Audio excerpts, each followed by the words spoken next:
Hello, Donna folks. Welcome and welcome back. This is Pxy-STUDY. So today we've got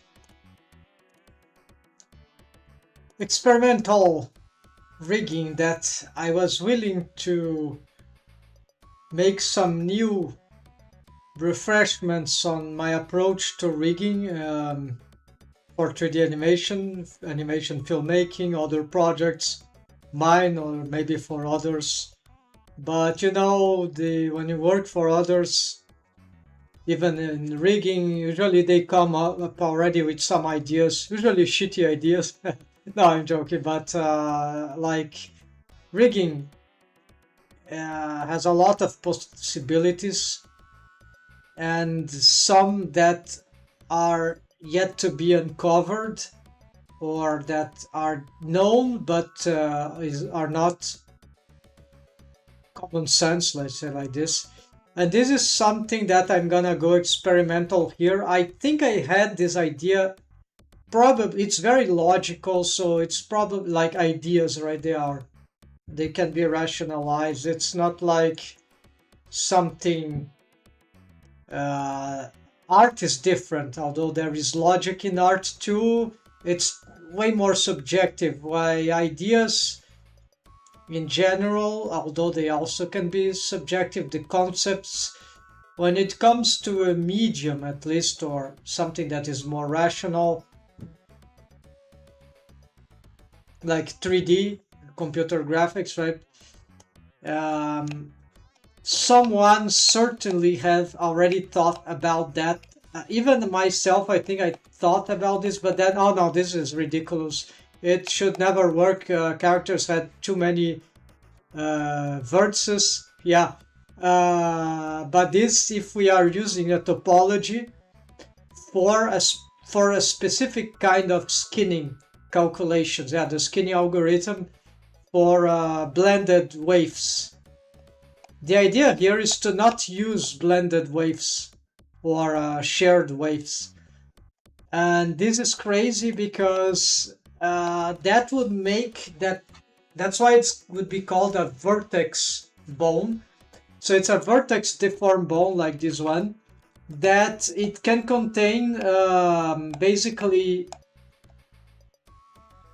just certain vertices. So it's like a shape key morph but with bones we have a bit more versatility in terms of the interpolation, because the bone, it can move even arcing. If we got the right interpolation for keyframing, we can make it arc. While the shape key, we need to make some corrective shape keys. It's crazy. I don't like the method with shape key currently.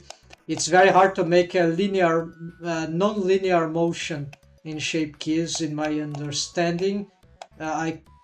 It's possible, but it's not very intuitive.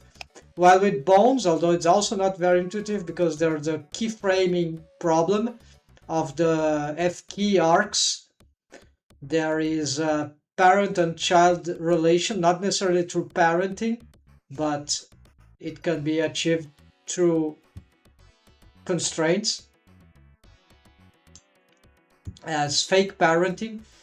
And so we can describe an arc of motion for a bone even with some other methods. Actually, we can make a breakdown and manually make the interpolation go curved.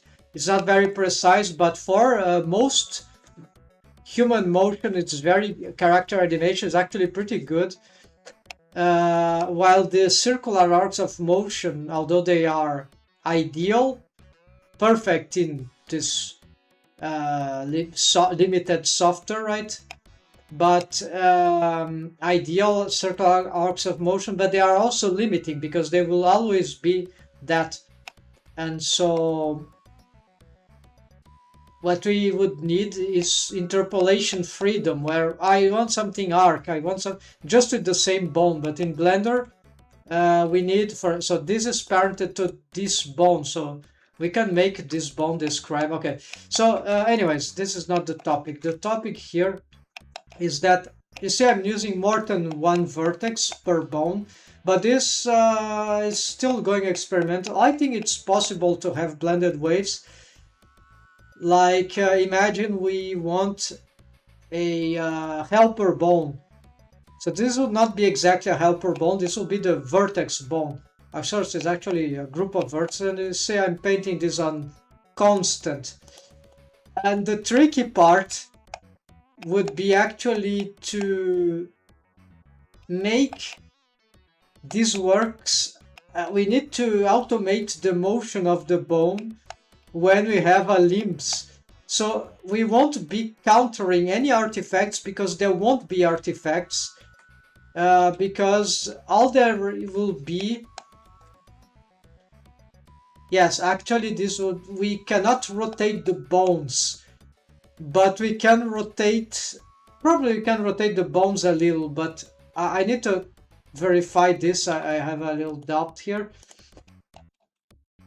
Probably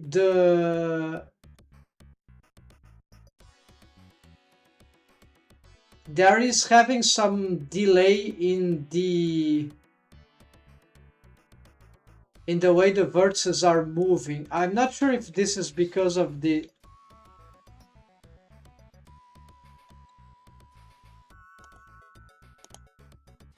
Of course, this needs to be done usually to start with on a low poly model. The topology doesn't need to be useful for skinning the traditional ways, because the conventional ways, because now the vertex, what matters for the vertices is the poly count, so the mesh density, and their positioning. The vertex here with the subdivision surface modifier, they are meant to shape the character and make as with shape keys. This is why this method relates to shape keys. So this is why there is the logical here is to treat this as it was be shape key rig, but with the improvement of shape keys in the sense that this is made now with bones. So it's, imagine this bone will be sort of a shape key manipulator, but then we have to move it, right? And move all the other bones that would I could make this bone a whole circle around the mesh, but it's not located. Yeah, I'm doing this because I'm gonna make one there for the back part, and so they will be complementary and they cannot rotate. So in order to make them not rotate, although there is no blended waves yet, I think the rotation already will cause artifacts. Because it's, I'm not sure, I'm confused now, but I believe it's, in principle, it should not cause problem if they are not blended waves yet. There are blended waves usually on joints, right? Okay, so what I'm looking for the render, because we need to look for... Oh, I was not clicking. Okay, oh, of course, I need to zero this out. There we go. Yeah. Let's do this. So, to allow me to assess.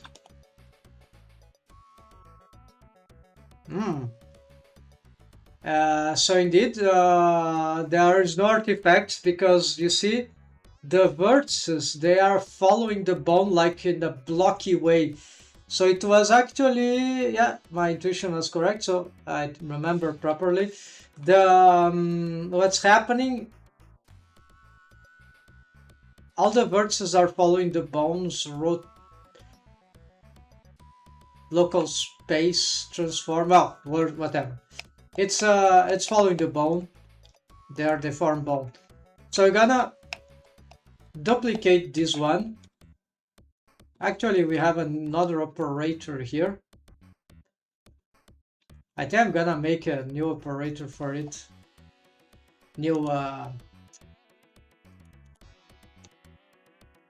Control-Shift-D. There we go. So it is thigh. We're gonna... Okay, we're gonna call it thigh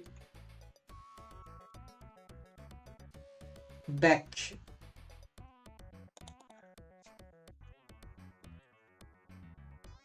The parent is the same. For these ones, we're gonna thigh, front.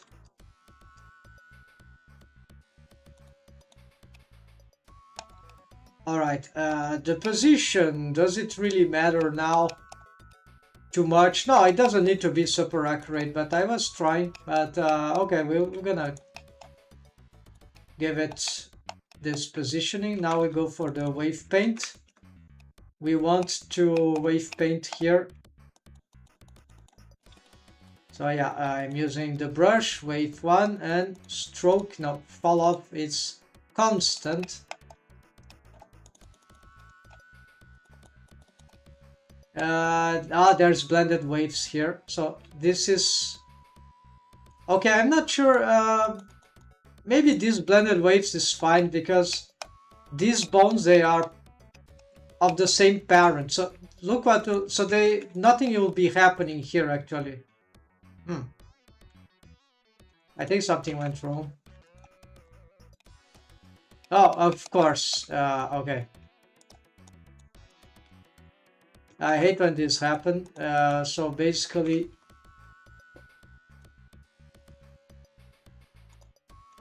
I'm gonna remove this.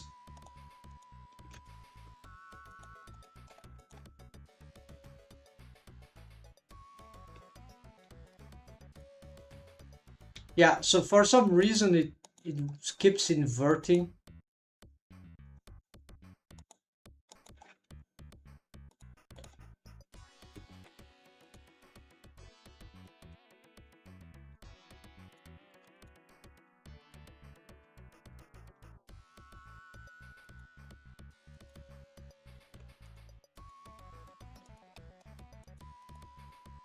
Okay, apparently I was clicking and it was going on the other direction.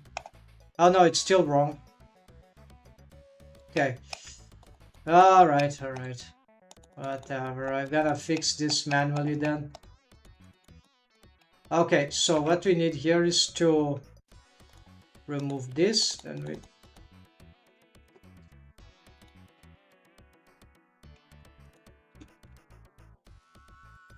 Now it's correct. Okay, now we can address this and check that indeed the mesh is... Apparently we stolen weight. Yeah, they made this crappy option as default. No. Okay, so I think... Oh, I deleted my original wave. And now it's doing this shit.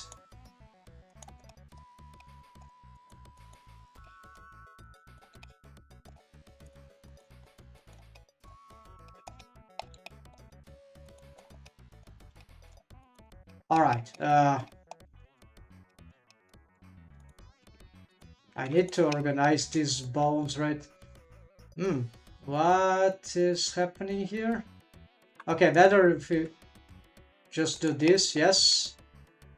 The rotation seems to be confusing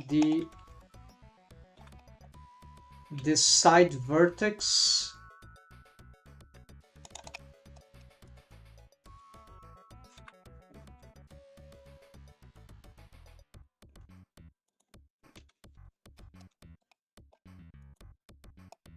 Again this shit. So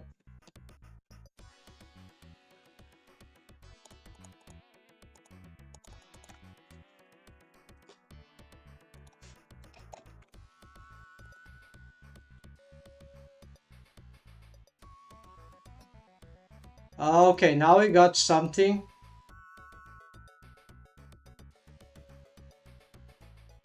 There are rogue waves.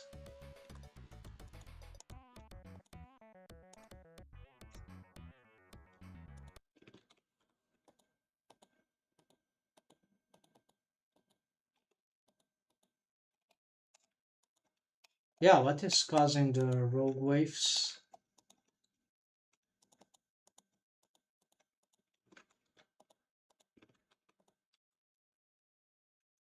Maybe I was just posing.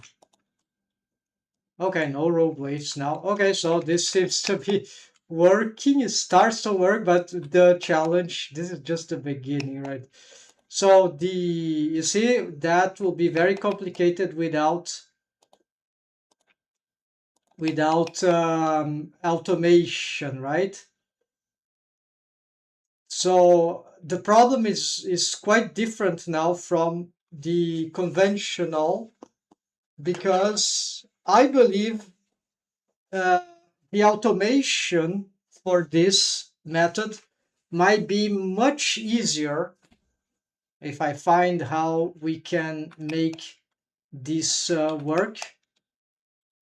Although it might require many mini bones to do this, and one per vertex. So this, but if we can solve this for the most complicated joint, the sometimes the shoulder too, but the hip thigh joint, then that means that this will solve everything. So I'm going straight to this because of my experience in rigging in Blender. So for me, yes, we could say that it would be useful to start with a simple thing to see if that works. But there are a lot of rigging techniques that work well for a simple joint like the knee or the finger knuckles and the joints in the phalanxes and the elbow and whatever. But when it comes to more complex joints, anatomically speaking, for rigging in the 3D software, then it's completely different.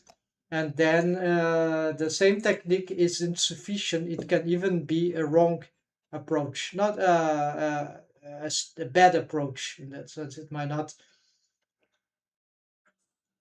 deliver. So now we go for the next. Let's see how it works for the. All right, so you see that we're getting this, and we already know that these rotations of the bones, although they are rotating, this is not causing artifacts in the conventional way, the skinning algorithm, because it's using the skinning algorithm, but they're not for blended waves. So they are like loose vertices in terms of loose waves on their respective vertices. So they are really following the bone. So now what we need to do is that we're gonna risk something here, because I don't know how many bones we're gonna use. Maybe I'll need 3 bones here, but I will, yeah, we're gonna do a Control-Shift-D here. So instead of thigh, we're gonna go hip.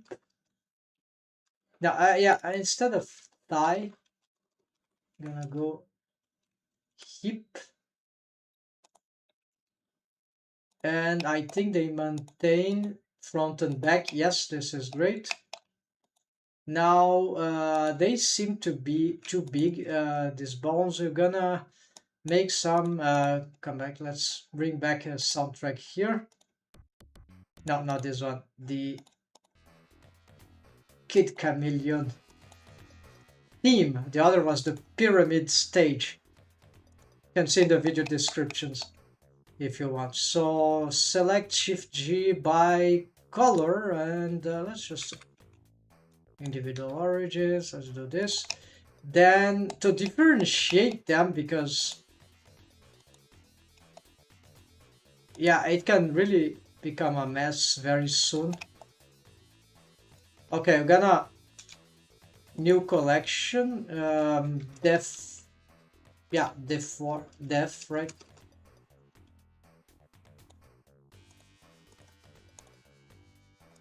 I like to have def like this, yeah. Or maybe I don't remember what I use for the form now. Oh, let's leave like this. Then we have the control bones. Oh, I can't do this on. They lose their colors. Is a bug on this extension. Okay.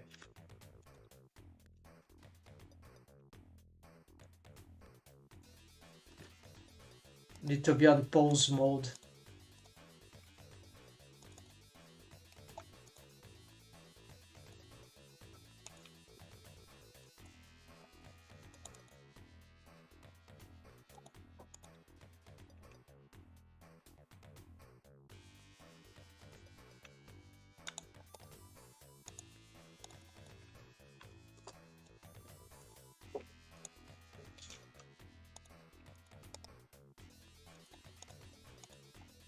Deform? No, this one. Okay.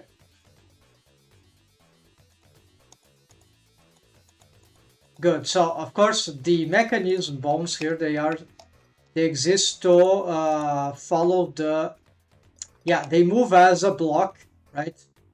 And their role is to, yeah, if the rotation of the bones was a problem, we would use this as a buffer bone, the mechanism, so that we could do something like this, negate the rotation of the particular bone. Let's say something like this, I guess.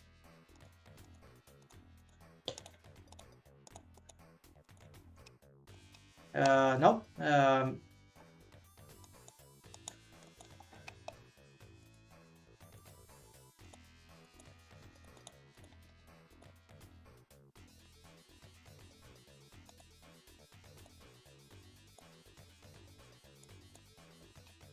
Yeah, something like this that will negate the rotation of.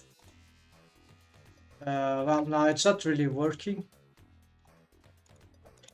So, but there's a way to do this. Maybe I'm using.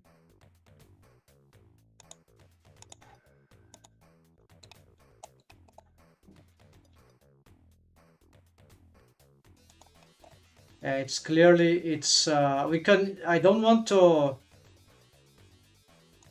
if the rotation becomes a problem, of course.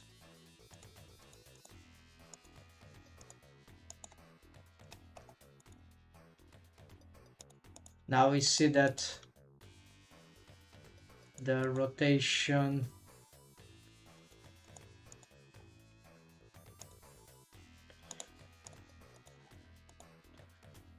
Yeah, so it's not working. So there's a way to do this automation, but apparently we won't need it because these rotations are fine, because as long as there's no vertex there's no blended waves. Okay, so now that we got these bones, let's also hide this side because it's all in front, right? Not helping. And so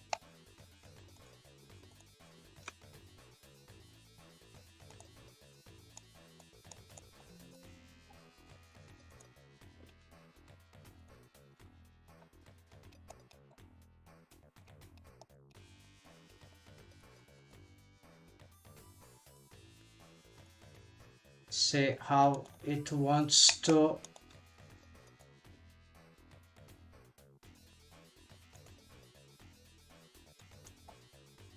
I need to find a way to prevent this.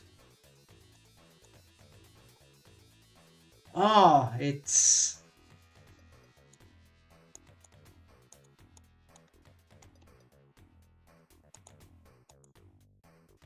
I need. Okay, I see what's going on.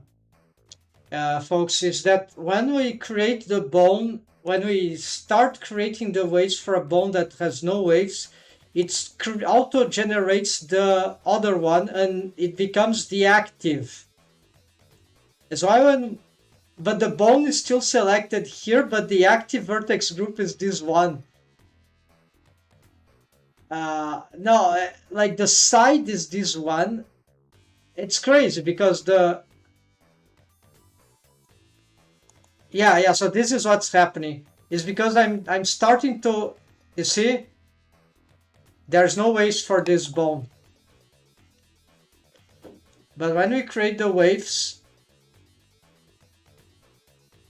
if I start painting, it will immediately start painting on the right that was created. So what I need to do after this, create something to 0 or whatever. Reselect the bone. Yeah. Okay. That's right. So I don't know. Sometimes it happens. Sometimes it's rare. But now at least we know that I don't need this. What I need is this one. We're gonna start by doing this because you see if the bones, they are moving in sync, and they are because their rotation is the same. They are parent to the same bone. They don't have any automation so far. That means that these blended waves won't do anything, right? This one. And so now we just added a new one, which of course will not be sufficient, but we see that we are starting to have a... Look, this is a 90 degrees, right? So this is where we need to start making some automation. But there is an advantage in, yeah, we'll still have to make automation, of course, but the advantage in these methods that this is not the same kind of artifacts we're getting. This is roughly world space rotation, ballistic rotation, right? Perfect circular arc of rotations for this ideal for these birds. So they are not trying to adapt to the skinning algorithm with linear algebra that whoever made those things, I think they don't really understand how to apply this maths to this thing, because like if you know rigging and you know the challenge of rigging and you know the the ideally you need to I would need to know everything, right? A bit of everything, a sufficient of everything. The linear algebra mathematics, I have studied it in college, but I'm trying to restudy that to trying to understand this better. Maybe I can come up with today I came up with a mathematic intuition. How that could be done. This was always the case. I had this intuition, but basically, you know, the vertex, the matrix, no, not the vertex, the how do you call the vector matrix? Like it's usually the vector is just one column and many rows, usually three raw because of x, y, z axis. So the thing that needed to be implemented, in my understanding, that also there's the mathematics of linear algebra, maybe other parts of mathematics. There is the programming part, which involves how the skinning algorithm applies to a 3D software, computer graphics side, and this part of programming, and how to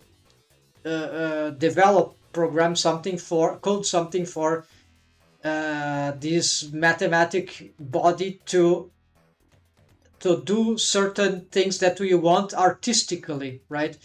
And then of course the rigging part, the artistic part, that is what I need, what the artist or the rigger, the technician, to have it look good, what is be the best.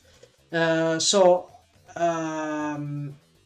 a performative issue in the skinning algorithms that needs to be factor, right? It needs to be taken into account, otherwise the skinning will be very good, very organic, very natural, but very slow to process. So they want something fast, even if it's horrible. And it's the case. It's fast, well, not that fast, but fast and horrible. And it's been fast and horrible for decades in the mainstream stuff. So this is what drives me very suspicious that something is very, very deeply wrong with this. Okay, so the thing is that if we, in rigging, there is something about decountering the artifacts in a very analytical way. And one thing that I'm already doing, this technique exists for, is the fanny bones method. It exists since at least early 2000s.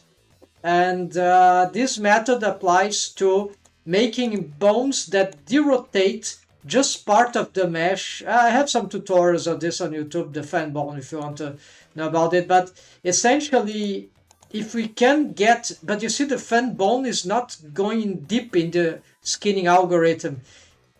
So my idea is that try to bring the discountering of certain vertex into this space, this derotation that it's already from the matrix. If we could identify which portion of a matrix of the or multiple matrices which are being combined together, maybe adding, subtracting, multiplying, dividing, I don't know which exactly arithmetics there for the matrices, but if we could apply an extra vector or a set of vectors or a set of values to vectors or matrices, or the parts of them which correspond to the vertices, the ones that are closer to the origin of the bone, that when it rotates, actually not of the bone, sorry, the vertices that are closest to the most critical part of that are taking the huge artifact, which is exactly when there's a blended waves. Like usually when we blend waves, it's exactly at the center. It's like the bone is pivoting, and this is, if the bone is in the correct position, exactly in the pivoting point of the bone. If we approximate it to the pivoting of the mesh to make it more intuitive. We don't have good example here, sorry. But yeah, this will be something, the good example, somewhat, if this bone was a bit higher, right? This area will be the critical one, taking a lot of rotation, and that's a fan bone. They derotate that mesh. Only part of the mesh is being derotated. So what are those mesh? They are vertices with waves and blended waves. So if we could bring some sort of, it's pure mathematics. There's no mystery to this for a mathematician, I guess. I just would need to see. Okay, so it's basically transposing what the fan bone method does in rigging to the skinning algorithm, basically. So bringing to the final, or to the process of the matrix calculations or building, a corrective matrix that will do what the fan bones, for example, already do. And that will I don't think that will be very costly in performance. It's just, right, it should be very simple, right? But who knows?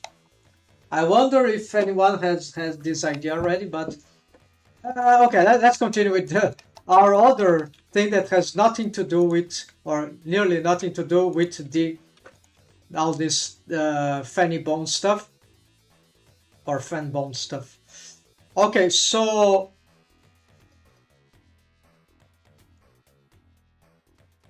I need to create now another set. Yes, why don't I make this one for the whole leg.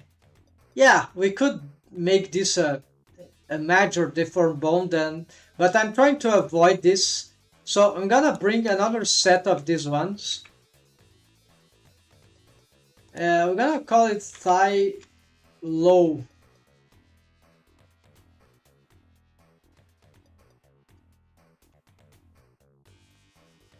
Yeah, lower. Yeah, okay, type lower. I think we got a mistake here. Okay. Then we're gonna move them down. We're gonna change this to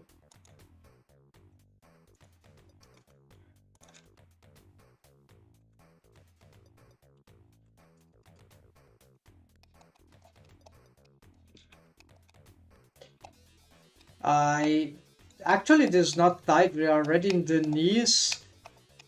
Okay, you see I'm simplifying the mesh here, so whatever. Here we're gonna see a beautiful result finally, something that matters a little more. Okay, so this time we're not gonna make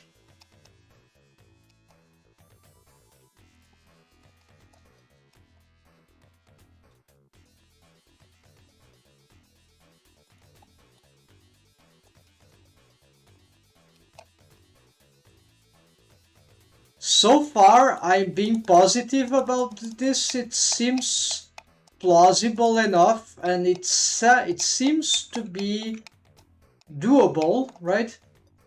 But I'll have to find the automations for this yet. Here we can make the test here like a warm up. Yeah, I was doing warm up with the big waves. Okay, but this is just the front. Okay, so let's go for the. We have a rogue wave separately.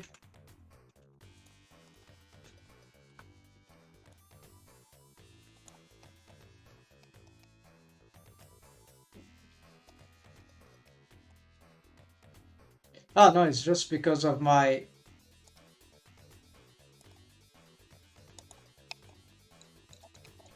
option. No.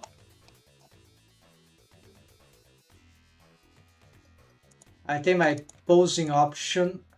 No.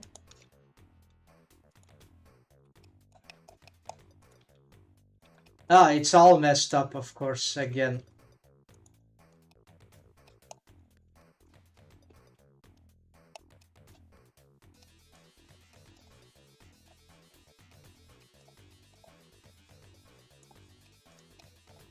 This one is messed up. All right.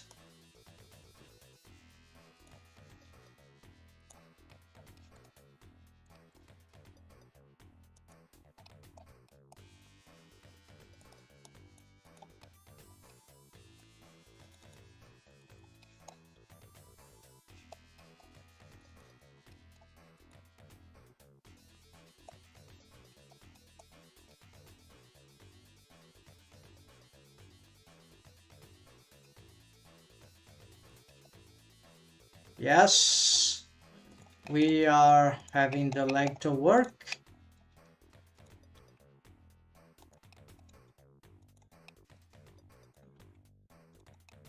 Okay, but this is not yet not very impressive, right? But we see that the method works for the basic stuff, right? But of course, we want not the way more than the basic stuff, right? So I'm not sure about the knee yet. Maybe we have to make. You see, the topology doesn't. It's a It's a very different approach to mesh topology. Not just because it's low poly, but because this is a different approach. We're not relying on the same troubleshooting that the skinning algorithms, the conventional ones, bring us cause to us. At the same time, unfortunately, we're not taking in advantage their facilities entirely. So we'll have to solve this thing like this way. Okay, so gonna go for die. Actually, let's do something else.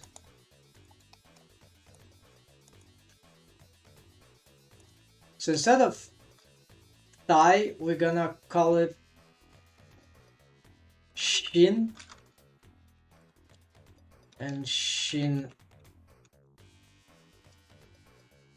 No, it's not like this. It's shin and die.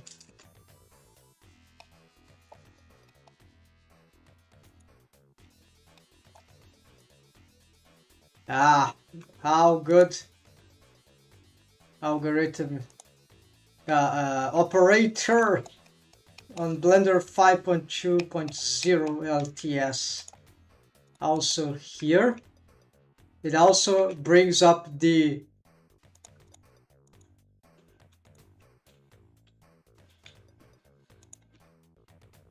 yeah.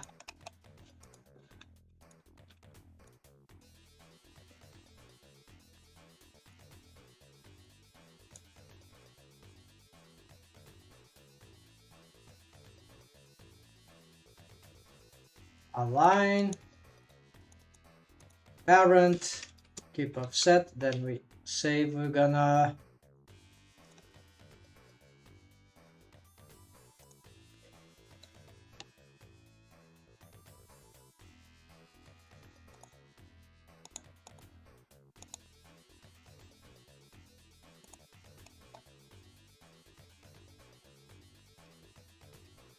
okay, we're gonna fasten this up now that we have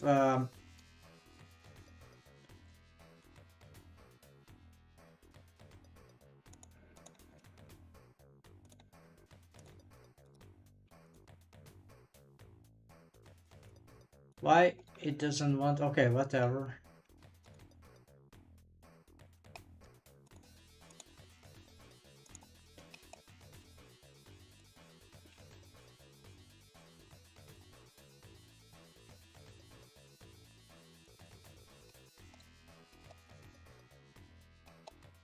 Hold on, this is gonna be here.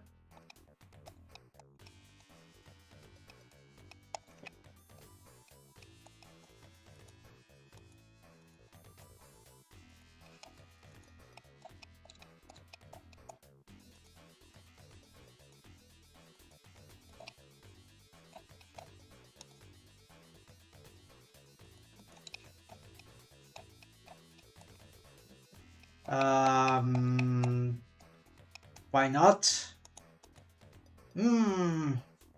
As a joint region, this is dangerous.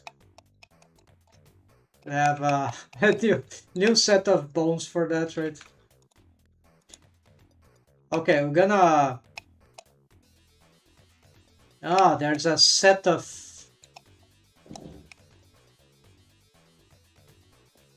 Okay, so...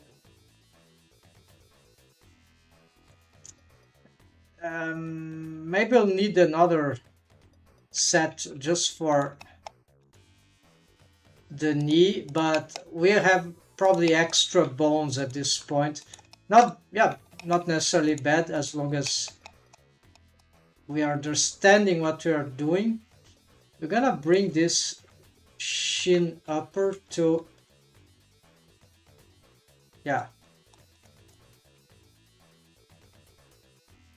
mid.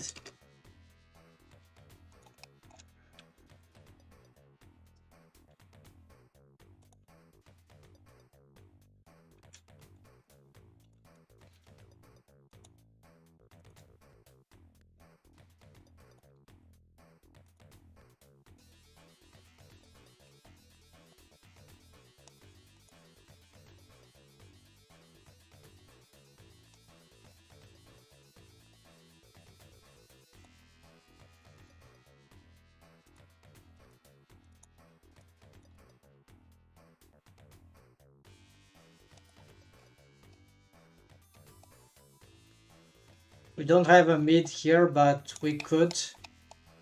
Like, but first.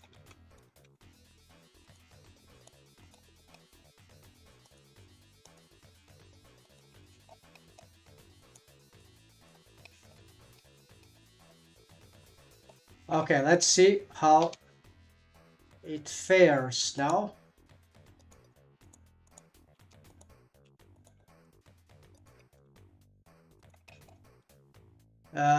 Yeah, we have to parent them, right? Properly.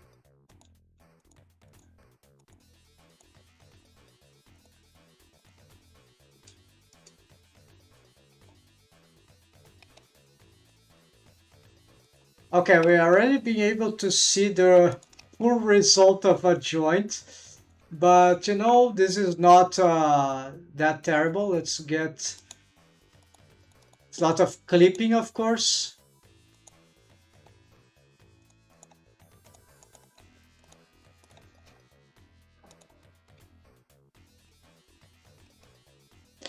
Also,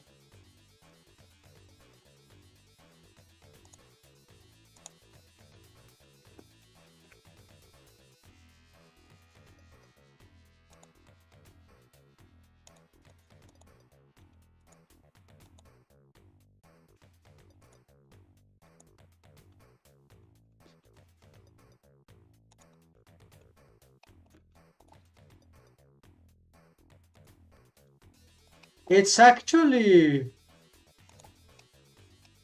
pretty good on its own. And, you know, we're not countering artifacts. Oh, no, this is actually where this is getting better and better. Look at this. We can just add more vertices, more vertex bones, and just so this is why so this is already prone to muscle rigging and flesh and stitches. All right, so we're crushing almost. So of course that is the hard part, right? So now we need to use this this system now to find some way to automate this now in a positive way. Literally this bone controls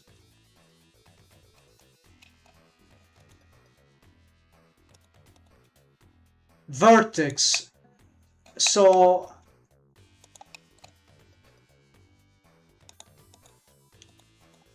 and this is real, this is shape keys, almost some sort of shape keys precision.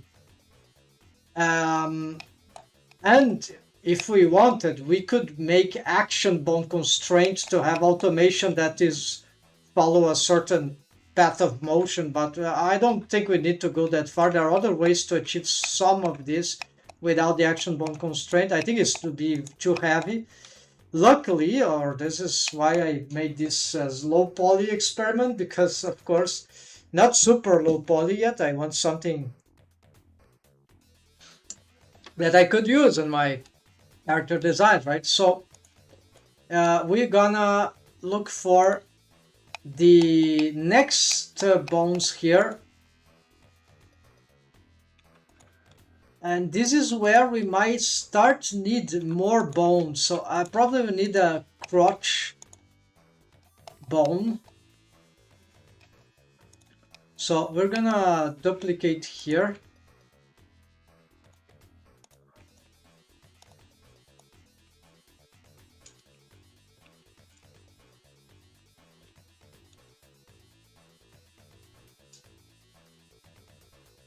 Yeah, we need to be using these definitions because they are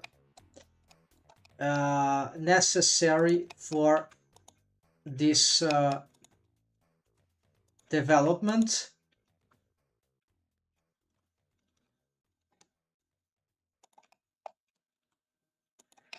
And we might need more, right? So front, back. We don't know about the central one yet, if we're gonna need. So probably they couldn't be blended waves, yeah. So let's go for soundtrack again.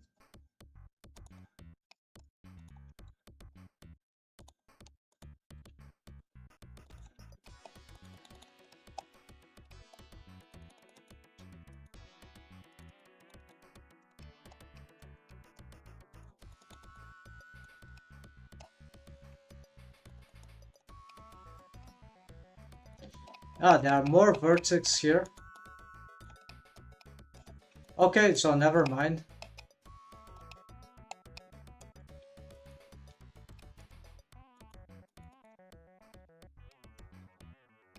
Wait, the vertex is here. Okay, so we have vertex here, here, here, and there. Okay, this works. So for now. Then let's make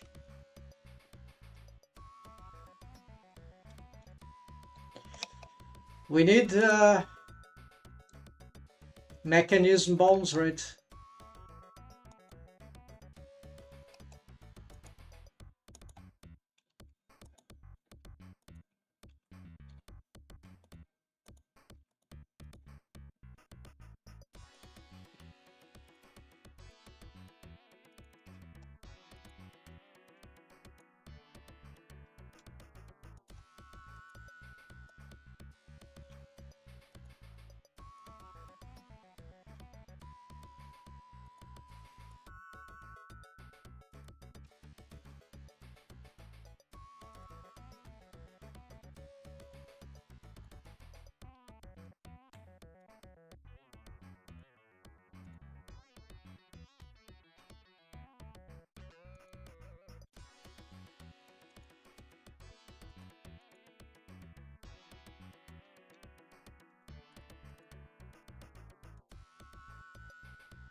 Okay, then we parent this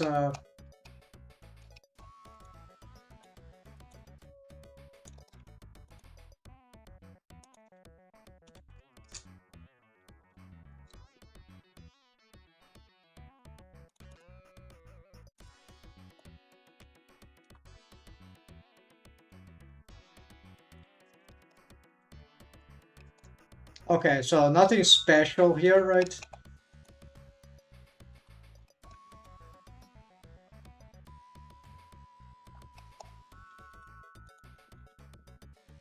This I'm using the auto I key for.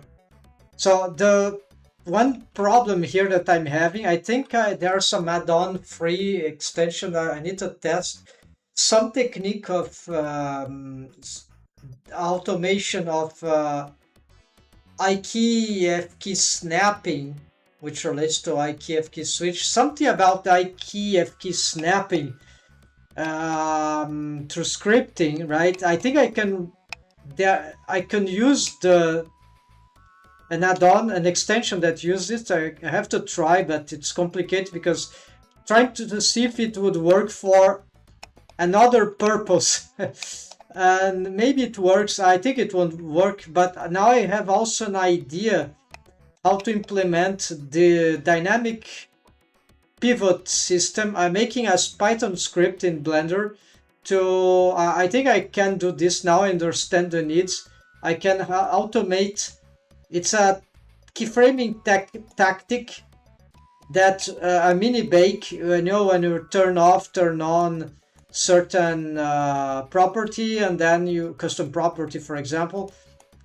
It's like a constant thing. That's why it's a constant interpolation. It's like a mini bake. It's baking just a double set of keyframes. But then you have to use the 3D cursor. Then you have to go back and forth. It's a bit tricky. It's actually easy to do, but if you don't have the map, it's very easy to forget what needs to be done.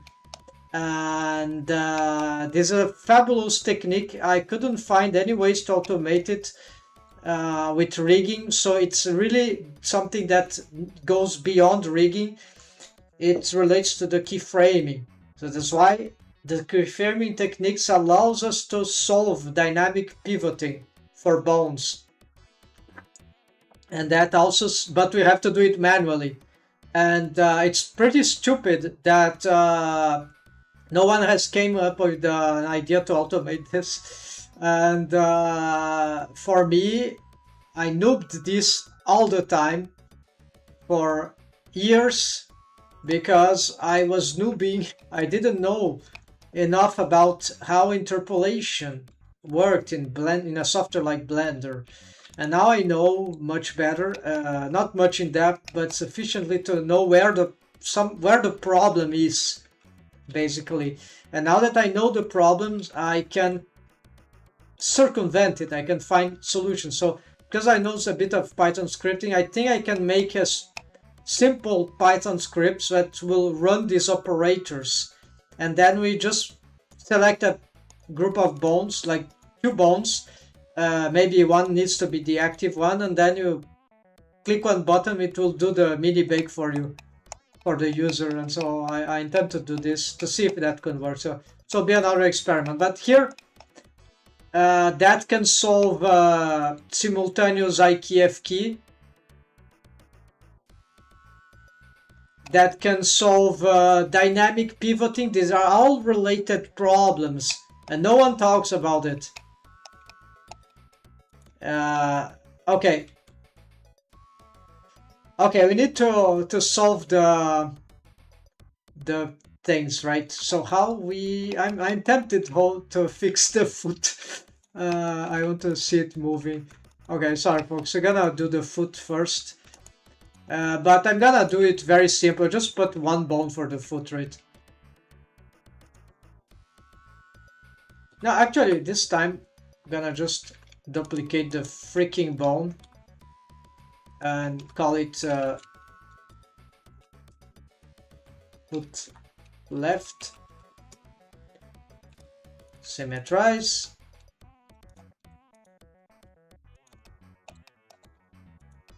I think it's on volume. Yeah, we're gonna snap to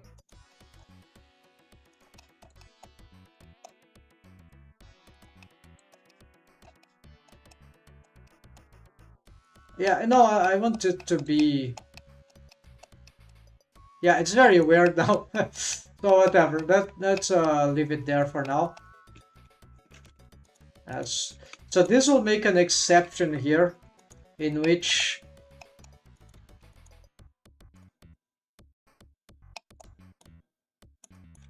we're gonna paint all the foot, and later on we're gonna solve this.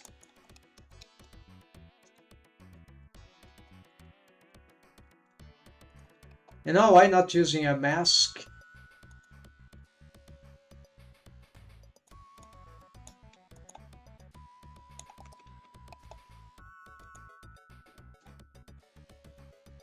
They haven't solved this problem yet.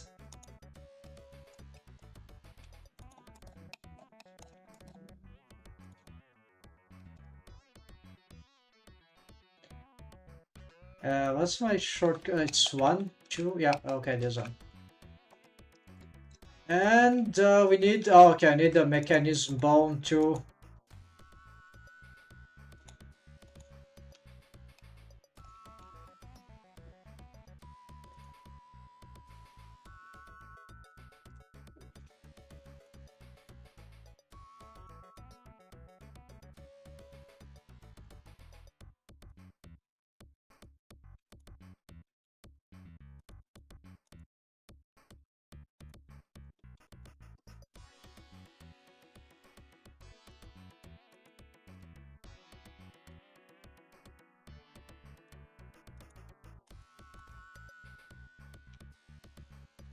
Yeah, seems all good.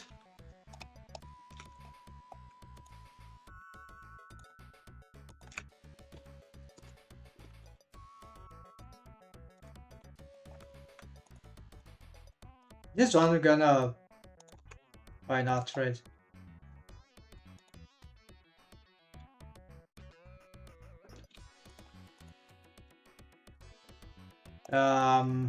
It's snapping.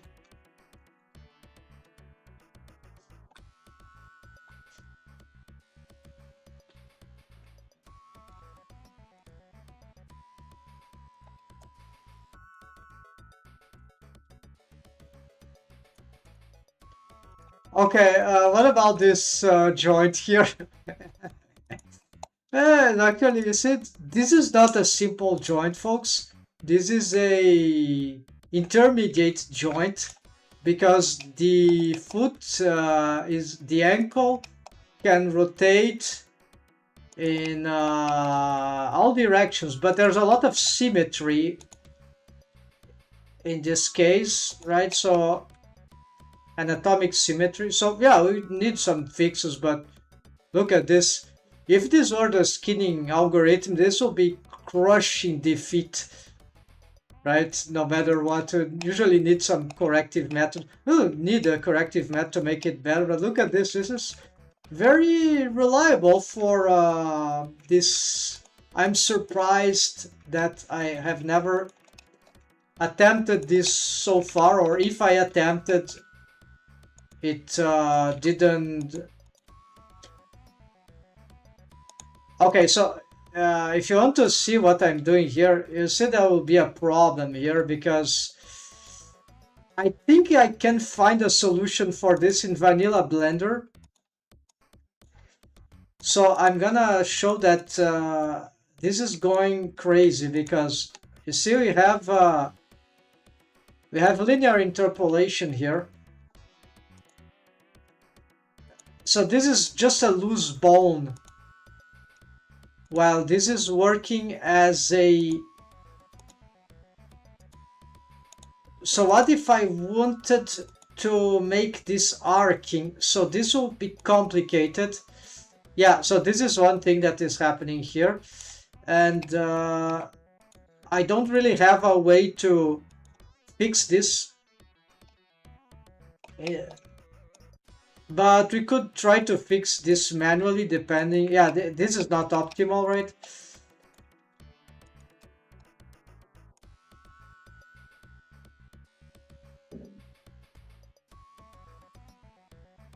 Yeah, certainly this is not optimal.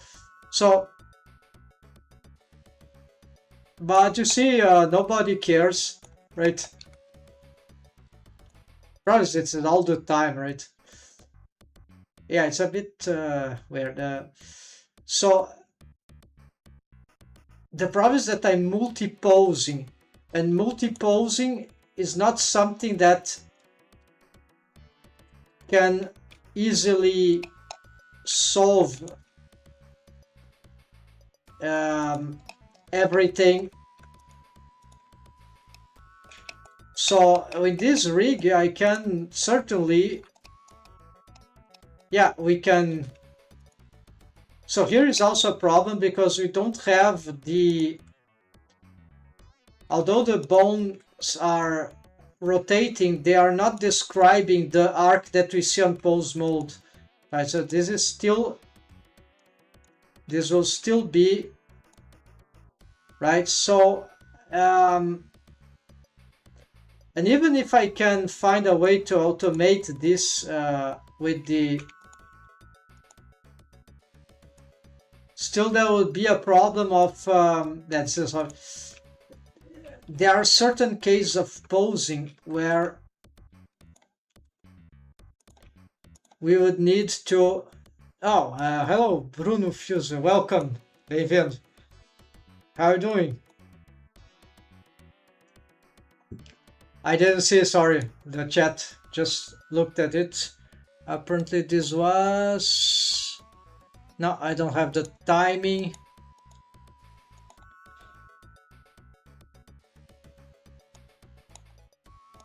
Então, aqui eu estou fazendo um experimento bárbaro, uma coisa muito maluca. Bom, se tu estava assistindo, deve ter percebido. I'm talking Portuguese here, Brazilian Portuguese, because Bruno uses has a Discord channel as a Brazilian Portuguese. So here we got, and also he does a lot of rigging experiment and character creation project. Okay, so let's. Então aqui eu tenho esse sistema de Vertex Bone, né? Então para low poly, né? Então aqui eu estou tentando evitar o uso das complicações do skinning, do algoritmo de skinning, né? Então, por isso, não é que cada vértice tenha que ter um osso, mas aqui esse osso, mas, claro, seria o ideal, mas porque aí tem um controle máximo, mas para cada osso que fizer, tem que ter uma, tem que ter uma resposta de automação do rig, da estrutura do rig. Quer dizer, aqui a automação é um parenting, mas se eu quiser, por exemplo, numa junta simples, como aqui eu quiser fazer, eu vou precisar de mais algum.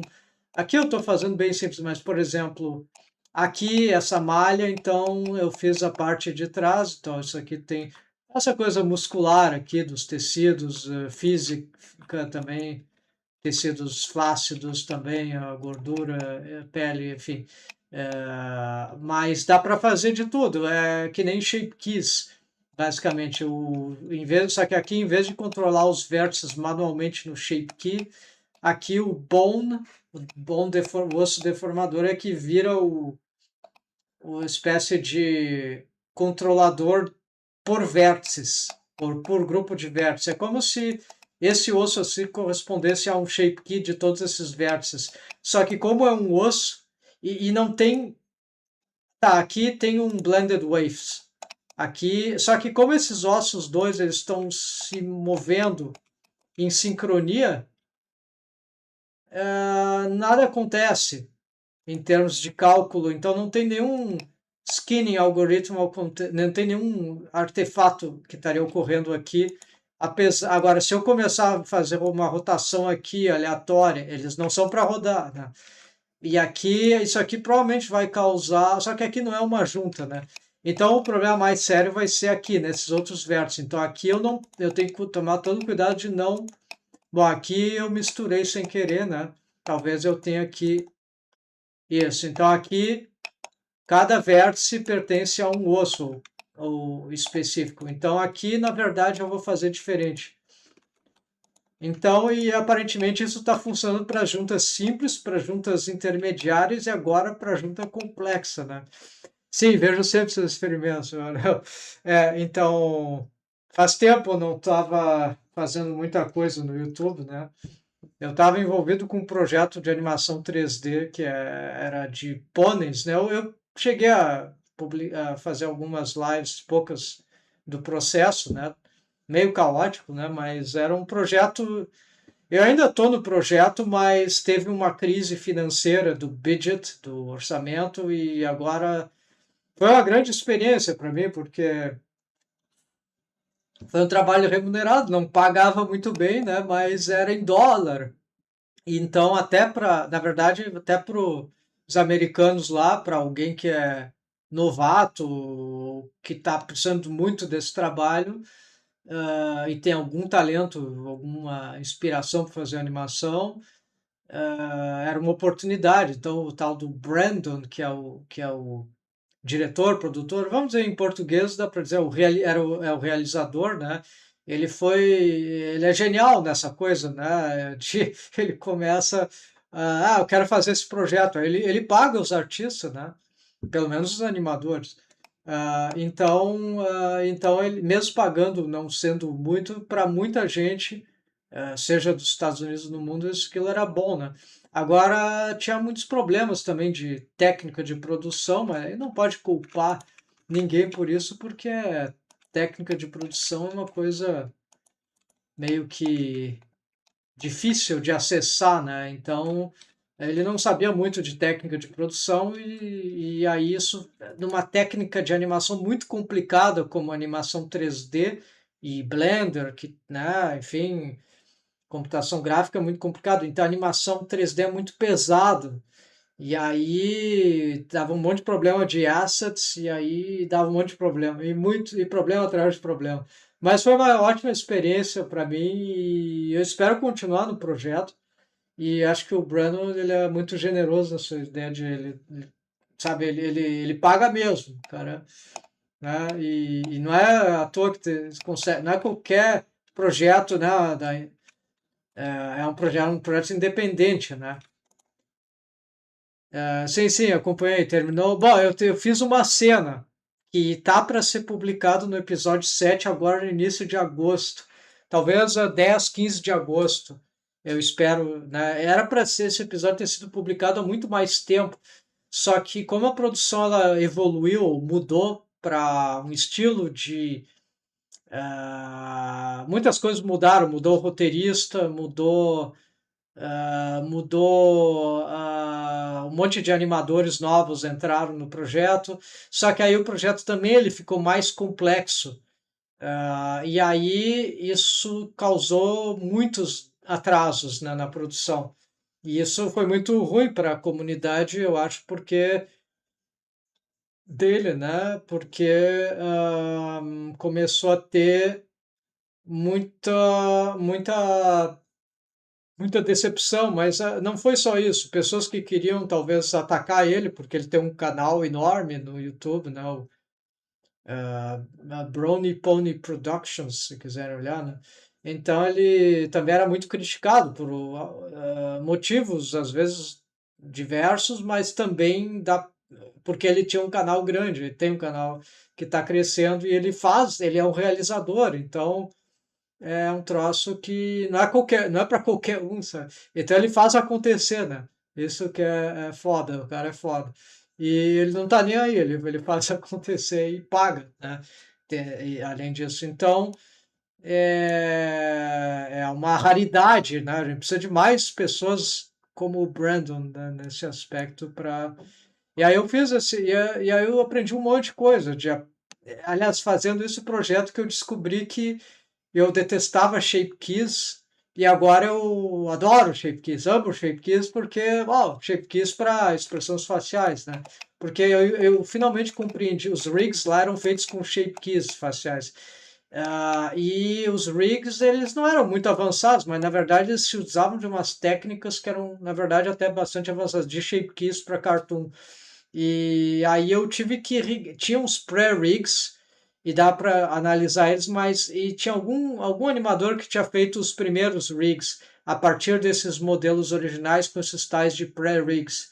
Que é pré porque eles não estavam prontos para animar no Blender exatamente, até onde eu sei. Então eles precisavam de lip sync, e precisavam de algumas outras coisas. Não, faltava control rig, né? Então, e aí eu pude analisar esses rigs. Eu cheguei a fazer alguns rigs eu mesmo, né? Eu me baseei na técnica de lip sync, mais ou menos que um dos animadores estava fazendo. E aí, só que eu adaptei. Eu vi que ele não usava pose assets, aí eu comecei a usar pose assets para lip sync. Aí eu comecei a animar também essas expressões faciais. O rig era todo de rigify, quer dizer, Rigify com facial rig de shape keys. Então era parcial, meio, era um rigify do corpo original e a cabeça, a face era um outro tipo de rig. E aí eu tive que também descobrir como, na hora, como resolver esse problema quando eu tive que fazer os rigs, porque não tinha muita comunicação entre a equipe nesse projeto. Equivale a uma boa experiência, entende? Olha só, finalmente o chip que é a base para a expressão super deformada, só que só ele entrega de forma exata. Exato. Exata não é tão simples, né, Bruno? Porque é o seguinte, o shape que ele entrega a posição final exata, mas ele não entrega a posição exata da interpolação do shape key, vamos dizer. Ele sempre é linear, a não ser que a pessoa use uma técnica especial, por exemplo, eu sei que dá para o shape key ele responde a modificadores como, por exemplo, shrink wrap, Então dá para forçar o shape key para ter um movimento curvilíneo no espaço com o shrink wrap modifier. É muito interessante. Então eu não sei porque isso não é altamente difundido, mas eu fiz uma documentação dessa técnica, desse método que eu descobri lá em 2022, quando eu estava começando a aprender rigging. E eu já tinha descoberto isso e parei de usar, né? Porque eu resolvi, achei que esse shape key não era tão bom assim, porque tinha um monte de problemas também que eu não gostava. Mas na verdade o shape key ele não dá a posição final, mas ok. O fato é que no caso de um cartoon rig que precisa de expressões rápidas, muitas dessa interpolação não tem tanto problema. E então, se a pessoa conseguir testar o rig direito, é muito, muito eficiente para animar também, porque o que aconteceu comigo, eu estava fazendo um rig mais completo de expressões faciais e mais para feature film, né? Mais para filme de animação, seja curta-metragem, sabe? Eu estava buscando uma qualidade, mas eu não estava realmente vendo quais eram as possibilidades para o animador. E como eu estava animando os cartoons, quando eu fui verificar o que eu vinha fazendo no meu custom rig facial, apesar de que eu estava tendo resultados até que interessantes com Armature Deform, evitando shape keys ao máximo, ou bastante evitando, quando eu vi não só, de fato, como tu diz aí, é muito preciso para alcançar a posição final, mas também, dependendo, ele é muito mais ágil. E isso ele é mais ágil, e eu estava dando um valor muito grande ao tweaking. Só que quando tu tem aquelas cartoons para TV, ou coisa econômica, né? A economic animation, limited animation, né? Animação limitada, essas técnicas que dá para usar ali era uma websérie, né? Então era uma coisa de high pace, de acelerada, né? De produção acelerada, era para ser. E aí o que acontece, eu gosto disso, né? Então, todo esse detalhamento de tweaking, ele vai para o lixo, basicamente, porque é desnecessário. Dá para conseguir com um bom rig facial com shape keys de cartoon, dá para conseguir praticamente todas as expressões elementares e bom tweaking só a partir do shape key, sem precisar de nada extra. Essa foi a minha descoberta ali e eu não pensava que era tão ágil. E aí, quando eu vi os resultados, porque eu vi outros animadores, o resultado que eles estavam fazendo com aqueles mesmos rigs, e eu estava animando e aí eu vi, bah, mas olha só, isso aqui é rápido, ágil, não tão rápido de rigar, é claro, mas isso vale para qualquer rig facial, eu acho, né? Com um pouco mais interessante, né? Então, isso, o que está trabalhando na tech tem que entender bem os macetes que o ShapeKey entrega com os modificadores, cálculos drivers. Sim, essa coisa dos drivers, eu não vejo que os drivers. Eu achei uns tutoriais de um francês, eu acho, ou canadense, mas que ele dá uma técnica ali. Deixa eu passar aqui, porque eu adicionei isso recentemente. Dubois. Nosibois, deixa eu achar aqui.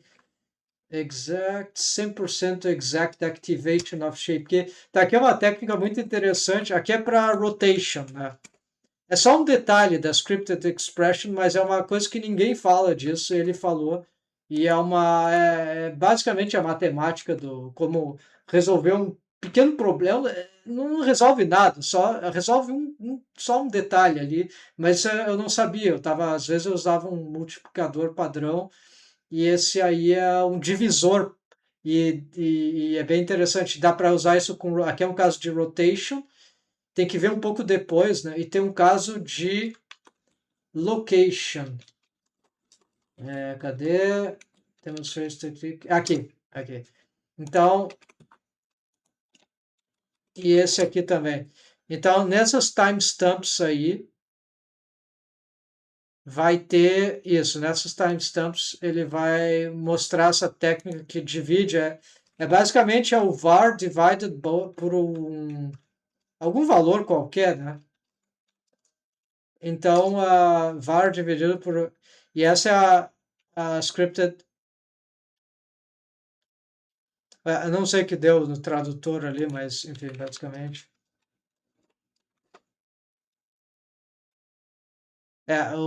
tem uma tradução do chat aqui que está destruindo minha scripted expression, mas não importa.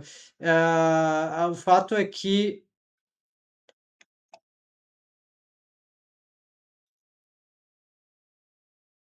o que eu achei que ia entrar com modificadores, eu não sei o que tu quer falar com modificadores de drivers, é isso que tu quer dizer?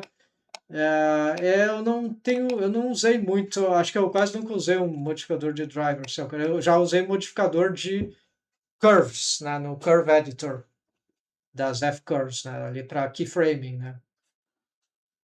Bem, então o Shape Key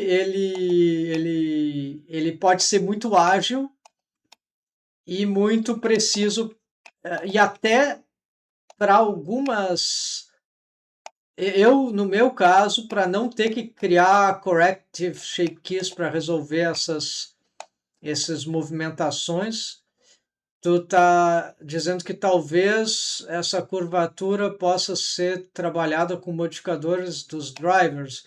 Talvez. Eu sei um add-on que conseguia fazer isso e eu sei de alguns tutoriais bem complicados que tentaram resolver esse problema. Eu não vejo por que não usar, talvez uma questão de performance, mas se é low poly não tem muito problema. Eu prefiro resolver por enquanto com um shrink wrap da face, do olho, da curvatura do olho, e aí o shape que ele se adapta, me parece, né? Modificadores e drivers sem o acento. Modificadores e drivers, ok. Então, ok, mas eu vou continuar aqui, mas pode seguir ele. Eu não sei se eu falei tudo que precisava que tu estava mencionando, né? Ok, so folks, sorry, vou voltar aqui no inglês, porque pode ter gente do mundo todo, né? So, folks, sorry, returning here to English. So, we're gonna do now the big stuff, right? Of course, we need, the soundtrack has ended. Let's go back here. And, yes.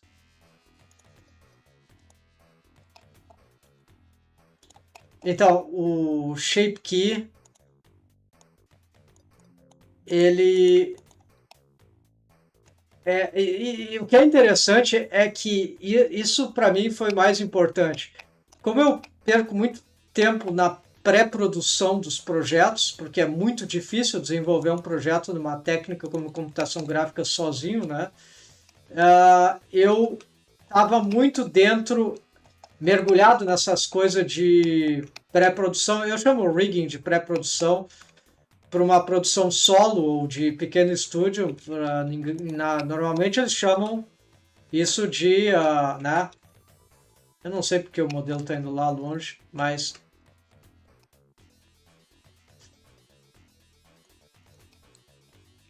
Então...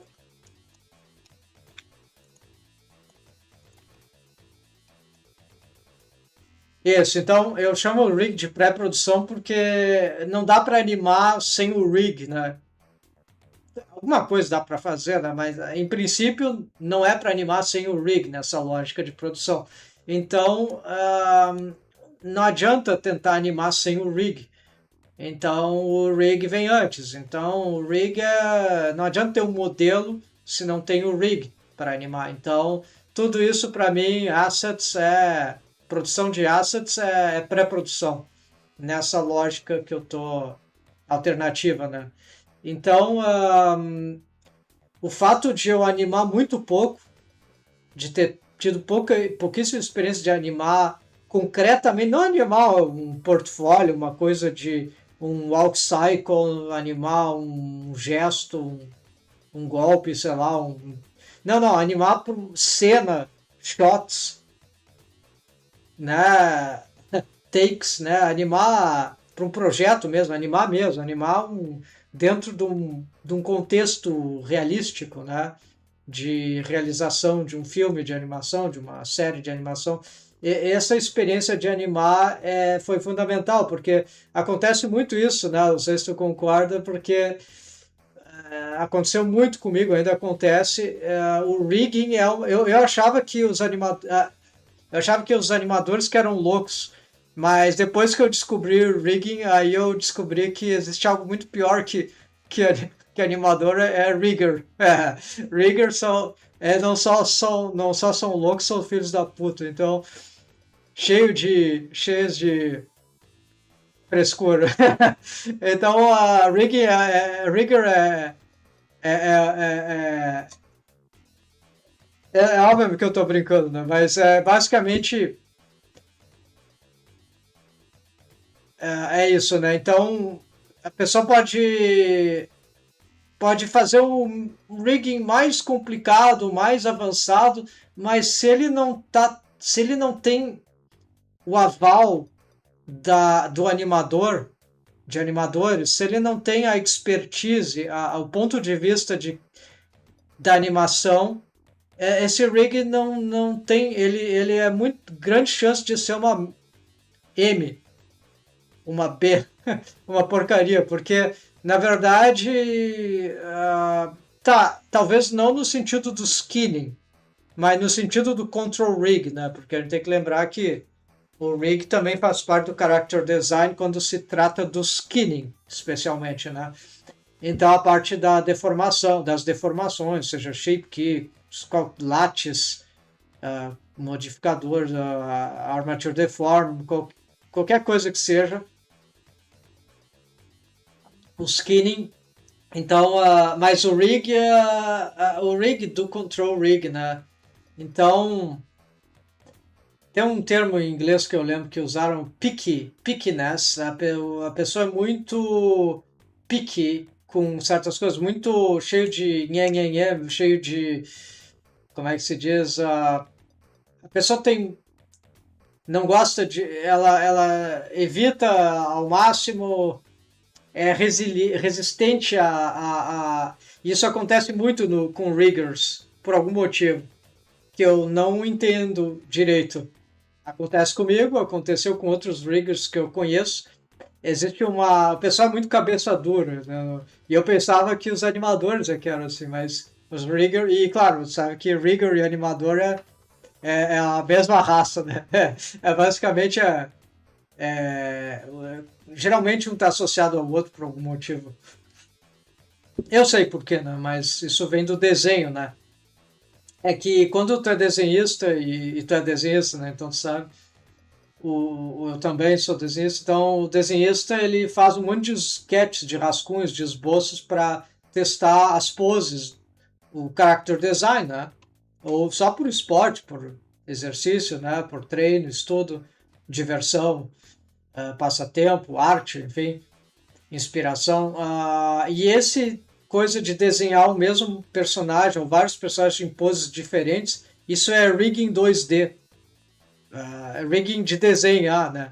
Então, todo animador é um rigger, nesse sentido de saber fazer as poses desse treinamento, essa estruturação de. Porque numa hora ele vai ter que desenhar as poses, uma pose que ele nunca desenhou, talvez, mas ele tem que irrigar essa pose, ele tem que saber de antemão. Não tem um modelo 3D para rigar, ou 2D digital para rigar, mas o rig do desenho tradicional, né, do desenho, da animação, do desenho de animação, é saber desenhar as poses. E para isso, saber desenhar as poses, isso envolve uma habilidade com desenho, um talento com desenho, certo?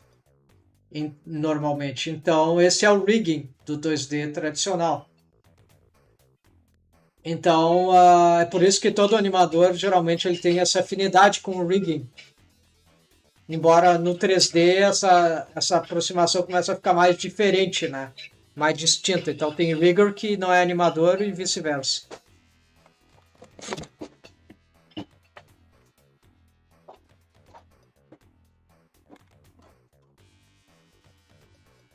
E isso, claro, tem a ver com a técnica de animação e com o fato de ser extremamente de a técnica da computação gráfica ser extremamente analítica, né? Ela separa tudo, então até as pessoas, as funções começam a ficar separadas, né?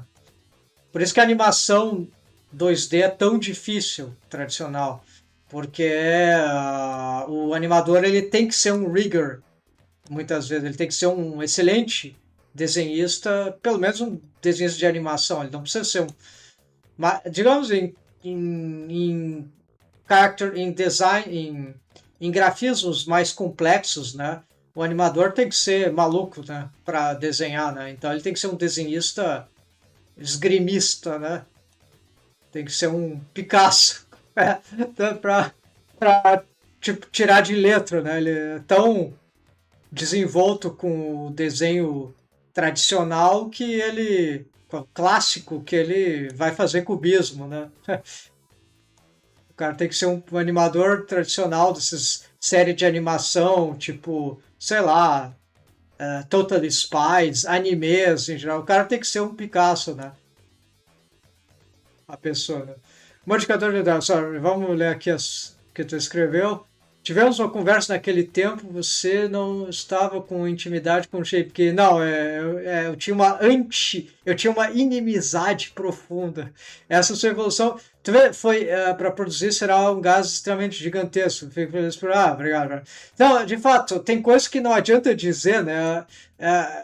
Porque o que acontece é que eu precisei animar para me dar conta disso. Eu sabia do potencial do Shape Key racionalmente, pelo que a gente conversava também, por tutoriais que eu assistia, por experimentos que eu fiz com Shape Keys também, e por até aquelas falas do Blender Studio lá com. Qual é? Storm? Acho que é o Storm. É recente, né? Aquele moleque lá com cabelo de anjo, né?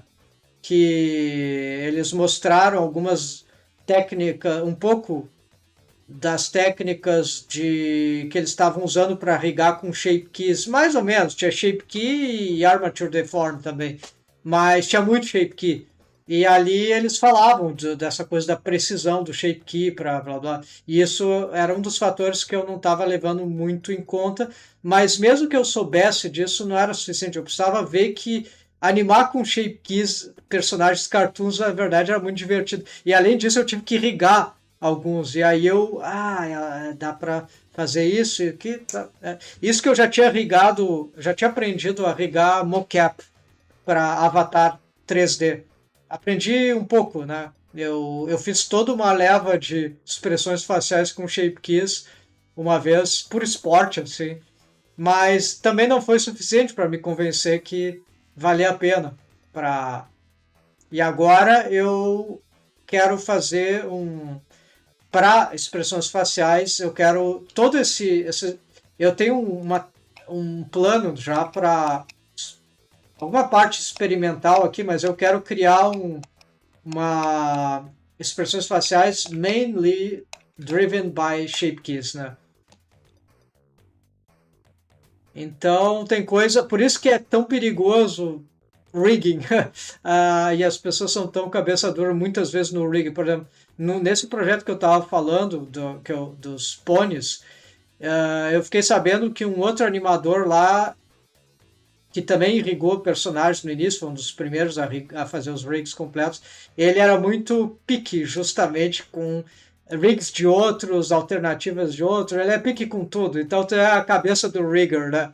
Mas ele era animador também, então menos mal. Só que então é o mesmo problema, sabe? Então esse negócio é sério, assim. Então eu acho que o rigging ele tem uma coisa de tornar a pessoa meio fechada, assim. Eu acho que é parte da técnica em si mesmo, do campo. Tem coisa que puxa a pessoa para baixo, sabe? E eu acho que o rigging ele tem essa é algo intrínseco, assim. Claro que tem coisas boas também, né? Mas falando das coisas ruins, ele tem isso. Eu acho que não é saudável a pessoa fazer muito rig. A pessoa tem que fazer rig, mas ela também tem que se envolver com outras coisas, senão a pessoa vai ficando ruim. Isso imagino que vale para muitas outras coisas, né? No final, o rig precisa atender o que o animador necessita. Isso é uma das finalidades que eu acho que esse rig que a gente quer fazer, né, Ilza, eu acho que é isso, né? Não quer dizer que rigs precisem obrigatoriamente buscar essa finalidade, porque rigs existem para outras finalidades também, mas essa é a finalidade mais famosa, né? E eu acho a mais divertida, claro. Mas, por exemplo, você vai fazer um rig para posing apenas, para pose de ilustração 3D, que não precisa de animação, o rig ele não precisa ter um control rig de animação. Então, o rig ele pode ser feito especificamente para aquela outra finalidade, sem se preocupar com keyframe interpolation, com IKEF key switch, essas coisas todas, e com uma série de outras coisas. Então, o rig ele pode cumprir várias funções, né? Mas a função que eu me dedico principalmente é a função do rigging para animação, que obviamente implica um bom skinning, no meu caso. Exato, são diferentes devido a essa demanda. Perfeito. Então, aqui eu levei muito tempo, mas eu levei o tempo de eu animar. Eu precisava animar, porque a animação é um negócio que abre a mente, né, da pessoa, né? Animar mais, né? Animar. Bom, aqui a gente vai continuar. We're gonna continue here. Sorry, folks. So we need to address this deforms, and I was about to make a bone here. So we're gonna do this on edit mode. We need here hip. We gonna okay, so here it's not gonna work. No, it's gonna work. It's just one bone in this case, so it's a front side. Alright, so this will be a side bone, and you're gonna place it precisely here. Do we need in... Yeah. I think we need that. Yeah, so we're gonna do this again. Side...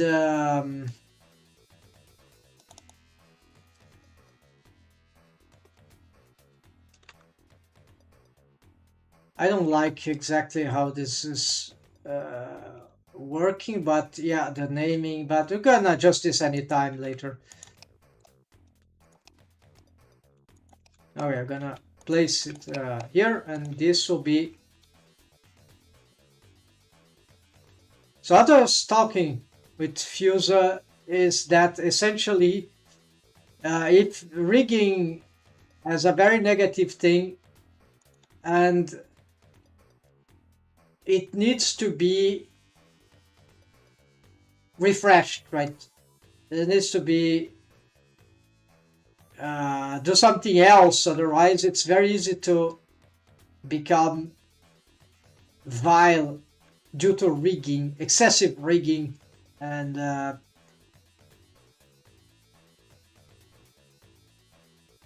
it's a sort of a mind-blocking, egocentric thing. It tends to lead people sometimes, which are already egocentric, and it reinforces egocentrism, something like this. It's enclosure thing. This is it's a crazy conjecture, but I think this is something about rigging that I had to learn in the worst way, in a very bad way. And so now I'm very suspicious about any rigger because I know what rigging is about.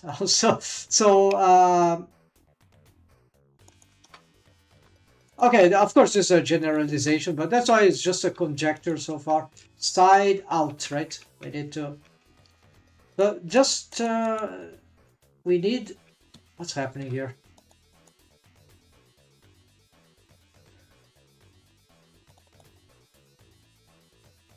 Okay, I need to change this, of course.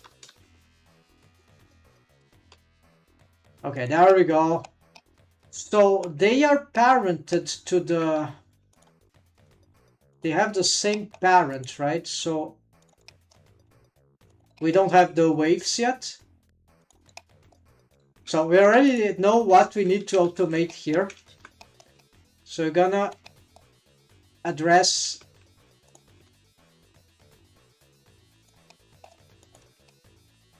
okay, so we're gonna remove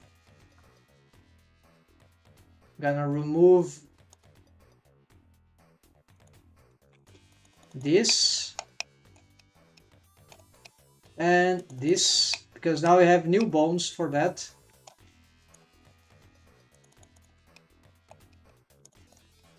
Now I'm gonna pick this one. No. Yeah, so should it be just like this? Yes, because we are entering here the complex joint, so it's very dangerous. We need this kind of control here. Otherwise, we're gonna end up destroying our mesh. We will not be able to morph this thing. It's a fake morph. Basically, what we're doing is our fake morph. So we're gonna continue doing this and few more layers here, right? At least one more layer of these bones, right? What is this? It's the hip front, but it's badly located. Now we have a duplicate garbage here. Yeah.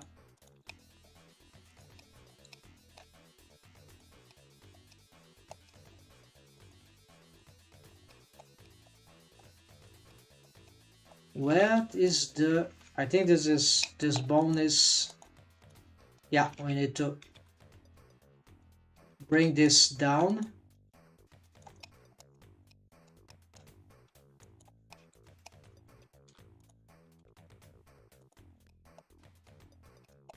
The position of the bone matters, I think, in some way. Yeah, of course, it will...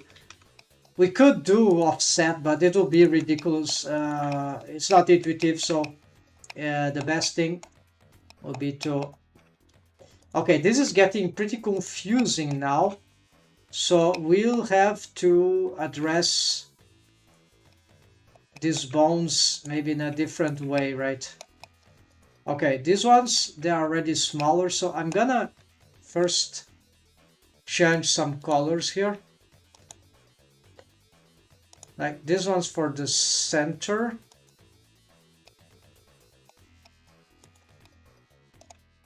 These bones...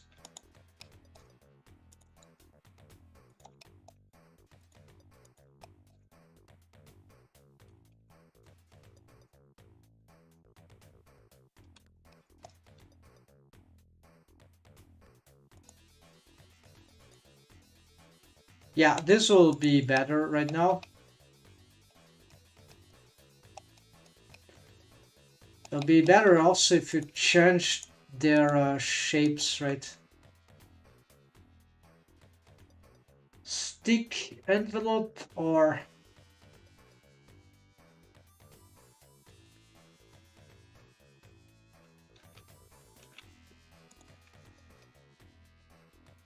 Yeah, that can work, yeah, for now.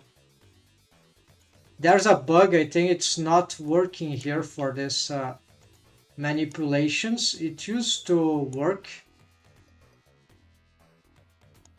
but here it's just... No, it's worked. Now it's... Yeah, these operators here, this tool is... Yeah, it's failing here in this Blender version. I need to bug report that. Someone needs, or they'll find out that by themselves. But no one uses envelope bones anyway, so let's get... I don't like this thing here, but it's okay. We're not using it for anything. So what matters is the visualization, cleaner visualization of the bones. So what we need now... Okay, we're gonna also make these ones bigger because they are at the center, right? So we need now to make the torso, right? So we're gonna bring these ones. Yeah, this, I don't know about this one. Probably need at least one bone for this and one bone for this. Yeah, we're gonna check, but yeah, it's a lined space. I think we can grab, yeah, some vertices here. Okay, two vertices, maybe three. No, two vertices. Okay, and front. Okay, so we're gonna do this thigh upper, but we're gonna change this to uh, waist.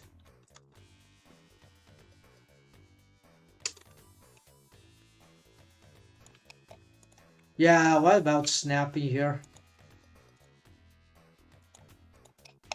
Oh yeah, this is better, right?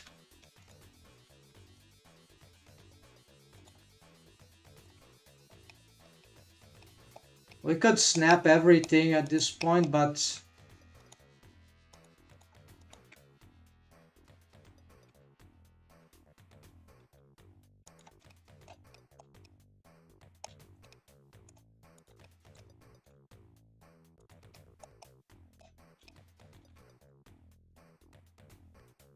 yeah, this will take a while. But let's rearrange this. Then after I'm gonna change the mesh anyways. Yeah, so it's like a waste of time right now. Because this mesh is still gonna be tweaked a lot. And the topology also, I want the topology that solves the shapes as best as possible for the anatomy of the character, though it will be simplistic. But at the same time, I want the topology to help alongside mesh density, just as shape keys, right? In the case of shape keys, for facial expression, I just want the minimum amount of vertices so that I can control the shape keys. Not through, so it's not for skinning with armature deform. It's for skinning with shape keys. So that's why shape keys are already separated the head, right? Face head. So I thought about the face, but this I'm doing because I want to have a base. So this will be another experiment that I'm gonna do for this. I want to be reusing the same set of shape keys. I know there might be some ways to do this. So I have a base face mesh, base head mesh, right? That you see, no ears, no. It will be the same topology, the same geometry, and we're just gonna apply the shape keys over and over again. But this is not the template for that. The template would be a character design that is more rounded. And when I get this, then we're gonna be able to get this done. But this will be for the near future, maybe next week, maybe this week. I have been thinking about that for a while already. But now we are addressing this other thing, right? Let's continue here. So do we have...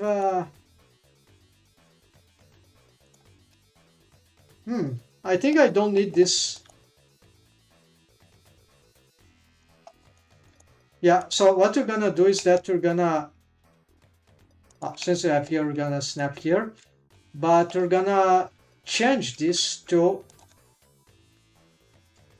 instead of front, oh no, okay, hold on. Can we remove strip characters? This didn't work, or maybe it,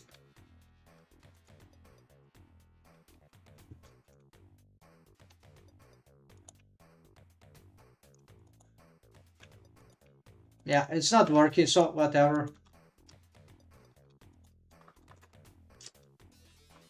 So we're gonna just move this around, right?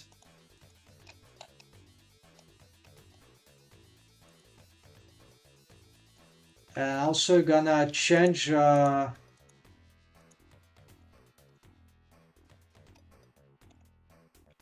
colors. Yeah, why not?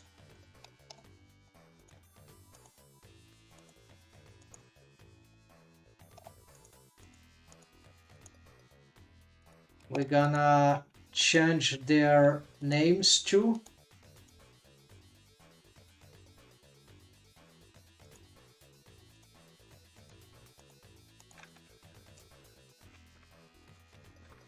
Q is for torso here, so a way to organize this.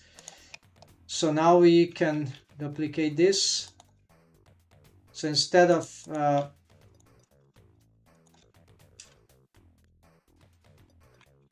the back, we're gonna call it side.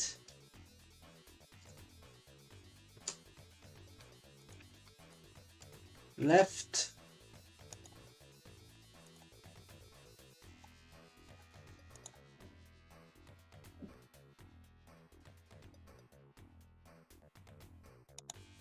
Yeah, the color is per limb. Yeah, that will be better. But yeah, it's getting complicated. So anyways, I have to find a better organization for that. Okay, so here I don't know if we need a bone for this other, but my idea start with this, right? And yeah, this can be dangerous. Let's see what happens, right? Yeah, I knew that should happen. Yeah, I was aware. I need to repick the bone.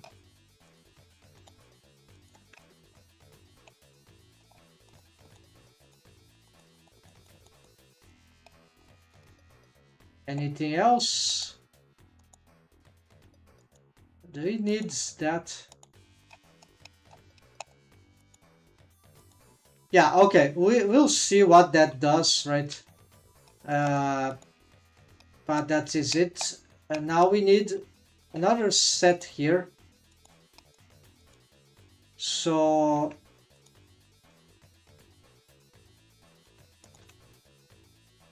instead of waist,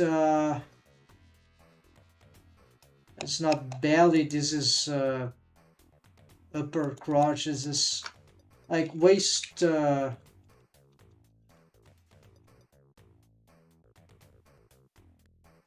Yeah, like it's actually the crotch, but it's actually hip front. Oh yeah, hip front. Okay.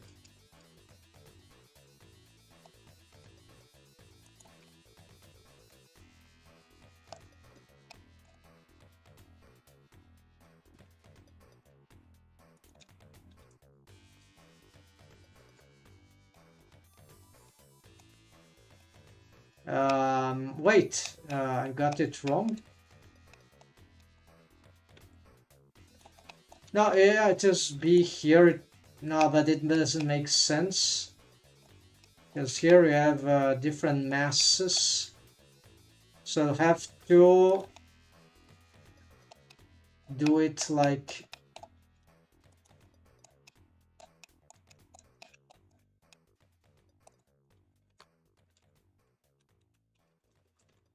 this and this, right? Now we see that we got some problem with this, but we have the mechanism bone. Changing the soundtrack. Apparently. Hold on, I lost, I don't know how. Probably just closed the something.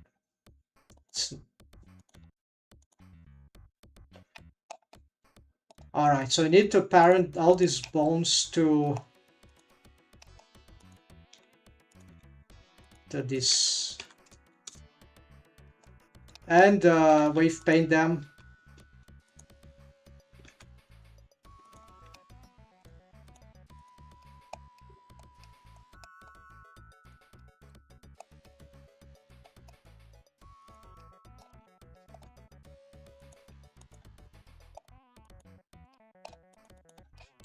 So this one is taking this and maybe this.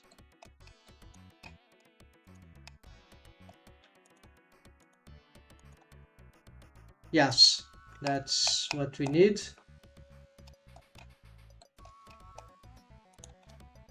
Do we have a bone that catches this? Yes, we have. So you see, it's not super complicated. Actually, it's less complicated than... It's just more time it requires a different approach. Of course, I'm doing this on a low poly mesh, so I wouldn't recommend this method for, of course, with a high poly mesh or even higher poly, medium poly. I think it doesn't, unless, because there are too much individual vertices to manipulate. It's too, we can easily get over. Here I'm almost overwhelmed, and I don't know how much I can stand. But we're gonna nonetheless see what we can achieve here. Okay, this is expected. So we have a ballistic rotation of the leg. So you see, we're not suffering volume loss. And this is the realistic part of this.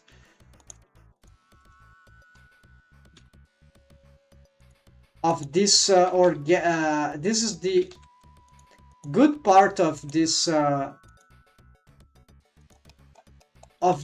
approach, experimental approach, is that we are not suffering from artifacts because there is no skinning calculations that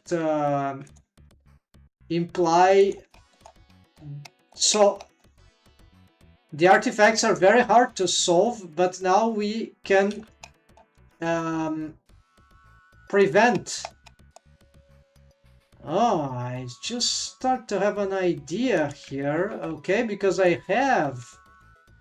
do have this extra bone. And yes. This will be the realistic thing to do, as long as, of course, they moved in sync, right? But no, I mean, like this, right? Because the hip is not like this, right? But this because this is animation, right? We can use this to deform the tissues and the bones themselves, but it counts as the tissue, right? What looks good in the end, right? At least in cartoon animation. And so the thing is that we are gonna use the parent some bones to this bone, which is something that it's very extremely confusing to use this bone for helper rig automations, because the bone has a different orientation. It's very weird. I can tell you, I have tried many with fanny bones and other stuff. It's weird.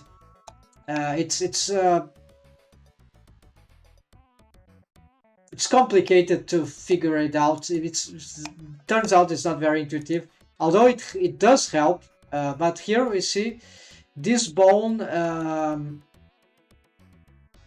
Yeah, you see, so the parent is brutal, right? It's 100%, so I cannot double parent. This is a shame, so I have to sacrifice. Okay, but first I want a proper bone here. So I want the hip.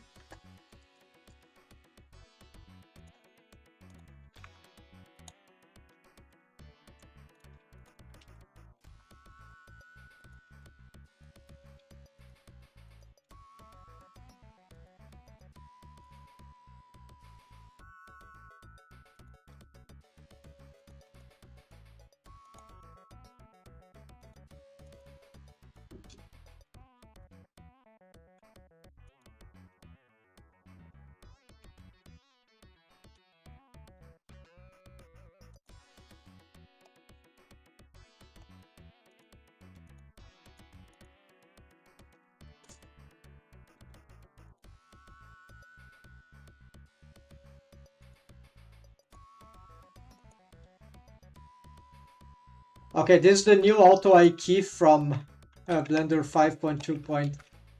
0 made by fellow, his name is Paul Hansen, the expanded auto-I key, which allows us now to do this kind of pinning with the bone still having a parent offset. So we can do this, it's very useful. You see, you can pin the joint. This already was able to do, but then if I had to get this behavior, I needed this bone then to be unparented, and then if I wanted it to follow another bone like this one, I'd have to recreate a fake parenting relation with a copy location bone constraint, copy rotation bone constraint, stuff like that, right? Armature bone constraint, but it could get very tricky, and now this is mostly an advantage because we have this freedom here. But of course it's not the best case scenario, but I'm using this because you see we can do yeah, this is a problem, but we can do this. I just cannot I just don't have the controller here to manipulate the curvature, right? I know how that could be done, right?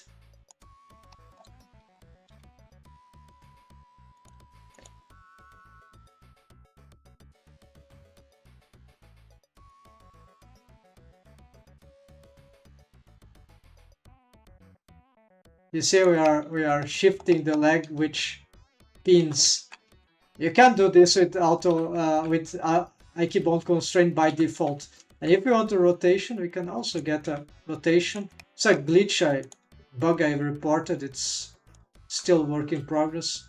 But yeah, this is the problem here is the arcs of this bone and how it gets offset.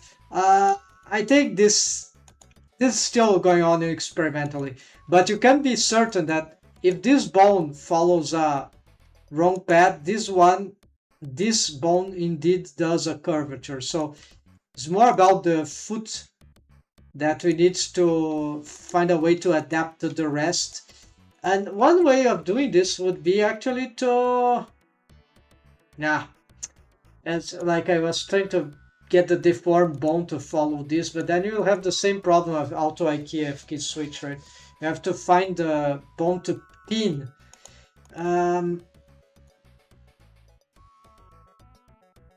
Yeah, it would be a terrible problem. Anyways, not the topic here. So we are about to solve this kind of automation now for the skinning. And you see that, okay, let's reduce this. Hold on. What are we getting here?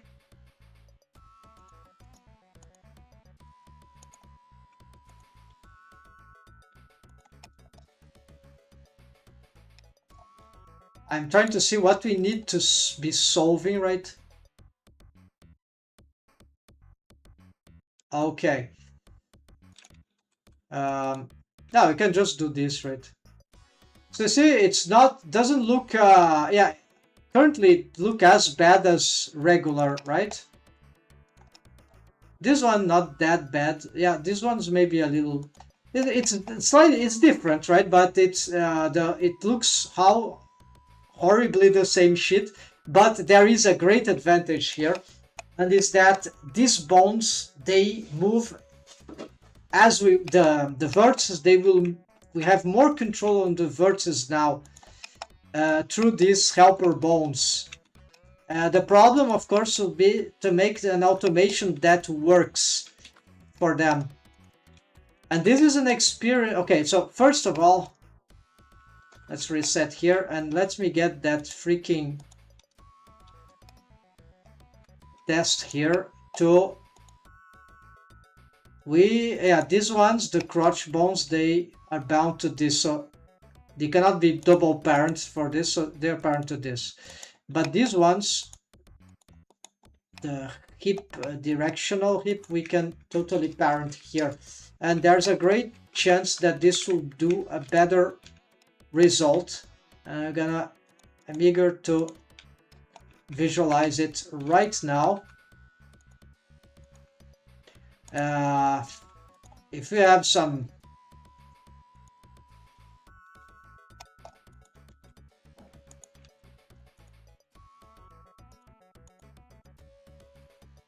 yeah, I'm tempting to get some, because I don't have a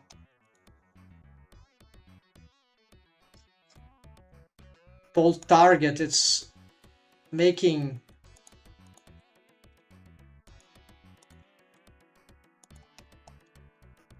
you see, this is easier to control right now. Of course, we haven't changed. We need to change.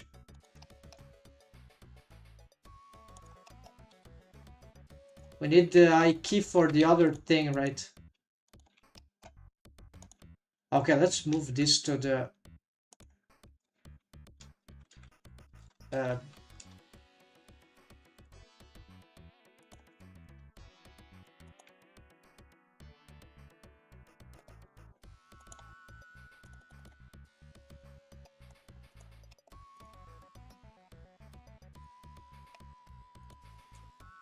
also, let's make this bigger.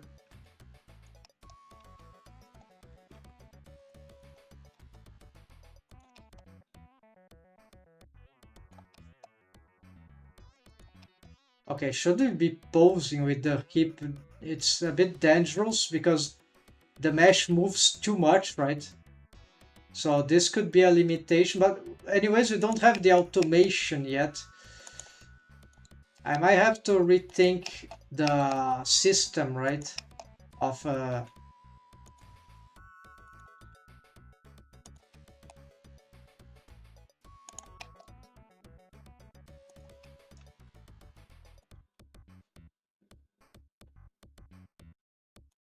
okay, so the problem now is that we have to translate these verts. Oh, they can rotate. Yes, they can rotate because the vertices are free. Yeah. So maybe we can try some sort of fan bone, but not exactly the same kind of fan bone that we would use otherwise. So we're gonna keyframe these bones, right? Reset here.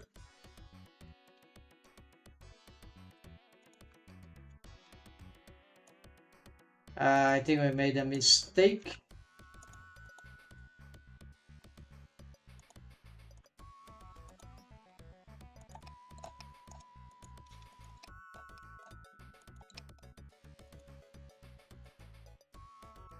Okay, we don't care about the rest. So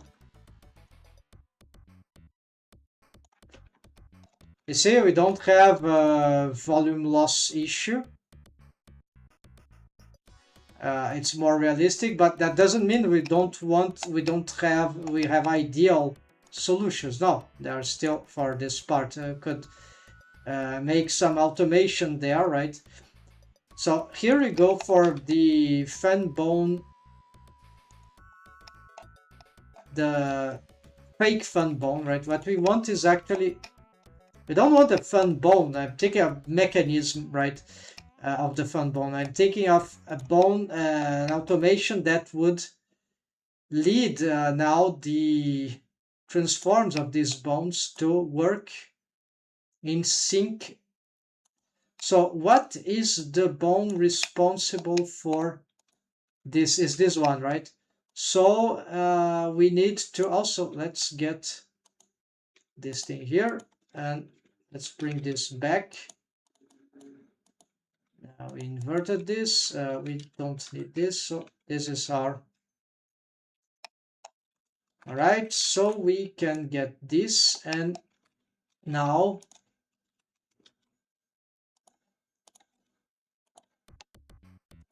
so far I'm being very optimistic about that.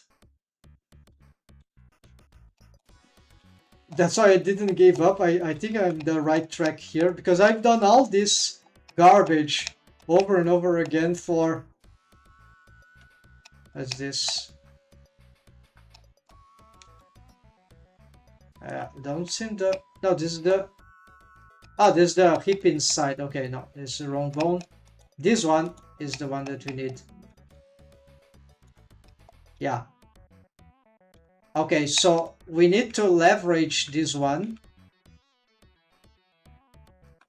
And or rotate it in some way that this one... No, it's not this one. Where's this one? We could push. How to make... We could need a driver here to make the deltas, because then we can have a product A, B variables, right? But the fan bone... Okay, let's look for a... What is this rotation? It's not safe, right? And doesn't look very productive along local. Sounds dangerous, right? Yeah. So it's weird. Here, if we don't have any vertex, we can have this. But what I really want is... Okay, we need to manipulate this and probably...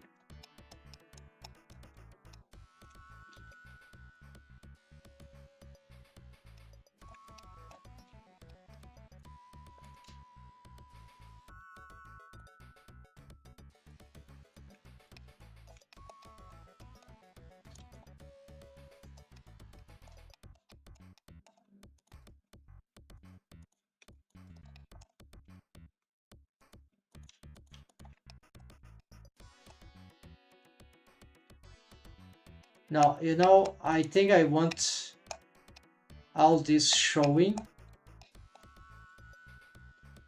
We're gonna make a quick selection sets.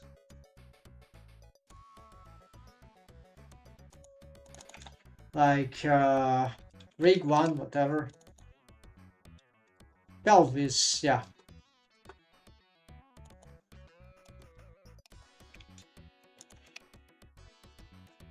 And so from this now we can play. So we need, yeah.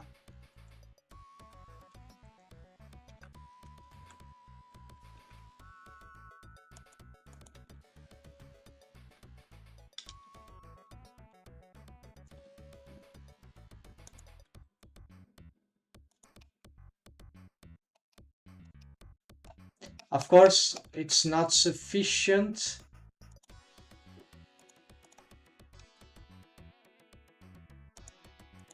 To just work on these ones. We'll have to work on... So action bone constraint could do... I think there's something about blending. I'm not totally sure because I don't really use too much this technique for rigs. This is not the mix stuff.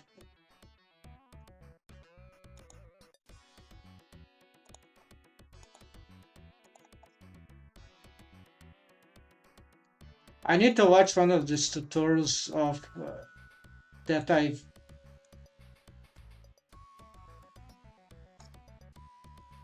There'll be something about blending actions that this could... If I understood properly, we could, because it's keyframing, they blend like in NLA editor, like animation layers, right? So because it's the same bone, it's the same armature object, same skeleton. So if a certain pose is taking two commands of action, the same bone is actually, if the mesh, I don't know how to explain, it's complicated, but there is something about blending, and this could maybe, it was not very well explained in my opinion regarding that. Maybe it can almost do. I really don't know, so I'll have to try myself, but I know that deltas here would be a critical problems. This is why I'm trying to see if I can go. I might need to anti-rotate the bones. So okay, I know what I can be done. So basically,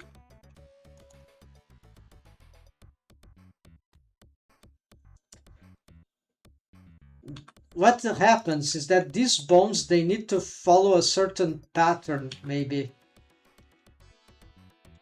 and this could be a certain arcing motion, and this arcing motion can correspond to could be an action bone constraint, but if it blends the way I'm trying to explain, or it could be achieved through a pivoting parent.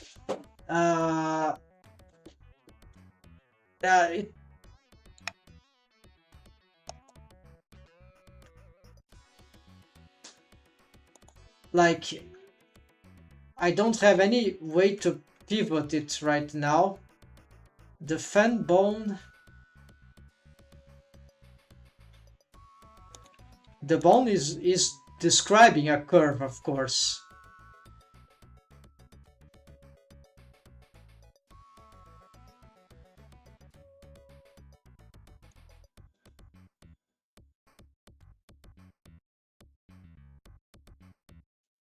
I'm confused. What really? Because they are loose bones, I have to think differently. I'm not dealing with. It's not exactly the same kind of artifact.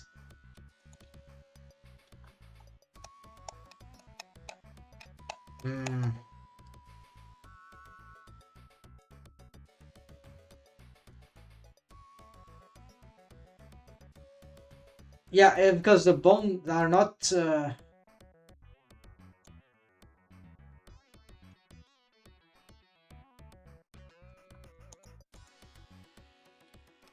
Then I have to address other bones there too. Okay. Let me think. Yeah, it's because I try not to work with the rotation of the bones. This is why, although might have to at some point to try to negate the rotation. And I know this can be done, but I just don't have the parenting structure here to do this yet. But I know it's possible. We can make the bone arc with change its location, like rotating, and like a full copy transforms, things like this. But at the same time, we can unstack the rotation. So this is crazy. We can do this.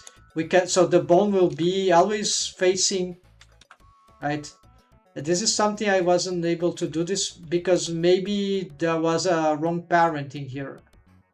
So maybe this will need to be achieved through another buffer bone, maybe, to do this. It's one of those complicated things, right?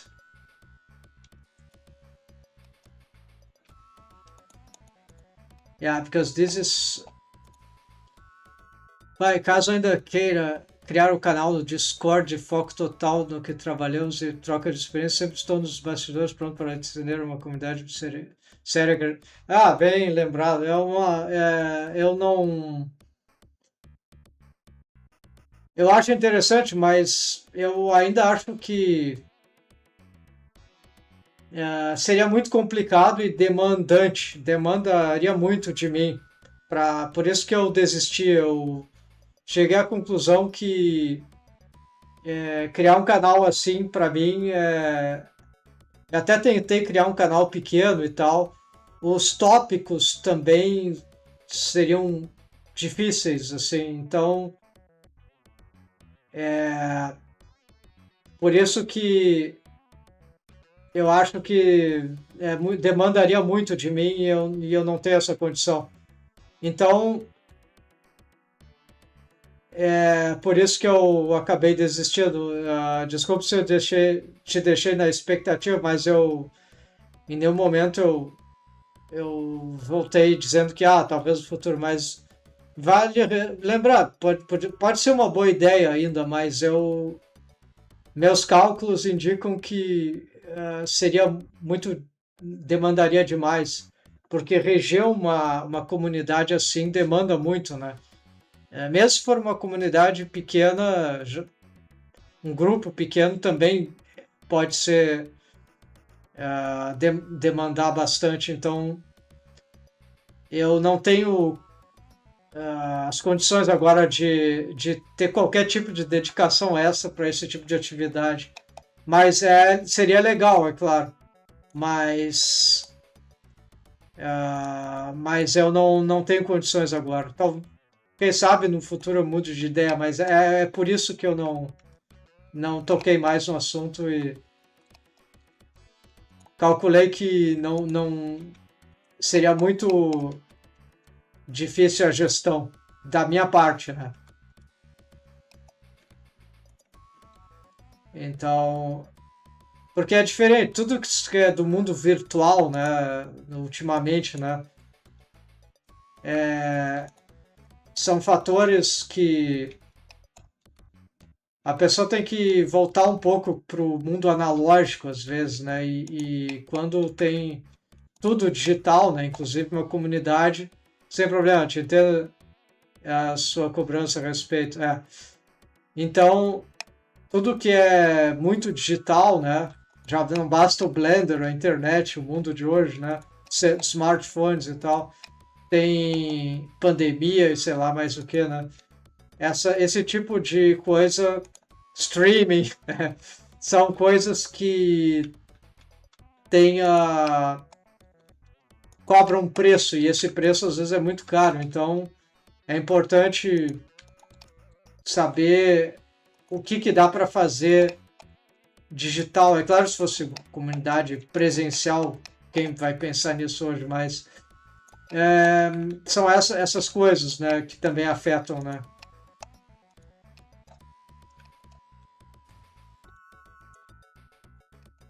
Mas se eu tiver alguma outra ideia, se eu pensar em alguma outra comunidade, alguma coisa, é claro, eu, eu te aviso daí. Mas sim, obrigado por lembrar, mas é isso. Eu sei, imagino que por a comunidade que tu criou, eu vejo que às vezes tu posta, tá fazendo streaming na Steam, não na Steam, no Twitch, é isso? Eu achei interessante, eu não tive ocasião de olhar, mas eu fiquei curioso de ver o que estava rolando lá. Então, mas tu tá fazendo streaming na Twitch de Blender? Uma hora eu passo lá para ver. Okay, so folks, here I'm still trying to find a way to do this. Okay, so my performance is ruined here.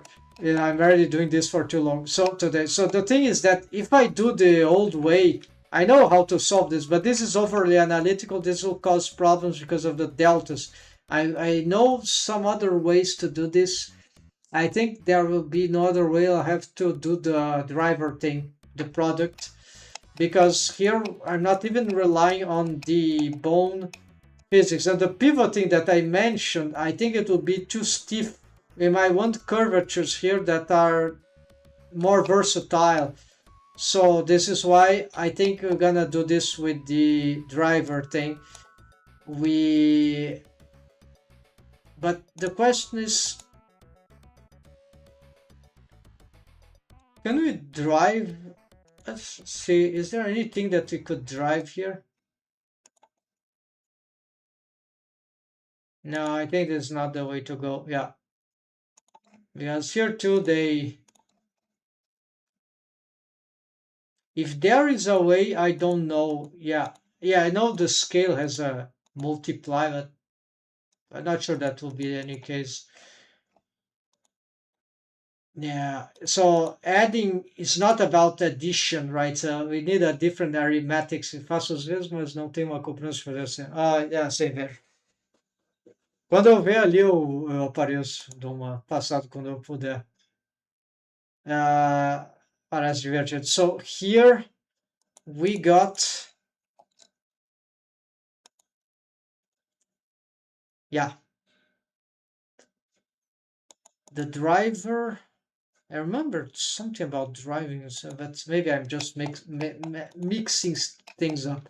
So I will have to drive this, which is kind of bad, but in the worst case scenario, we could use a buffer bone for itself. So you can still move it, the deformed bone, instead, in spite of the driver. So driver, then symmetrizing driver, this is gonna be start to be nightmarish, right? So maybe it doesn't compensate. I don't know. There are probably better ways. I just can't find right now. So I'm gonna just try to do the like caveman stuff and see if we can get this stuff right. So the properties of this thing, right? So it will be from here, right? Or from here. Yeah, from here. We can do from here. So the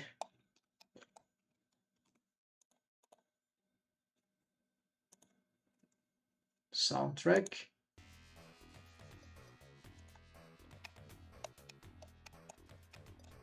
All right, so it's the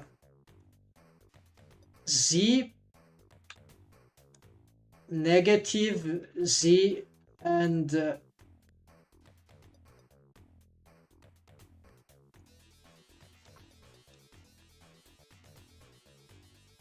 maybe just the negative Z. Okay, let's try this. So add driver. We're gonna do this way because it's more intuitive to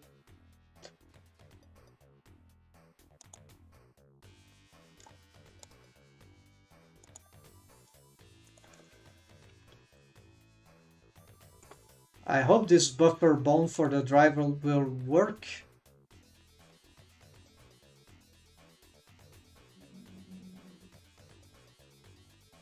X rotation, I guess.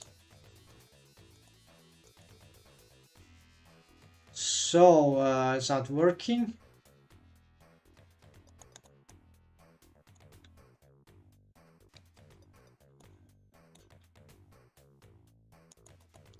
It's all quaternions, right?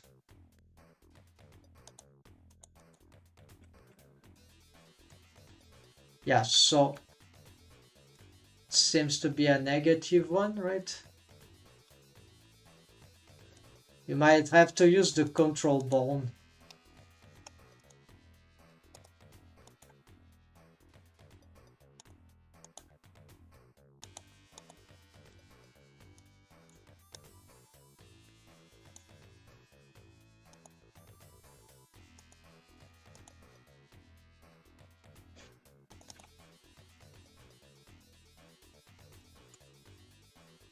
Okay, I have to use the control bone because the buffer bone is irresponsive to this. It's not able to catch. It's because the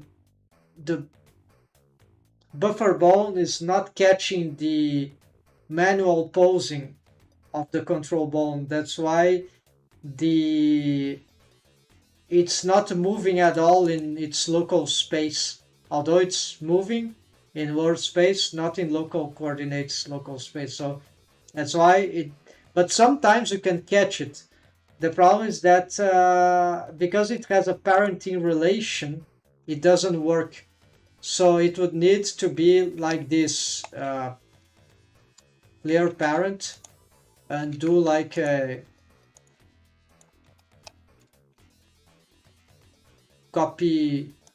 full copy transforms, right? I expect that drivers would be more versatile, but they aren't. And so now we can change. So now this bone is, well, no, it's not receiving anything, but it's in taking the transforms. These inputs are made in the transforms pathway of the bone constraints. That means that if we change now the parent, in spite of there's no information about it, it's still working, because now but if I take this off, yeah, it changes. And also maybe it's because of the parenting.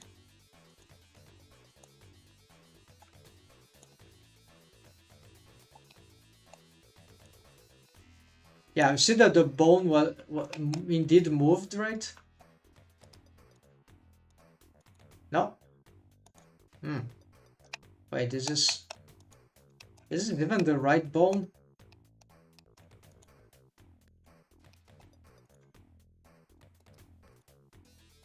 I think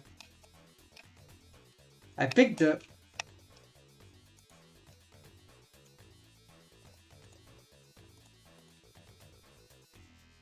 Oh, no, this is correct.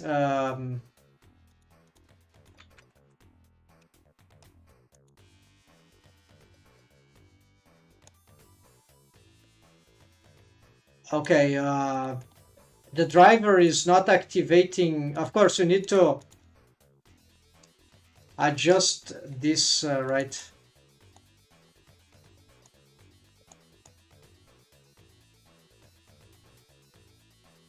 Yes, okay, it is doing the job, but it is in the...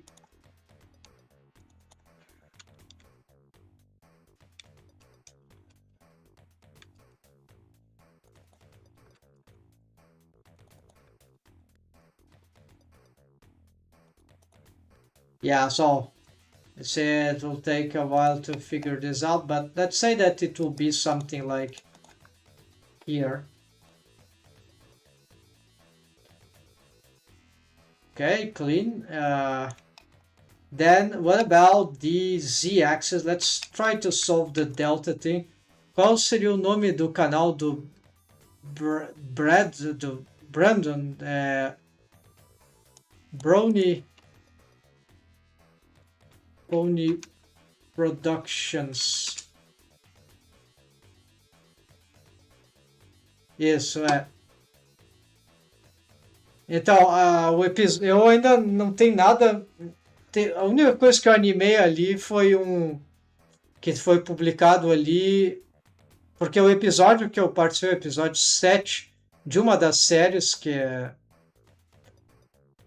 um dos projetos independentes ali, que é esse episódio 7 ainda não foi lançado, né? Ali eu animei uma cena inteira, de 1 minuto só, mas 1 minuto de animação é um monte, né? E era uma cena bastante complexa.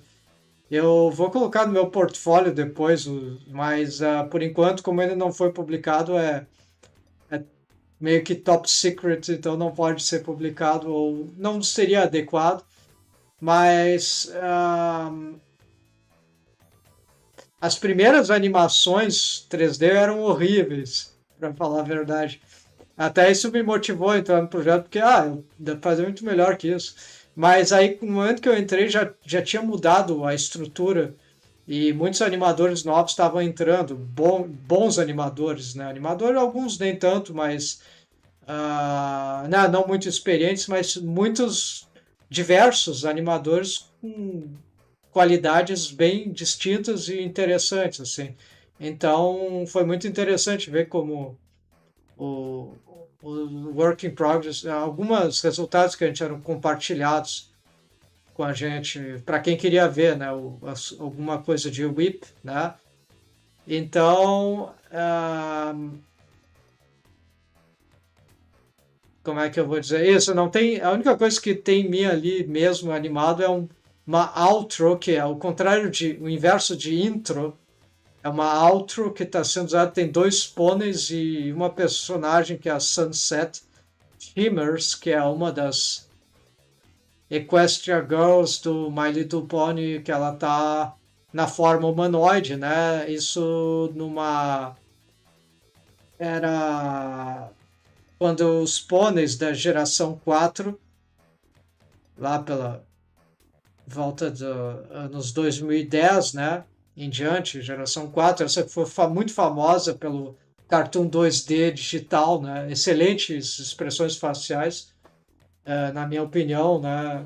Aquele cartoon era genial. Não, não era coisa que eu assistia, né? Mas não era da minha época, mas quando eu vejo hoje e por que que tem uma legião de fãs é porque os tais dos bronies, que são os fãs de pôneis da, do gênero masculino, vamos dizer assim, e, e Pega Sisters, que seriam as fãs do gênero feminino.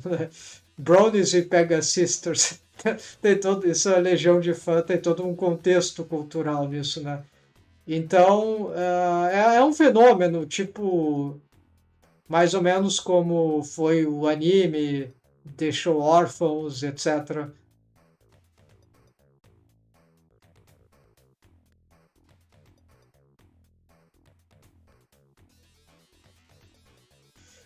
Ele usa um monte de IA para uma série de coisas, acho que até. Então, o Brandon é bem desenvolto, assim, para fazer uma série de coisas criativas, assim. Então, é, é muito interessante, mas a postura dele é meio bold, assim, meio arrojada, assim. Então ele é meio doido, mas ele faz as coisas acontecer, ele dá um jeito. Então é interessante, né? E ele tem um server no Discord com um monte de gente, seguidores e tal, mas se não fosse a proposta de trabalho que ele lançou na própria comunidade do Blender Blender Artist, né? Não teria tido essa experiência, né, singular. E é uma web series de animação paga, né? Pô, é foda, né? Cara, é foda. Mas não é fácil, não é fácil porque dá para discordar de muitas coisas, né? No fim, pode ser considerado como uma espécie de freelance com uma certa a distância, né? Então é interessante, mas tem que se adaptar muito, eu diria, porque como eu disse, teve recentemente um problema de budget e aí não se sabe se vai ser possível, quando vai ser possível retornar, né? Se vai acontecer, né? Então é lamentável, mas agora por enquanto não dá para fazer muita coisa. Então meio que o projeto tá meio que freeze, né? Interrompido, congelado ou em modo tartaruga, assim. Porque sem a grana não dá para produzir, não dá para pagar para novas cenas para animar, então é, é bem limitante, né? Porque ele quer sim pagar para. Não é aquela coisa de gamer, de desenvolvedor de gamer pão duro, né? Que entra no meu. Isso, claro que. Não, o cara não paga um centavo, mas não, entra no meu projeto e se render eu pago no futuro, né? Tipo assim, ou fica com royalties bom, menos mal, mas enfim, existe toda uma cultura assim, no meu entender, assim, que é muito ruim, assim.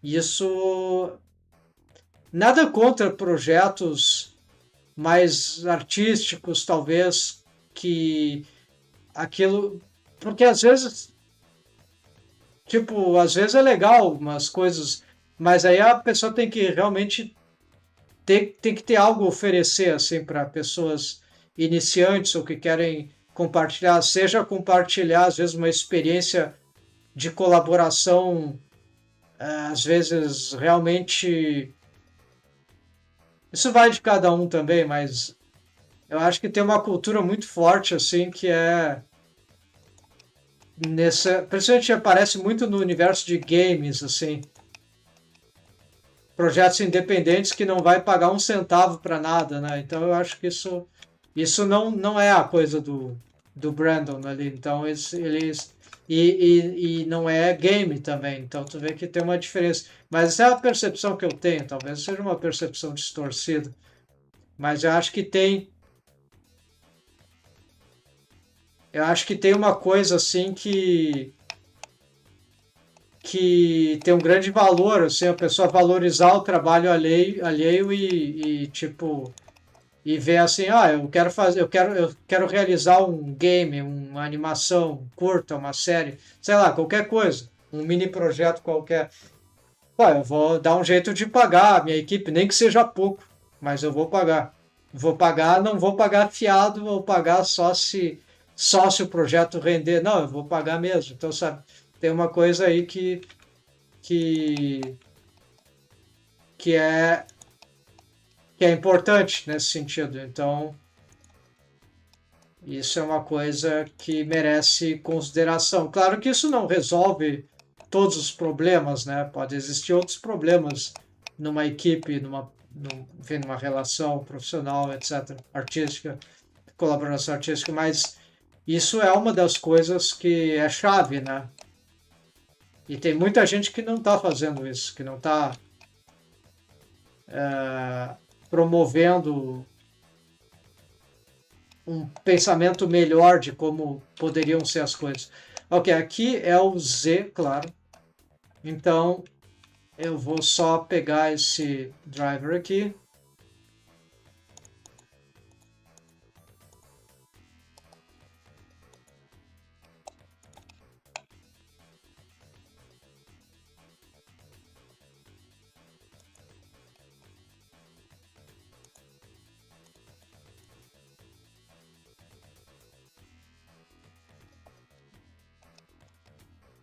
Será que esse valor é suficiente?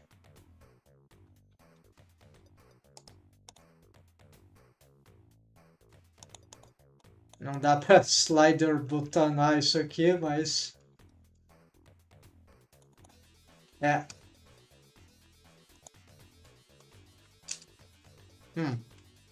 Ok, quem sabe isso aqui, né? Mas agora tem isso aqui, né? Então ainda dá para fazer algum movimento nesse sentido. Vamos ver como é que. Ó, já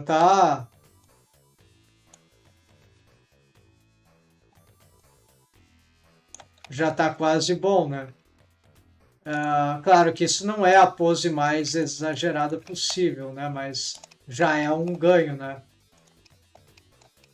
Aqui a gente já tem mais problemas, a gente vai ter que.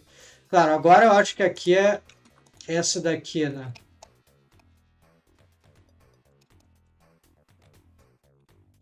Vamos ver o que mais que dá para fazer aqui.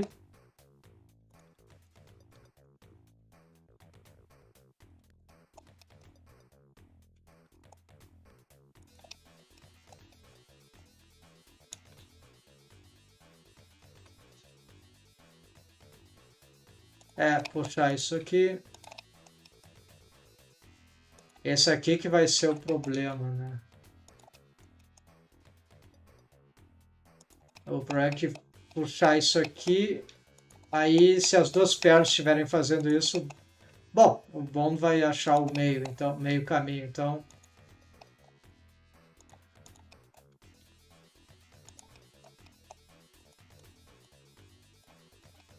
Aqui é onde o Action Bond Constraint, eu acho que seria muito mais eficiente se ele não tivesse o problema do delta, que eu não tenho certeza.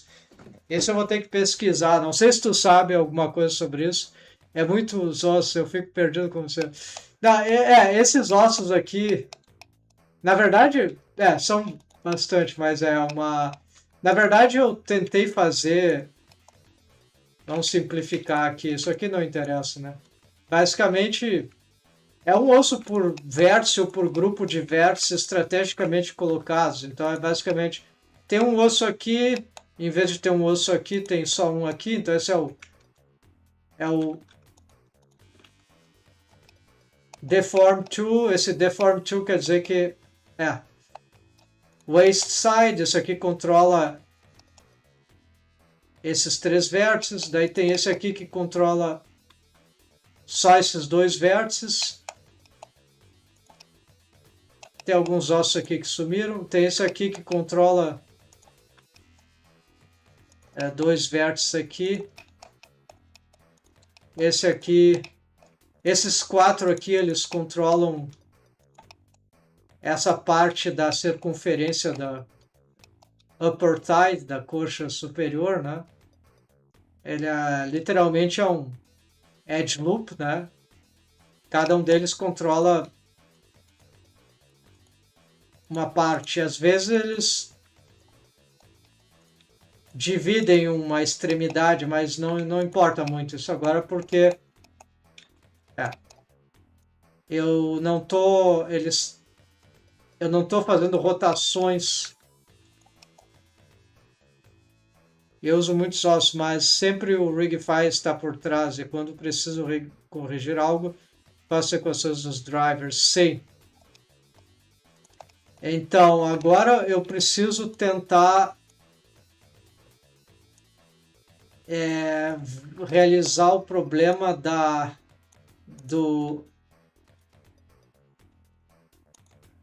eu preciso tentar solucionar o problema do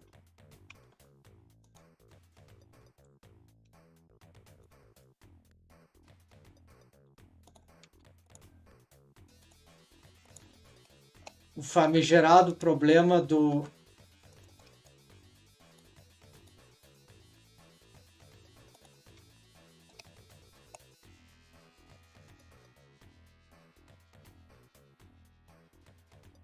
isso dá muito trabalho, né? Não daria para fazer isso.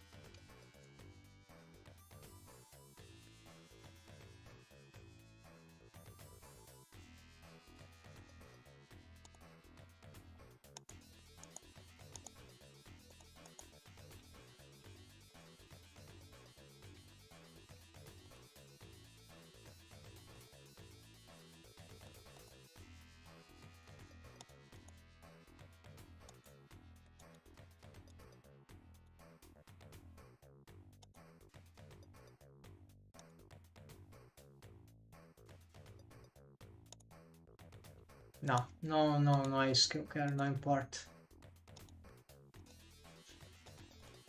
Ok, bom, isso vai ficar assim, não tem problema.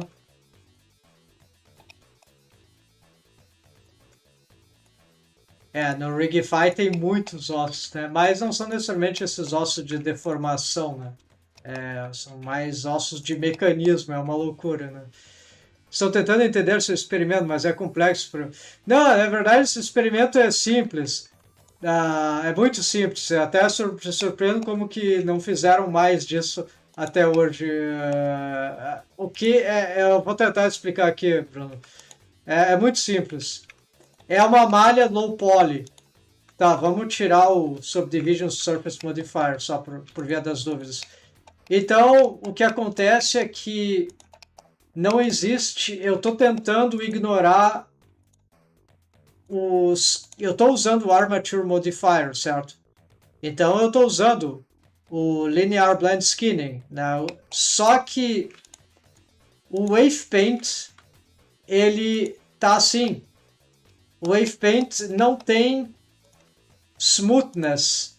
Eu não estou criando blended waves, o que eles chamam de blended ou shared waves. Porque quando eu tenho isso aqui numa junta, especialmente, como o joelho, são esses vértices que estão sendo shareados, estão sendo compartilhados entre pelo menos 2 ossos, que começam a sofrer os artefatos de quando ocorre a rotação, porque aí o skinning algoritmo ele começa a calcular a rotação de um osso em relação ao outro, é sempre o relacional, mas os vértices que são afetados são que sofrem os artefatos, não são esses aqui que estão isolados num osso só, que aí é full waves, né? Mas eles começam a sofrer esses aqui que estão na interseção. Só que nesse experimento que eu estou fazendo, é um experimento que eu estou levando um pouco o know-how do Shape Key, e é como se eu estivesse manipulando, é como se esse bone fosse um Shape Key, porque esse bone aqui, tu vê que não tem não está tendo compartilhamento. Bom, aqui está tendo, mas eu vou apagar, né? Então, cada vértice tem um bone, ou cada grupo de vértice tem um bone só. Isso faz com que não ocorram artefatos por meio essa interseção, por meio está tentando um osso depender em grupo para manter os volumes mesmo das deformações. Isso, porque assim eu não preciso corrigir artefatos do skinning algorithm, porque na verdade os vértices eles vão se mexer exatamente com o bone, sempre, porque o bone ele tem, então é como se a posição do bone correspondesse a um posicionamento exato de Shape Key, que se faz no Shape Key, correto? Que tu apontou lá no início. Então isso aqui é como se esses fossem Shape Key bones. Claro que o problema é que eu não posso controlar os vértices aqui com o bone. Eu preciso, quer dizer, eu posso, mas aí eu preciso ter um bone para cada vértice. Eu estou tentando simplificar e tá. Em alguns casos até estou tendo um compartilhamento, mas como aqui não é uma junta e eu estou evitando rotacionar os bones, e quando eles rotacionam, eles estão rotacionando em sincronia, então nunca vai ter uma diferença de rotacionamento entre esses dois bones naquele vértice que eles estão compartilhando. Estão tendo blended waves. Então não vai ter nenhum artefato. E mesmo se tivesse, não seria muito relevante, porque não é uma junta exatamente. Agora, se eu começar a fazer uma rotação aqui, uma rotação aqui, aí sim eu vou começar, teria provavelmente um artefato de skinning aqui, mas não vou ter. Agora, então o problema, só que agora eu tenho que resolver manualmente esses posicionamentos, né? E é um pouco parecido com resolver os artefatos de skinning, só que aqui eu tenho uma vantagem, é que eu não estou tendo artefatos de skinning. O que eu estou tendo é artefatos brutos de simplesmente reposicionar o vértice que eu quero, exatamente onde eu quero. Então é uma coisa muito mais acessível, porque os bones, os vértices vão responder minimalisticamente ao que eu fizer aqui, pelo menos na pose final. Então é um pouco como o Shape Key, na lógica do Shape Key. Você está tentando um osso dependendo. Talvez drivers de eixo com cálculos mínimos. Dá para fazer com drivers. Na verdade, eu preciso fazer aqui um teste para ver a posição diagonal da perna quando a perna está assim. Então, para se conseguir isso, você vai precisar fazer os ossos trabalhar de forma de locações. Exato. E é isso que eu estou fazendo. Eu só estou usando. Eu poderia usar as rotações, mas elas começam a dar meio que uns efeitos ruins, né? Então, eu vou trabalhar sim as localizações, as locations, né? O posicionamento.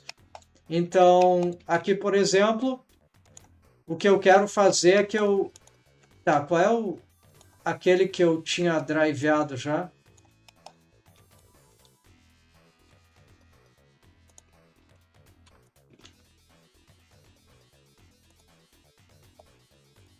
Tá, esse aqui eu tinha driveado e...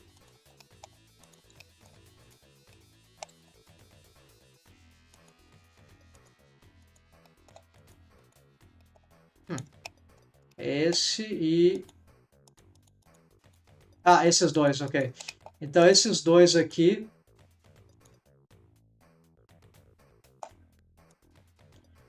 que eu preciso ver como é que eles se vão... Eles que vão ter os delta. Então, aqui eu vou começar a combinar efeitos, né? Então, esse aqui no local, Z está alocado, mas não quer dizer que eu não possa...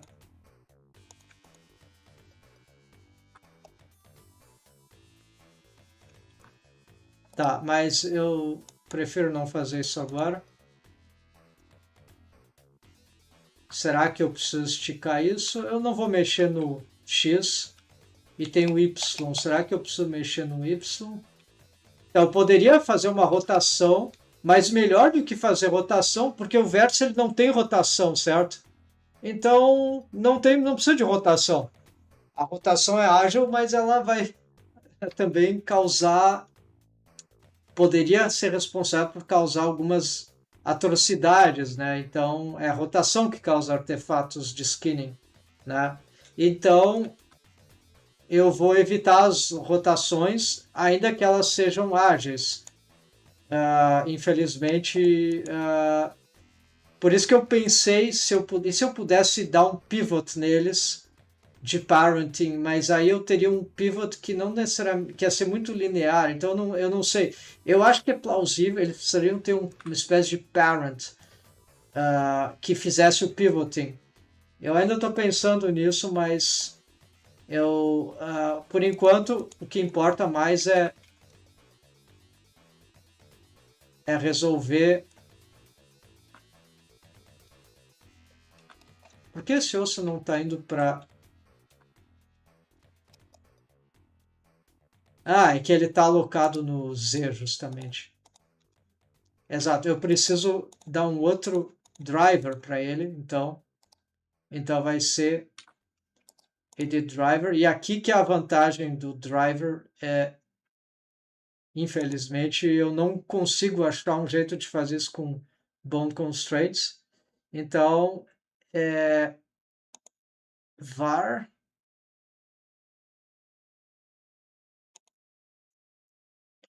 e a gente vai fazer a mesma coisa, só que agora vai ser o z rotation,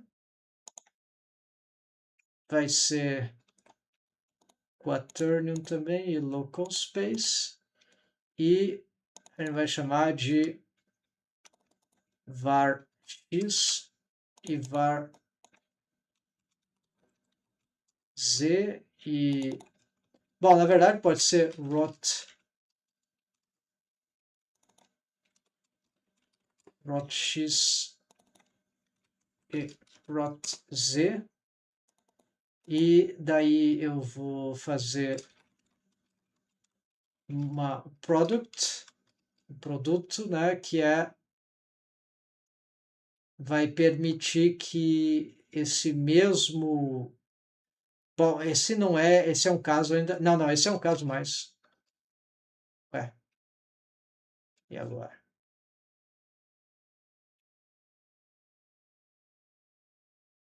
Ah, tá, ok. Não tem problema. É que aqui eu preciso... Aqui não está acontecendo nada, né? Porque o X não está sendo rotacionado para frente. A perna não está indo para frente, ela está indo para o lado. Então o X não está funcionando, então por isso nada acontece aqui.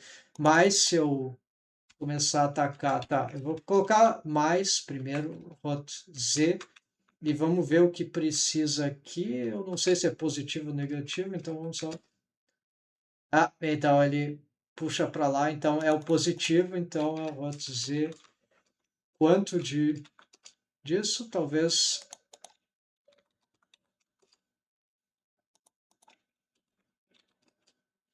1 é demais, né? Então, na verdade, vamos precisar de 0,8, por que não? 0,6, 0,7. Pronto, e agora eu vou tacar o produto que... nada bom. Sim, porque esse valor é muito baixo. Ah, e se ele tiver zerado?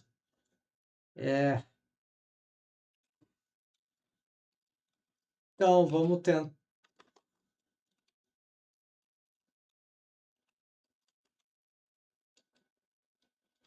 E se tiver zerado, tem um...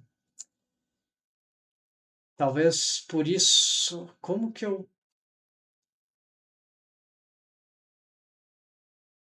Tá, vamos tacar um mais 0,1, por que não? Antes da... não resolve muita coisa, né?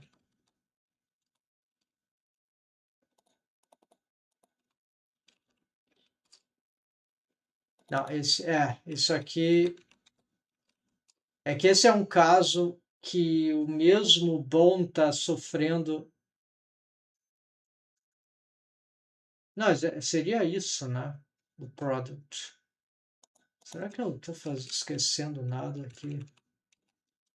Eu vou ter que ver outros exemplos. Faz tempo que eu não uso essa técnica, mas ele está claramente anulando.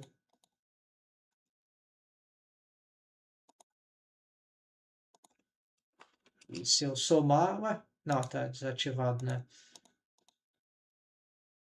Não tem outra coisa aqui que eu...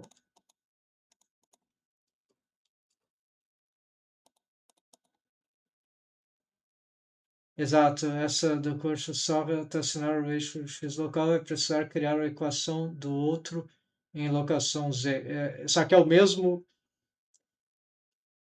o problema é que ele tá usando o mesmo eixo, né? Era para usar um outro, e agora eu vou ter que talvez trocar a orientação dele, porque ele tá...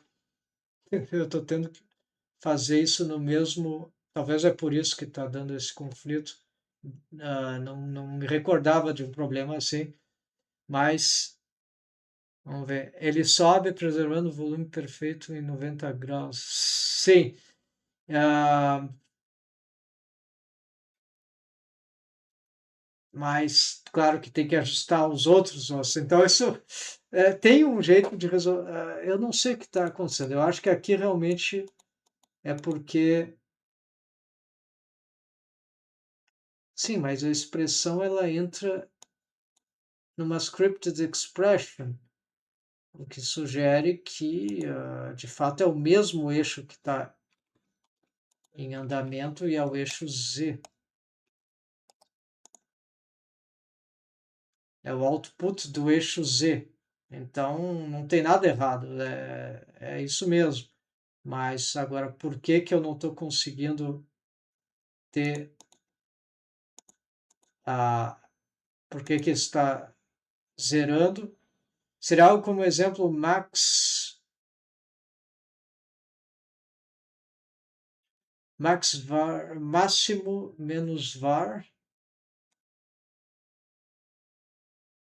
0 vezes... O que que é esse 0,038? Só um exemplo, talvez. Esse max eu já vi em algum lugar, mas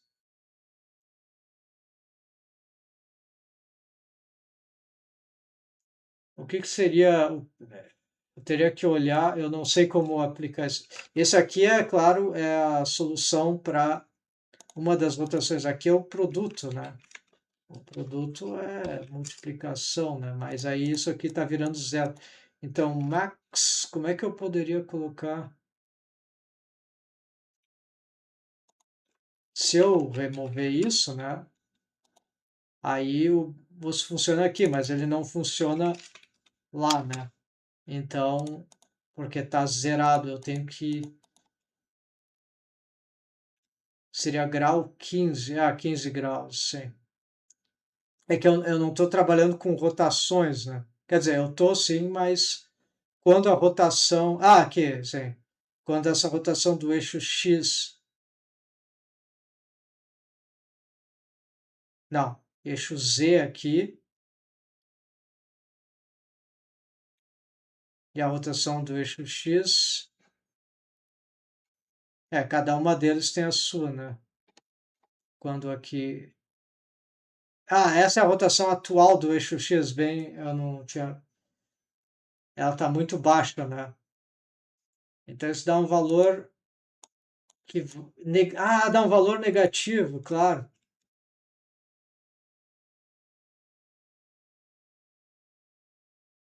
Mas não está mexendo em nada, né? O que é estranho.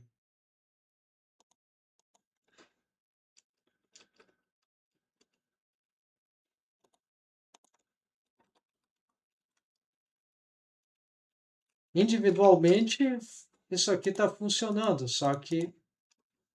Ué, deixou de funcionar? Update dependencies? Não. Ah, não, é que é o. Eu cortei o errado.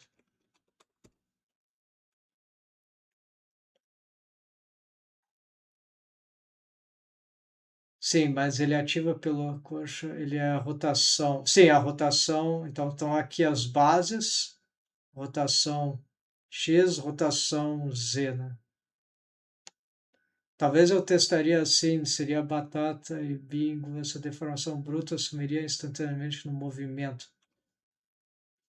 Sabe o que estou pensando? Eu acho que eu preciso estudar isso aqui, eu vou pegar essa informação que tu passou. É que essa fórmula max deve ser algo, eu não sei o que que faz, então eu não vou nem testar aqui, só se tu conseguisse me explicar, mas não sei se tem a ver com, se for zero, então acontece outra coisa, talvez uma, eu não sei, mas aparentemente eu estou tendo algum problema sério aqui para compreensão do fenômeno aí do, uh, do driver, né, para o produto, eu sabia fazer, né? Eu tenho tutoriais, só que eu não tenho tempo para resolver isso. Então, na verdade, vamos tentar resolver com o outro método, que é o método uh,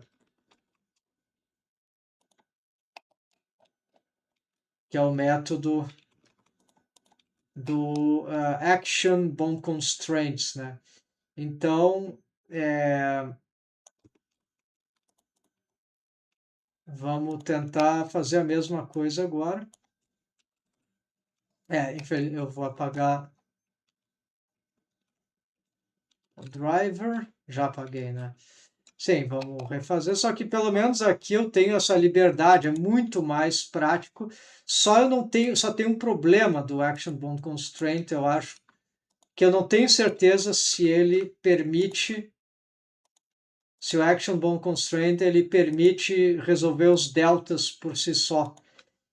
Se ele não tem uma forma de fazer produto, né? Se ele não tem maneira de fazer a mixagem entre entre o eixo X e Z, essa diagonal, né? Então, eu acho que tem um potencial de ter. Se ele conseguir encontrar essa diagonal automaticamente, então ele é um sistema smart. Então, é isso que eu estou buscando, porque aí não precisa resolver delta. O delta, obviamente, é quando a perna, nesse caso, ela está levantada e ao mesmo tempo ela tá a meio caminho entre estar assim e assim. Então é a perna levantada. Até vamos fazer um outro keyframe aqui já disso tudo, porque não é assim.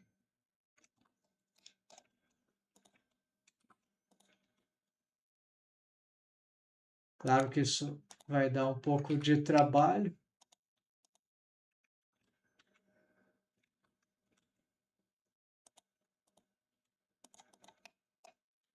Não é exatamente essa pose, mas é algo assim, né? Quando a perna tá... Eu não sei se isso aqui rotacionou de uma maneira meio maluca. Vamos ver. Não, tá ok. Ou será que não tá ok? Bom, eu vou só tentar desse jeito, então. Ok, vamos fazer assim. Resetar isso aqui.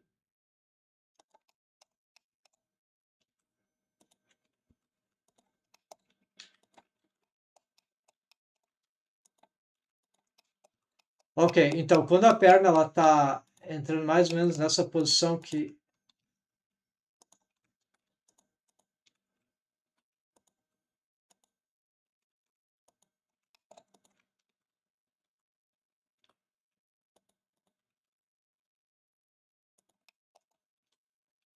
Isso aqui é um delta.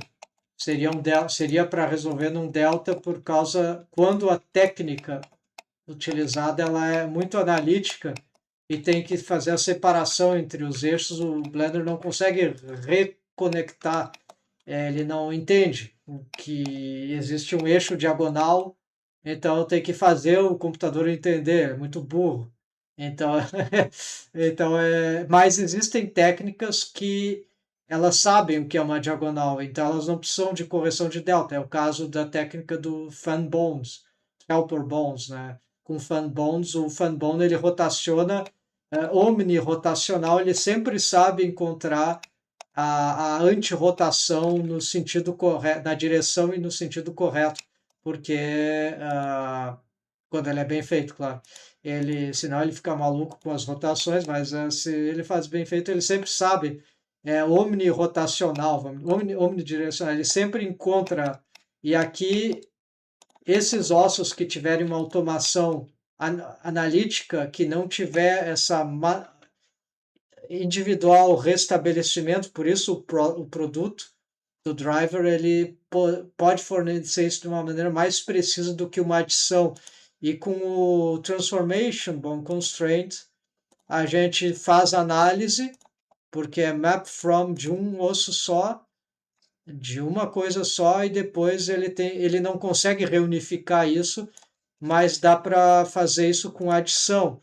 Só que a edição é meio que imperfeita, vai funcionar, mas não vai ser tão eficaz, vai ser, pode não, vai ter algumas incongruências assim, mas ele dá para fazer, mas vai ser imperfeito. Ele vai meio que a curvatura vai ser meio torta assim, porque quando do efeito do bom, porque não vai estar isso, porque é uma reconstrução errada, equivocada do... Aqui eu tenho que framear, né? Antes que seja tarde. Então, esse aqui é um delta difícil de fazer, que precisa do produto. Talvez o terceiro seja. Então, pode ser que... aqui a perna já está bastante levantada, dá para fazer ainda mais, né? Por que não? Então, penso eu que o drivers é o que te dará o que busca. Mas o driver é muito mais chato. Então, eu sei que até com bons dá para fazer se eu encontrar.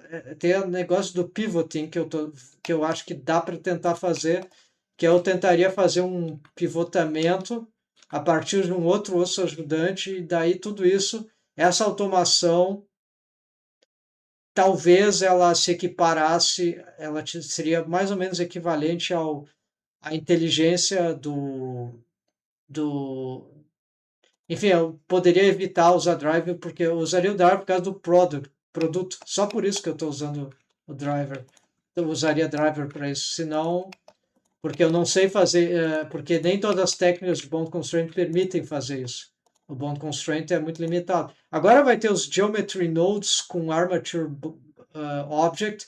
Armature object vai ter modificador tem um cara fazendo isso. O cara maluco, ele está fazendo uma coisa que vai ser muito interessante para rigging. Vai dar para colocar um geometry nodes modifier para uma armature object.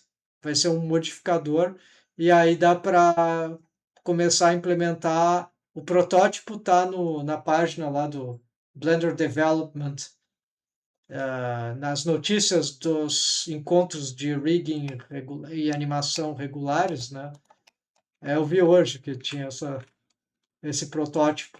É um protótipo ainda, é bem doido. GeoNodes não sei nada e tem. Não, Geometry Nodes é um caminho à parte. Dá pra fazer coisas muito legais, mas eu já fiz umas brincadeiras, mas a pessoa tem que realmente ter um mindset, uma mentalidade de programador, porque essa coisa de programador, programação visual, como chamam, né? É divertido quando tu quer fazer alguma coisa mesmo, né?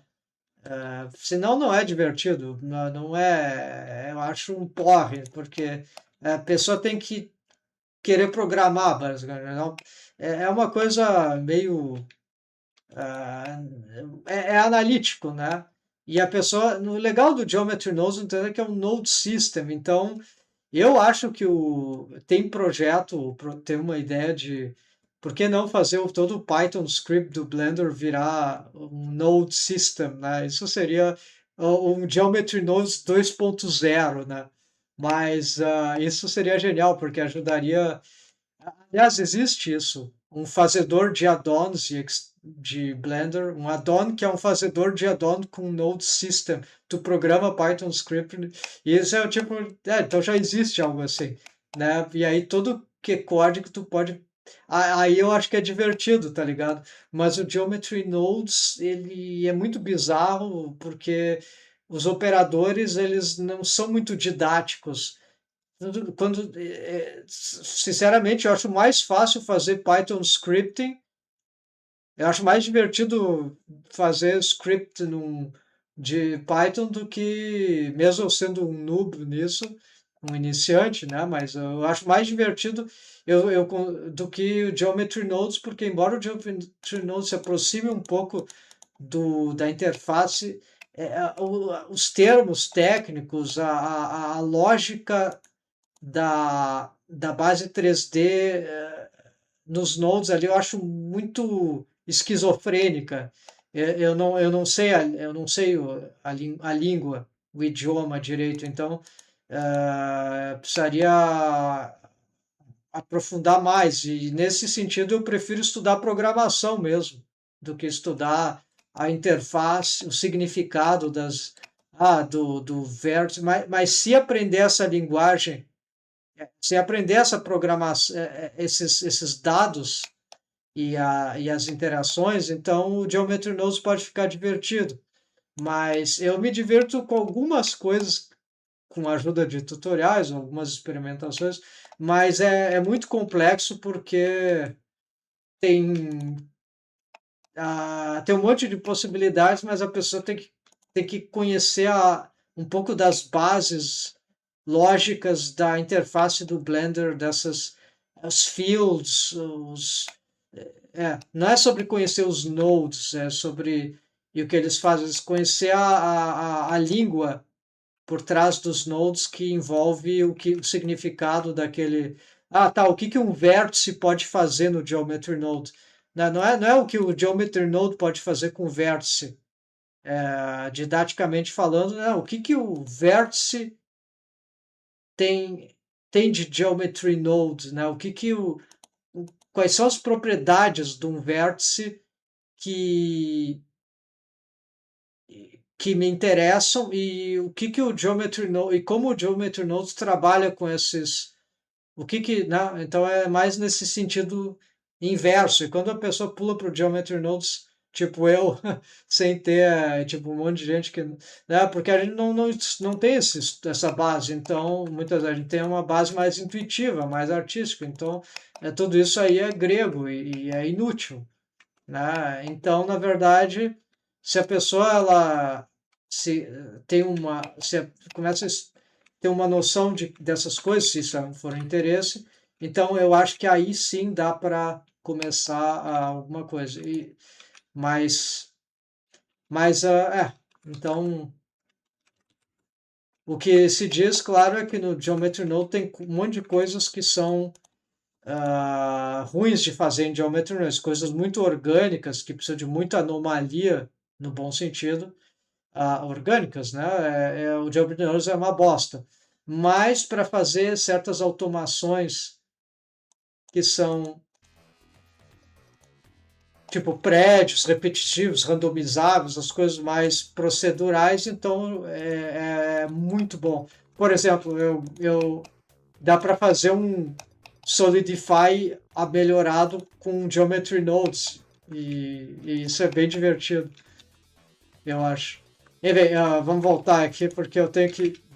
Então eu vou tentar usar um Action Bond Constraint e ver se eu consigo resolver esse delta de deformação com o Action Bond Constraint. Vou experimentar algo parecido com e compartilho com. Sim. Sim, tu está falando desse sistema aqui. Legal. Não, eu gostaria muito de ver se tu tiver tempo e disposição porque isso aqui é ainda experimental. Eu tenho intuição de que isso vai funcionar porque eu já mexi com isso. Mas o desafio que eu estou tendo aqui na verdade, eu quero encontrar qual é a melhor maneira de fazer essa automação aqui. Essa automação é mais vantajosa, por um lado, do que aquela do skinning convencional com helper bonds, porque aqui eu não tenho que resolver artefatos. Embora isso lembre, assim, um artefato não é um artefato por si só. É só um posicionamento errado dos vértices quando eu tive esses movimentos. Então, eu estou tentando achar a maneira mais eficiente de resolver isso sem precisar, por exemplo, do delta. Bom, eu vou tentar o Action Bond Constraint. Deixa eu achar como é que faz isso. Eu tenho que lembrar porque eu quase nunca usei isso. Eu preciso aplicar isso. Tá, vamos começar por aqui, em que esse bond vai ter um Action Bond Constraint baseado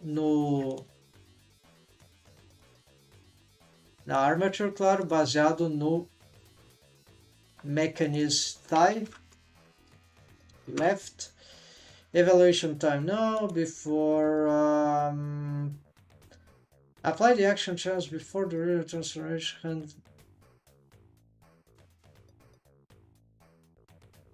Não sei, eu vou deixar isso aqui. Embora esse mix talvez com animação, talvez no caso da animação isso seja importante. Enfim, vamos deixar assim. Channel X Rotation, claro. Local Space.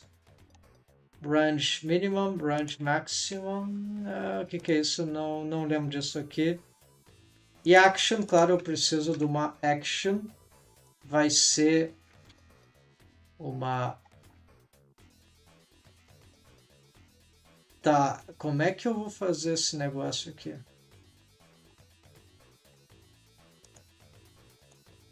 Já sei. Ok, eu preciso tirar isso. E só que framear...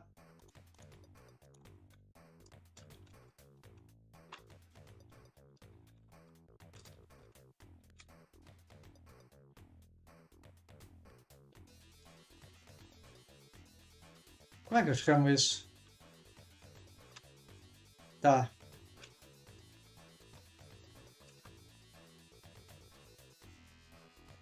Sei lá. The fix vai ser deform fix, então vai ser tie. Será que é isso? Bom, vamos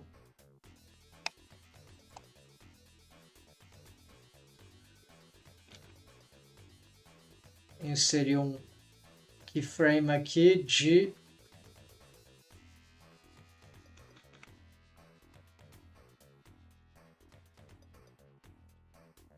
location. Por que eu não estou encontrando? O que houve aqui?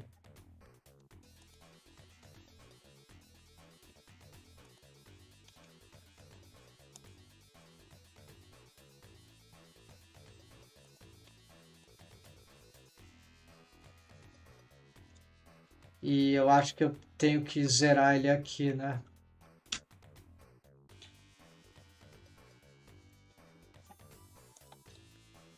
Tá.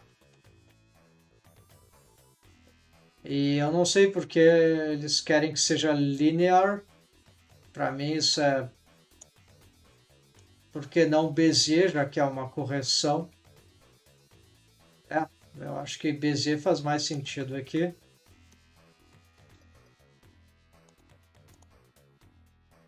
Então, defix.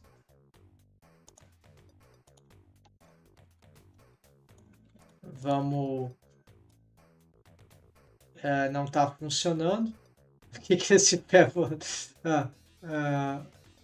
ok, tá faltando...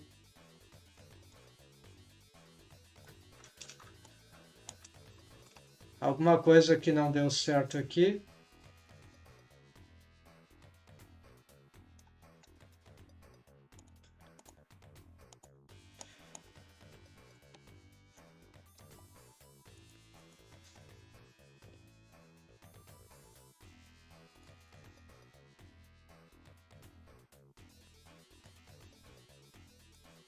Será que... Não, não é sobre isso.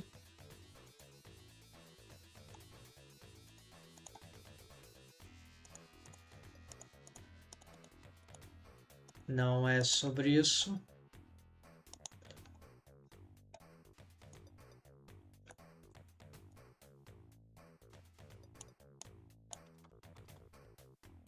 Minimum value for target channel range. Ah, ok.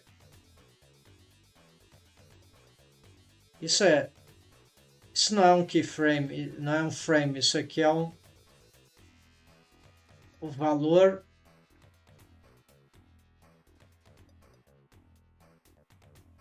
Ah, é a validação, claro.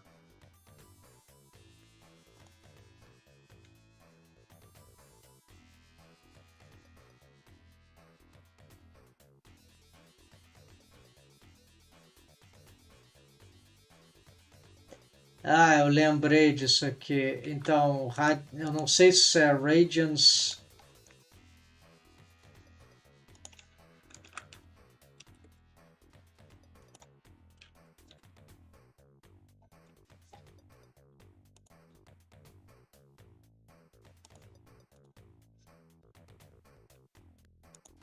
Não, isso aqui é o...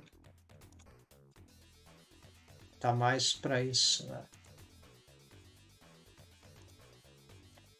Provavelmente está faltando eu...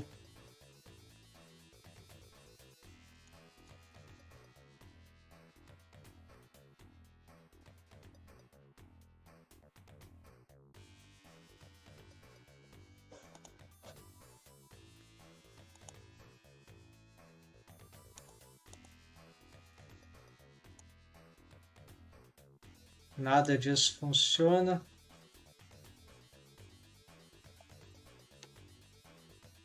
Evaluation time? Não. Acho que está faltando...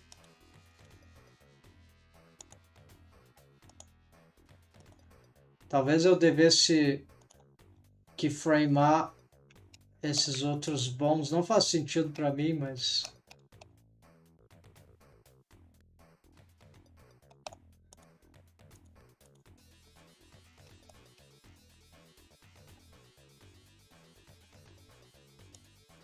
Será que eu devia keyframear o próprio mecanismo? Bom, não faz sentido também, né? Mas...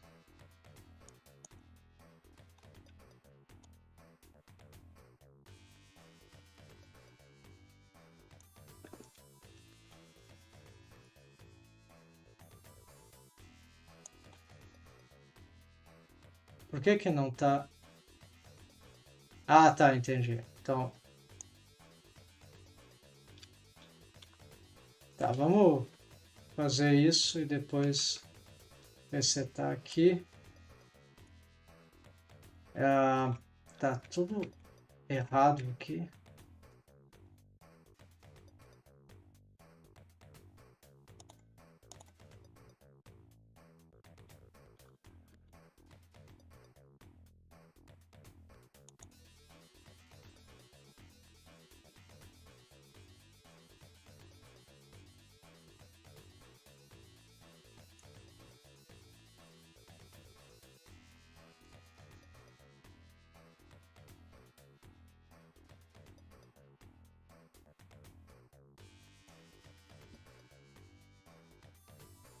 That location. Por que ele está insistindo em colocar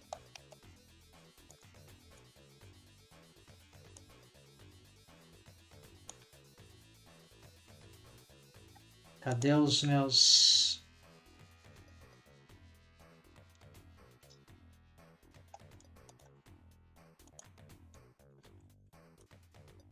tá, agora sim. Então, isso é uma brutalidade, mas vamos ver se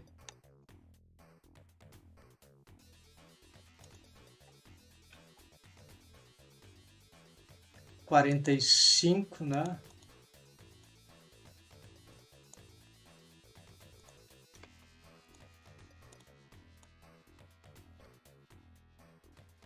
Mas não está ativando, né? Agora ele não quer. Vamos reconstruir.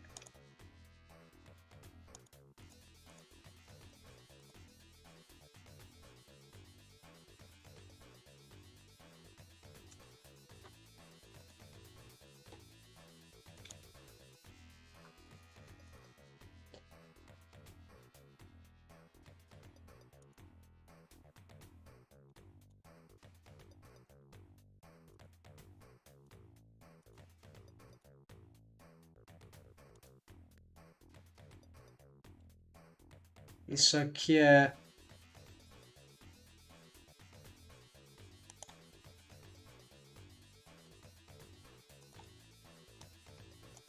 não sei que valor. Eu sei que eu já tive essa dúvida antes. Isso tem cara de ser radians. É, simplesmente não está respondendo. Não acho que é um bug, tem alguma coisa que eu simples que eu estou esquecendo aqui.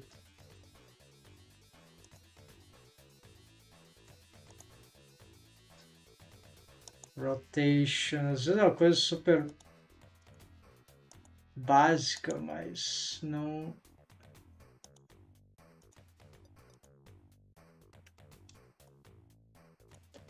consigo entender porque que tá.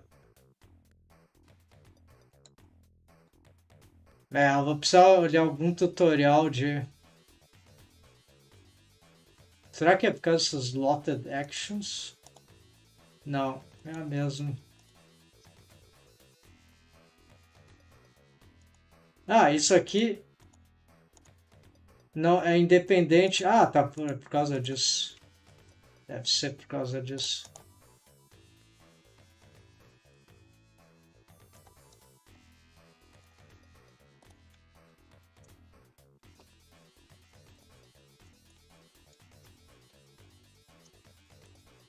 Ainda não.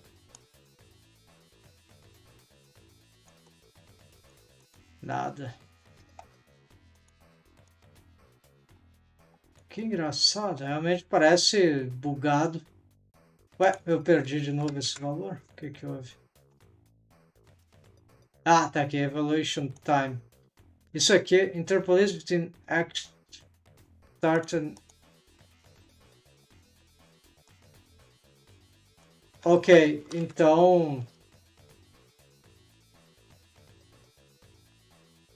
Isso aqui é para fazer um keyframing, provavelmente. Não precisa disso. É só disso que eu preciso, então. Aqui, então era isso, porque esse object, eu pensava que esse era isso que ativava aqui, mas não era o caso. E isso aqui, a gente precisa do, não sei se vai mais que isso, né? Então, mas agora tá. Isso significa que eu posso tirar tudo.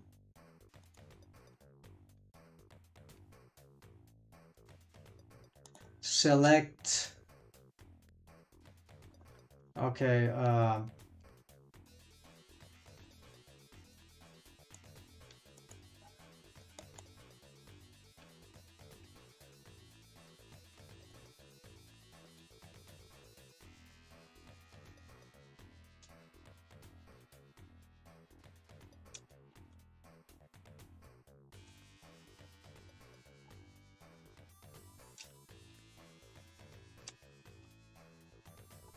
Pronto. Tá aqui. Isso deve ser suficiente. Vamos voltar pro... E aqui também vamos ir para 30. E vamos também fazer...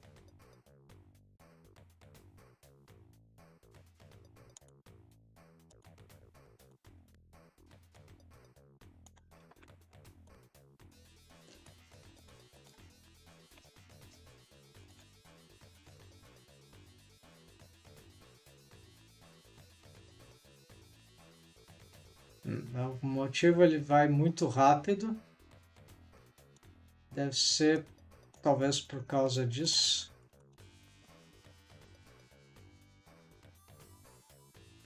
Não, isso aqui é meio que automático.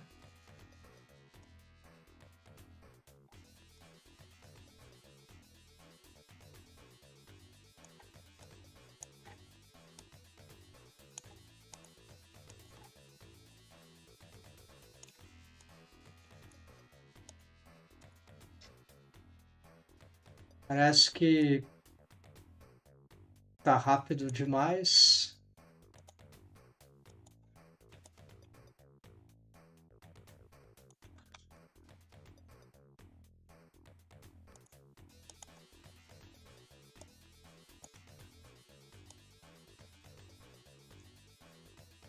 E eu não sei porque ele está fazendo esse movimento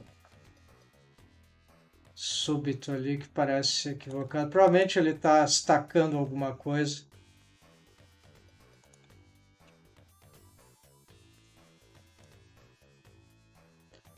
Pode ser por causa disso aqui, não sei.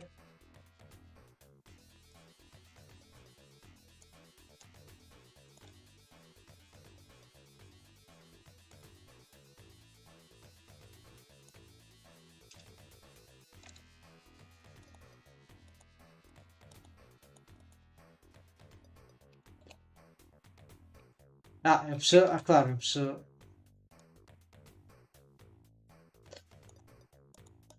Ele não tem keyframe. Então isso aqui continua ocorrendo.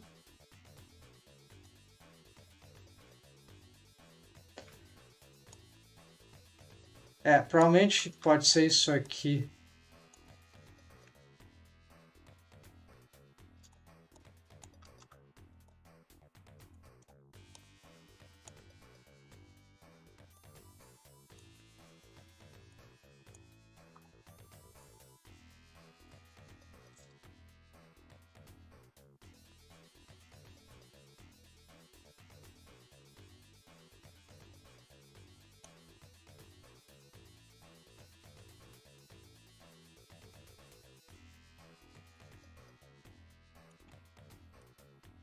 Engraçado que esse aqui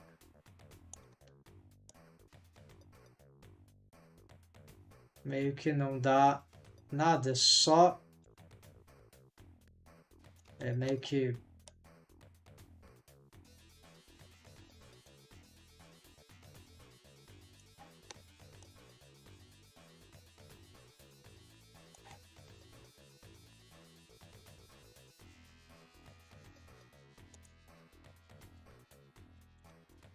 Será que isso é... Ah, é. Então isso é... Será que é...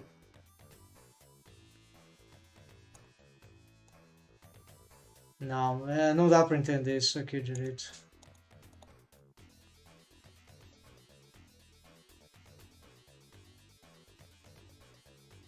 Ah, está. Dá para fazer agora. Isso é 1.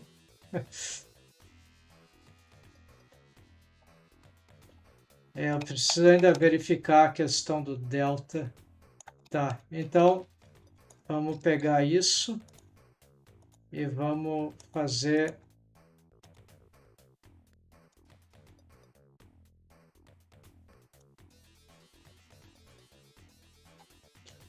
Passei perto do cálculo e de fato é uma base mais ou menos 0,38 a 0,48. 0,4. O que seria esse cálculo de quê? Isso relacionado a aquele driver ali do produto?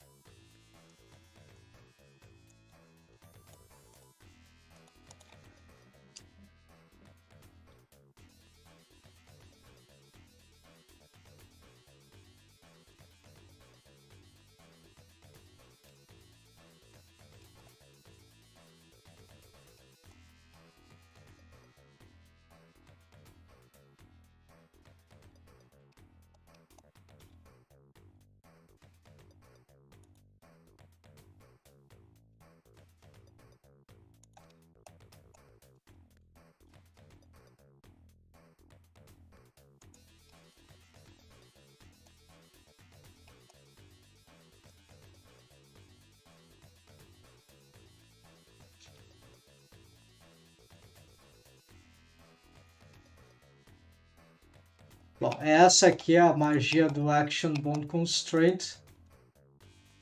É que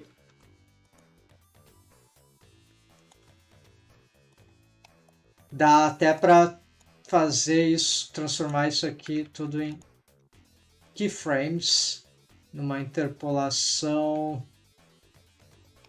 Se eu tivesse uma animação que não fosse uma maldita correção, né? Mas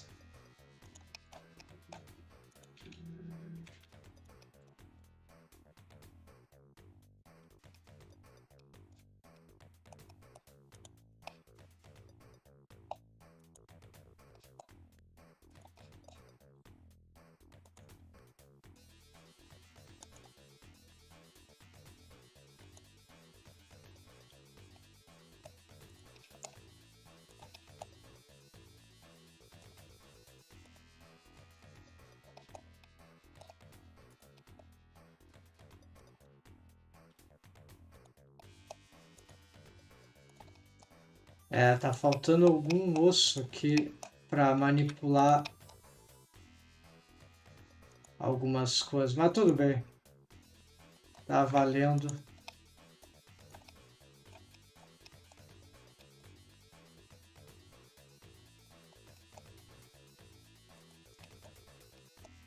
E não dá para esquecer também de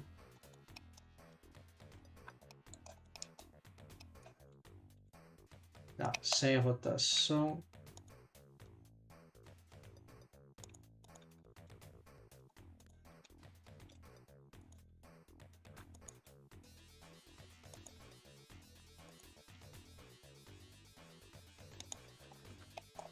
Tem algum verso aqui que eu tô sem controle. Que eu não... Ok, isso aqui.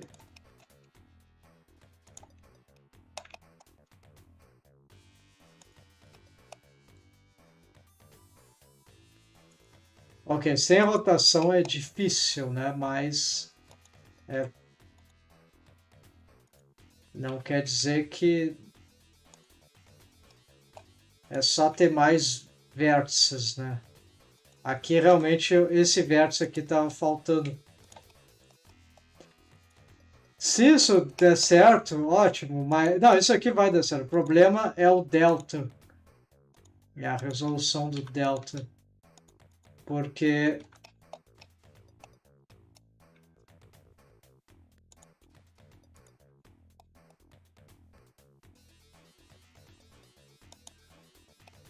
Ok, agora todos esses ossos aqui, praticamente, eles precisam...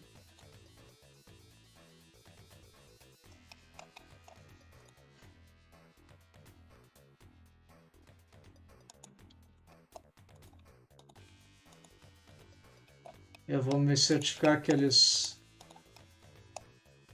Todos têm um keyframe, né? Eles têm que ser zerados na base. Pronto. Na verdade...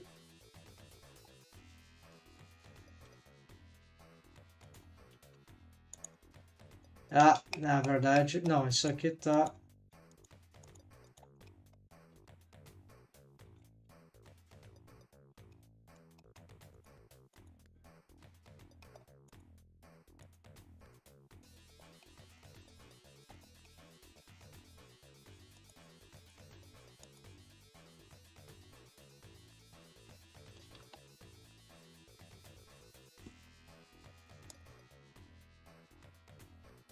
Eu não sei como... Todos eles têm que ser keyframados. Não está funcionando.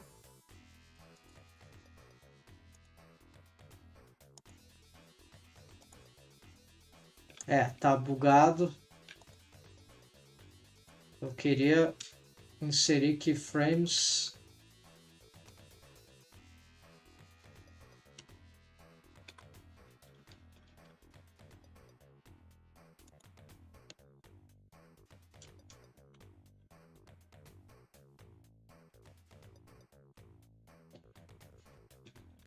Parece que está bugado.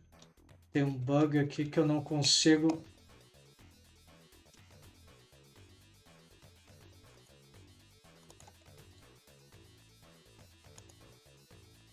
Tá só no location, tá certo. Ok, é só aqui que parece que ele não consegue realizar isso para todos os bones. E aqui tem essa correção. Ok, vamos salvar. E agora, finalmente, a gente precisa que desse aqui.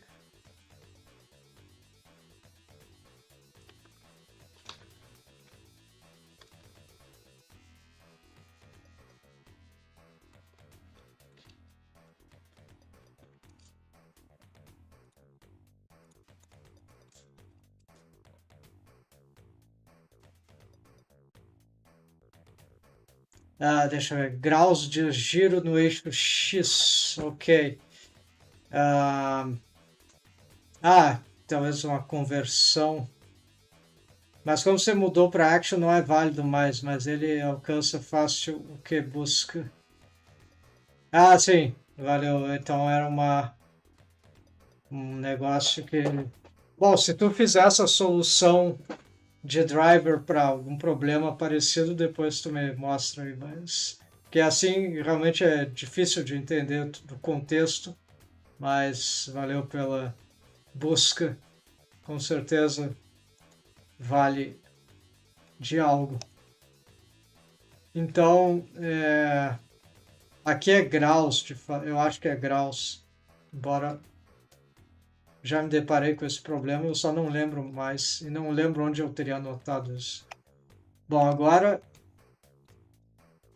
isso aqui, a gente vai duplicar, side, out,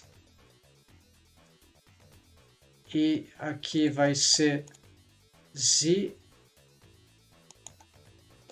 só que aqui vai ser... não, acho que vai continuar sendo negativo.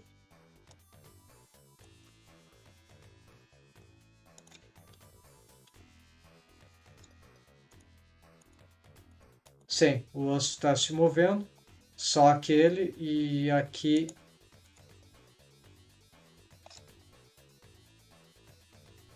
de onde que ele...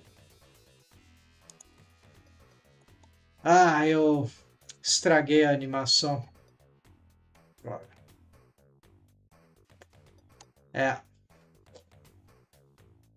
Preciso... Já volto. Be right back.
Bom, retornando agora.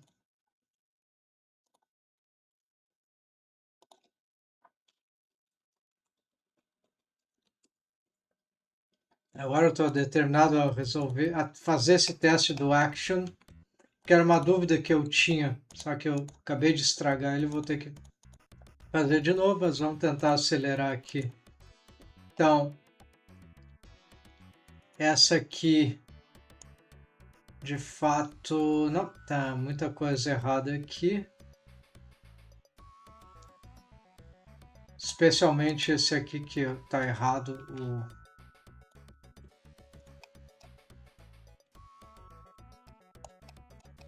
faltou o keyframe, né?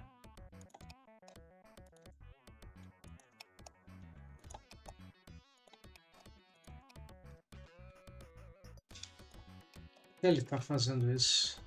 Acho que ele tá agindo em si próprio.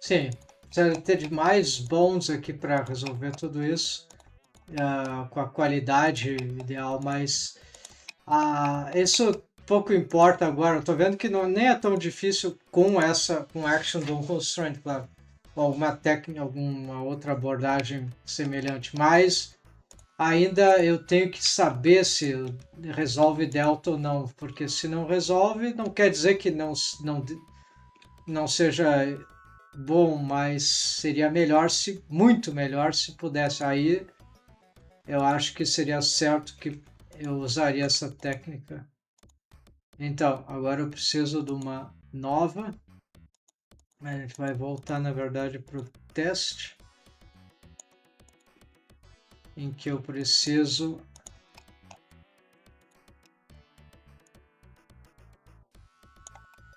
claro que tá tendo um monte de ossos ali que estão tendo. Não, no momento só esse osso está tendo.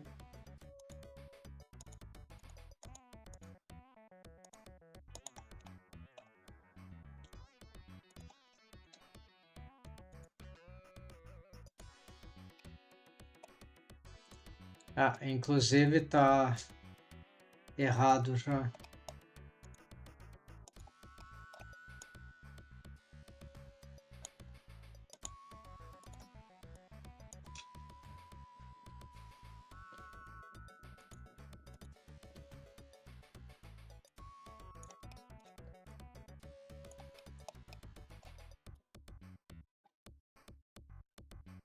Ok, não, isso aqui parece que tá ok.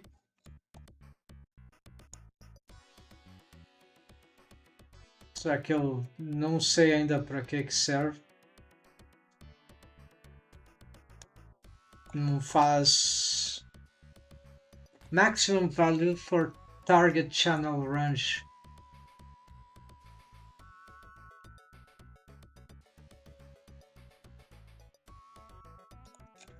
Qualquer valor aqui meio que não parece faz diferença.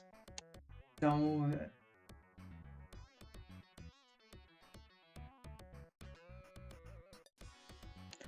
ok, agora voltando para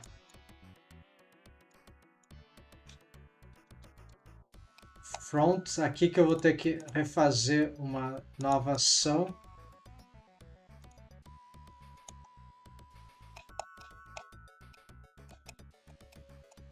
Nem tá muito boa essa pose, na verdade.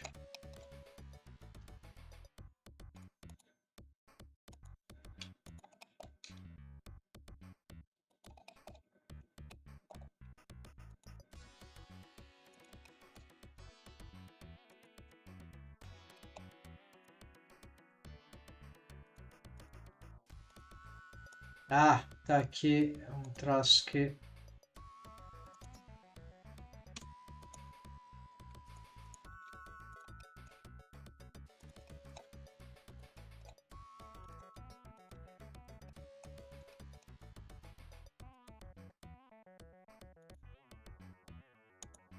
ainda não sei como agilizar esse processo aqui dessas, mas não tem problema.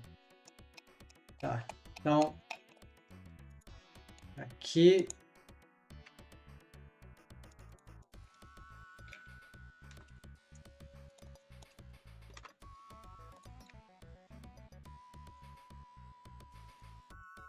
X rotation.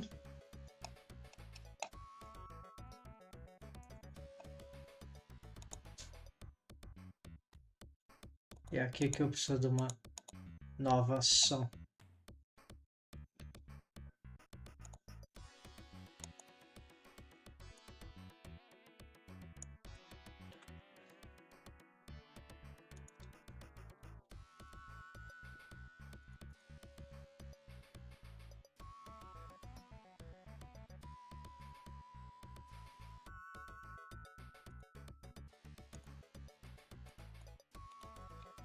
Eu não sei se...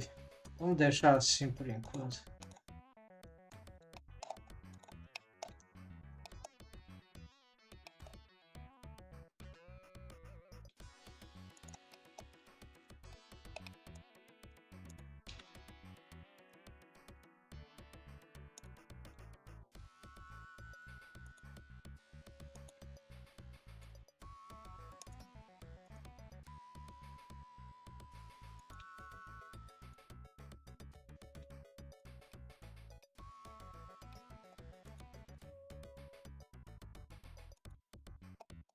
Eu estou usando de tudo um pouco, não tem.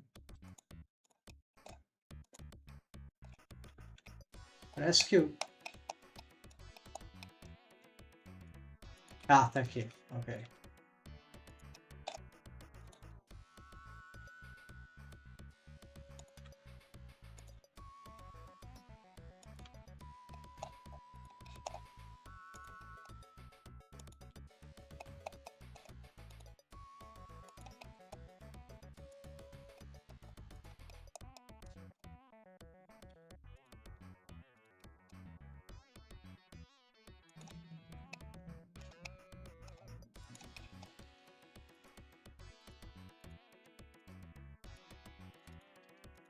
É que todos esses ossos eles estavam.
Precisa de uma distinção melhor dos ossos, né?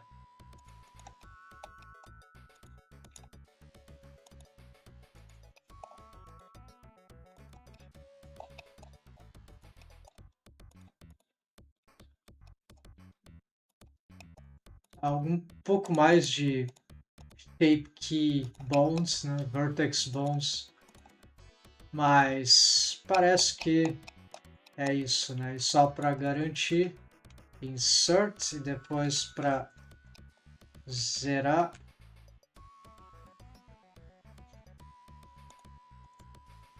Não dá para fazer isso.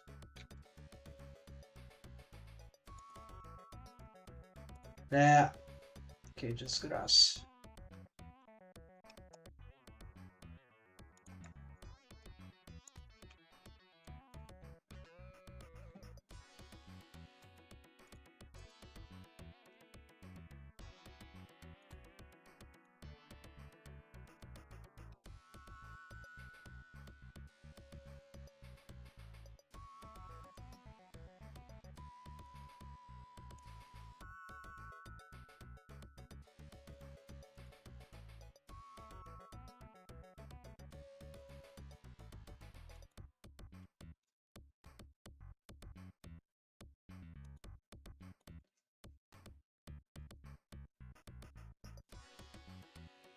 Ok, então, finalmente, agora tem que só ajustar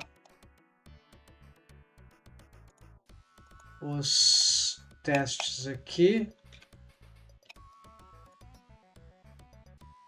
para ver que tem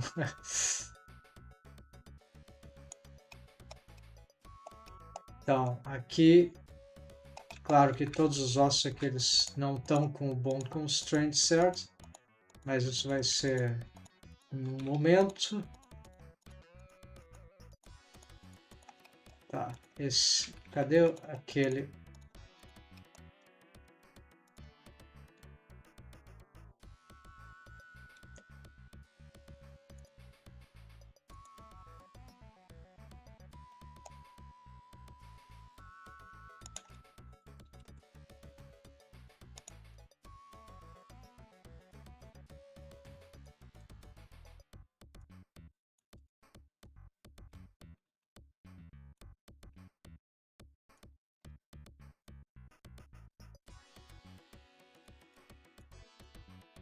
Estranho, de novo tô tendo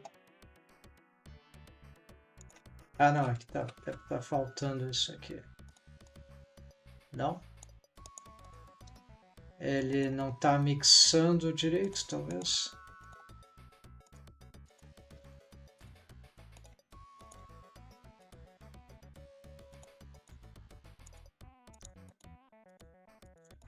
Ah, tá aqui, ele tá funcionando sim.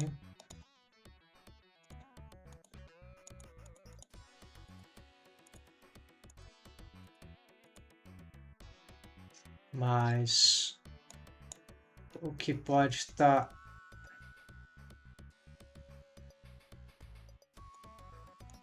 Pode ser esse valor aqui.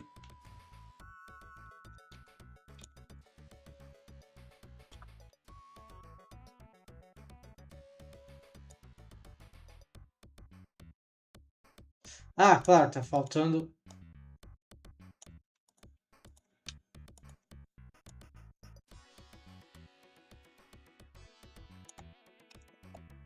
Eu não sei se ele tá...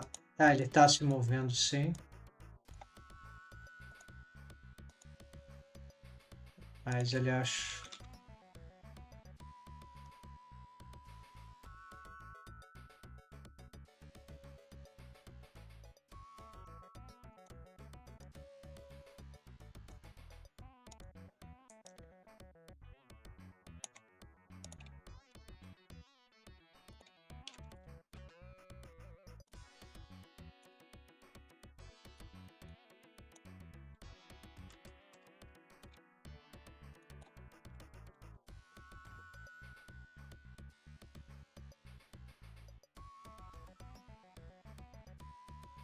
Ah, tá ali o movimento esquisito.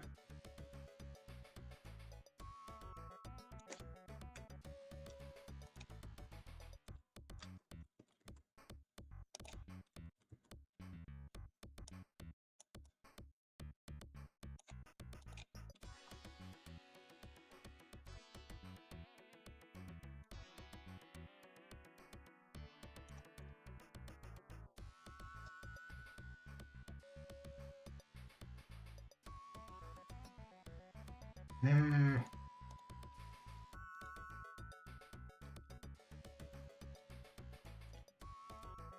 Bom, qualquer que seja o negócio, é que se não tiver bom, if it's not good, it's not good looking. I can't access if it will work in the end. So it will be useless to just copy paste this thing.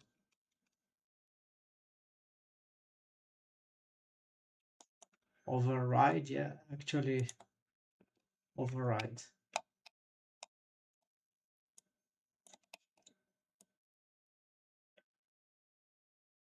So here we see that this is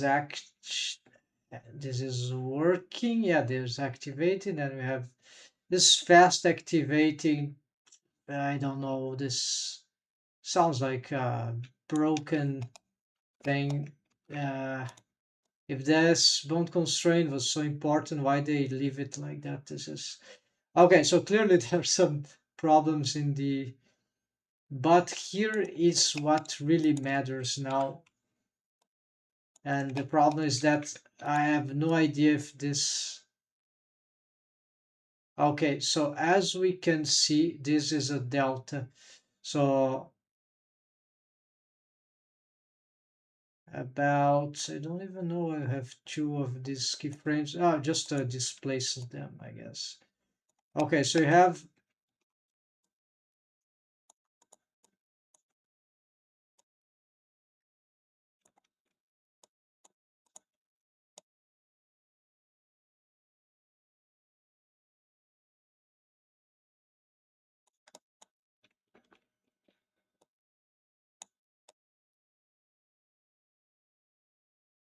Yeah, so there are a lot of technical problems here, but the thing about the delta is that when it comes to the we don't really see well because the movements are too fast, and maybe this is because of this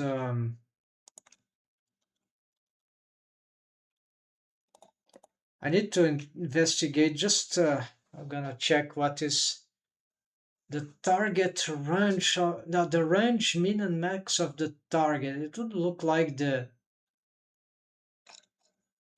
transformation bound constraint, isn't it?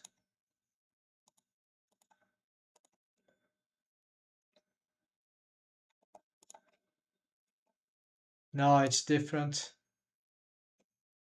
It's min and max, right?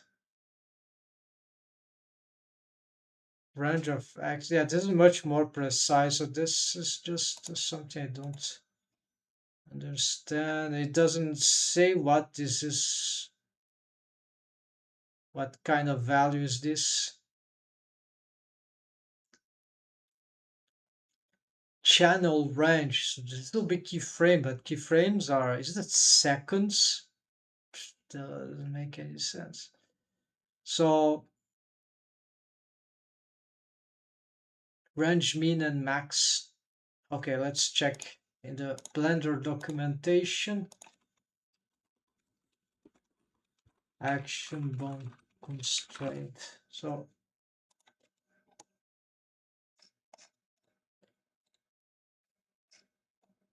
range min and max for the target. So the transform property, location, rotation, scale, and axis to use for calculating the action frame. Yeah.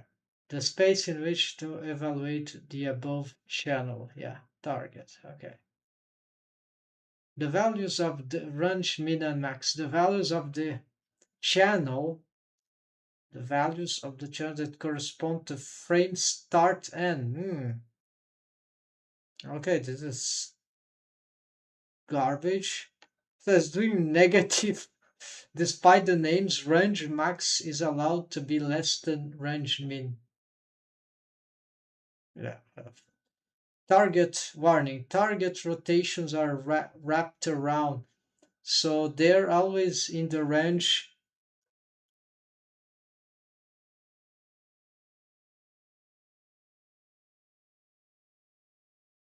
No, it makes no sense.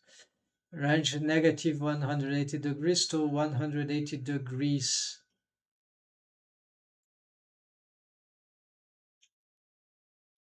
Negative scales don't work. They are all treated as positive scales indeed.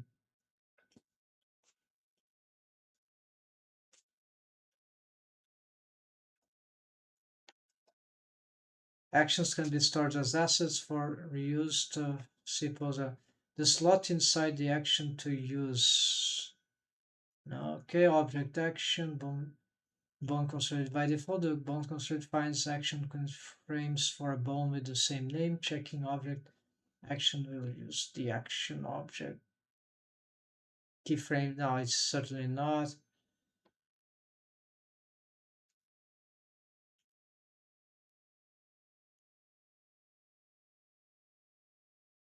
Frame start and the frames which is correspond to range min and max frame and is allowed to be less than frame start. This will play the animation reverse. Oh yeah, okay, so that might be what was happening. So range. So they need to be correspondent. So as simple as that.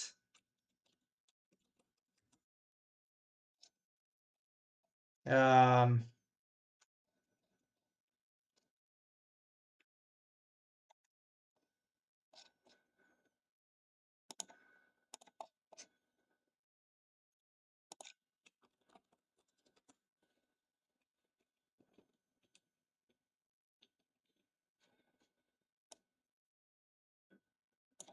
doesn't look good, but let's reset stuff. Okay, so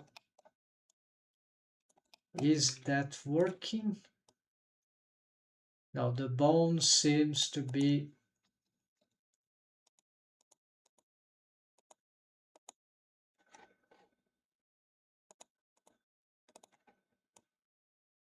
yeah, it's not really responding properly.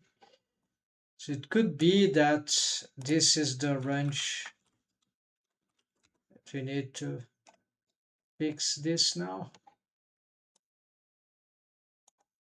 Nope.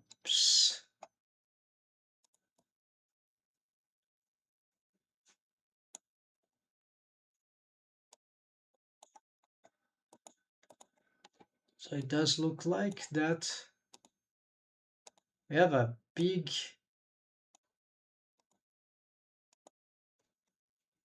action here is as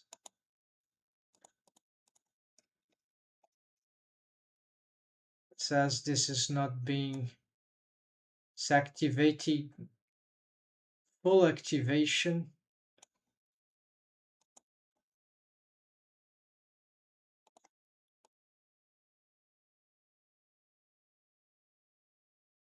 Ah, you see the ball. Yeah, it's missing keyframes maybe.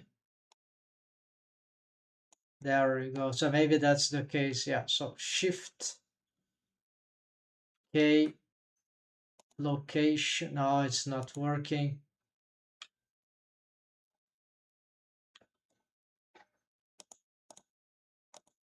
Yeah, applied this freaking.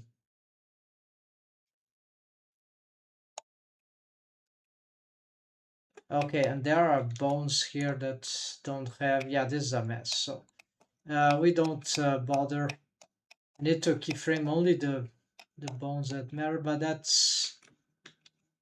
that could be the reason there'll be wrong keyframe. Actually, if anything here is not doesn't have end keyframes, we can remove it. Def, yeah, all this def seem fine. Now we can return. Maybe now we can get something. There's also something saying that the action bone constraint needs to be before something else. I'm not sure, but anyways. Then as for this one,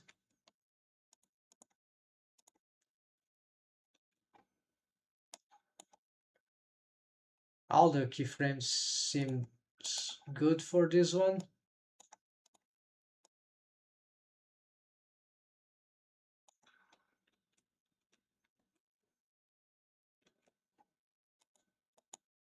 Yeah, they are double actions, right? So this is the thing that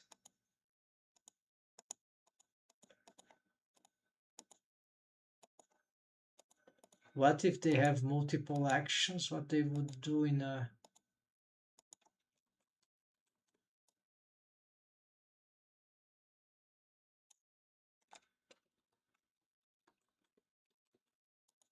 yeah, why this bone is here if there is of course because it is keyframed, but no, it should be okay, so it's here. Of course, this is a pose naturally. We are inside an action, but I should be able, yeah, but I cannot. Okay, of course. So it's cycling the stuff, so that's fine. I don't care about this. It's very confusing if you don't have the pose, right, of the reference. So this is kind of, it's just super more complicated than I thought. It's doable, but you see, I'm struggling with a lot with this. It's like groups. I don't know. In Blender, it's groups, nodes, this stuff. I found it the worst, a nightmare. Uh, I like the one in old software grouping and grouping stuff, but in the case of Blender, and this kind of actions are super weird. So I think I should get used to it, but I couldn't unfortunately realize yet if the delta was solvable. So apparently I should keep my research going.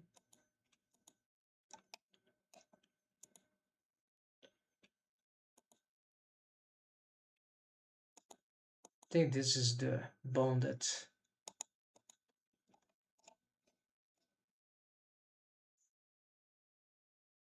Okay, why it suddenly does this? Evaluation time. Okay.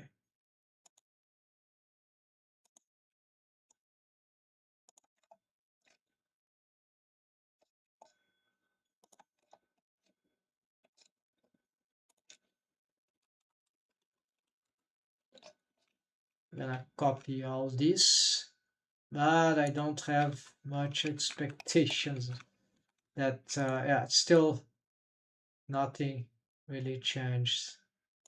Still not working. So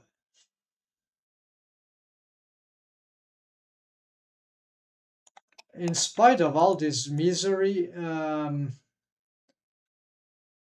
yeah, so I can't make the test if this thing doesn't collaborate. I need to find out how to make these proper combinations, right?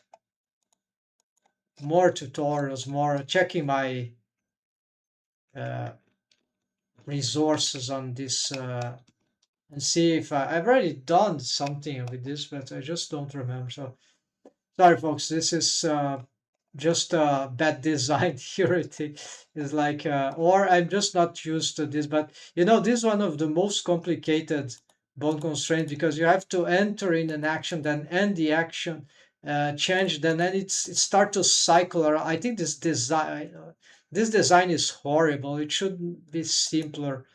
As what we've got. So, and if this thing works with mixing the blending, then it's a good reason to use it, because if it doesn't solve the delta, it's not advantageous for me, I think. Although it's kind of cool, but because of the facility, right, to change the bone's position in, at least on post mode, when it comes to the interface, here is garbage in my estimation, of course. I know uh, people do good tutorials on this already, but you see, it's never, for me at least, it's never enough. I need to practice a lot with this, with the real problems, and you face real problems that there are questions here that are left unanswered. Why this thing that never works? It's so hard to explain this thing properly, and very few tutorials actually on this stuff. So understandable. No one that ever understand this make a good tutorial, or know enough, have patience enough to, because the design is so weird, right? Then it's just become clumsy to also explain it properly, and then people just don't want to explain something that will make them look like they don't know what they're talking about. So yeah, it's just a mess. And there's a high chance, the closest to this approach is the RBF nodes, um, that I've already used, but it lagged my rig. I think some add-ons, they lag with, this is a long time ago. Maybe now it's different. I have a new computer also, but it was because of the subdivision surface modifier, right? Uh, Yeah, but then rely on add-ons extension for everything. Then you have to change Blender version like me here, and they're gone. They can't use. So I like vanilla Blender. So folks, that will be this for today. Valeu, valeu. Tu tem meu e-mail ou pode, não, pode ser pelo Discord, claro. Esqueci disso. Então, valeu, vamos ver isso. Aqui eu vou ter que descobrir se eu vou pesquisar mais, e aí eu vou poder voltar aqui com essas, para ver se essa solução vai servir para isso. Senão eu vou ter que achar outra coisa. Mas infelizmente não deu para concluir o experimento completamente. Mas eu acho que isso aqui tem potencial, sim. Mas talvez eu precisar mais bons, especialmente nesses locais estratégicos, porque aí esses vértices estratégicos eles mudam completamente tudo. Um único vértice, né? Salvador.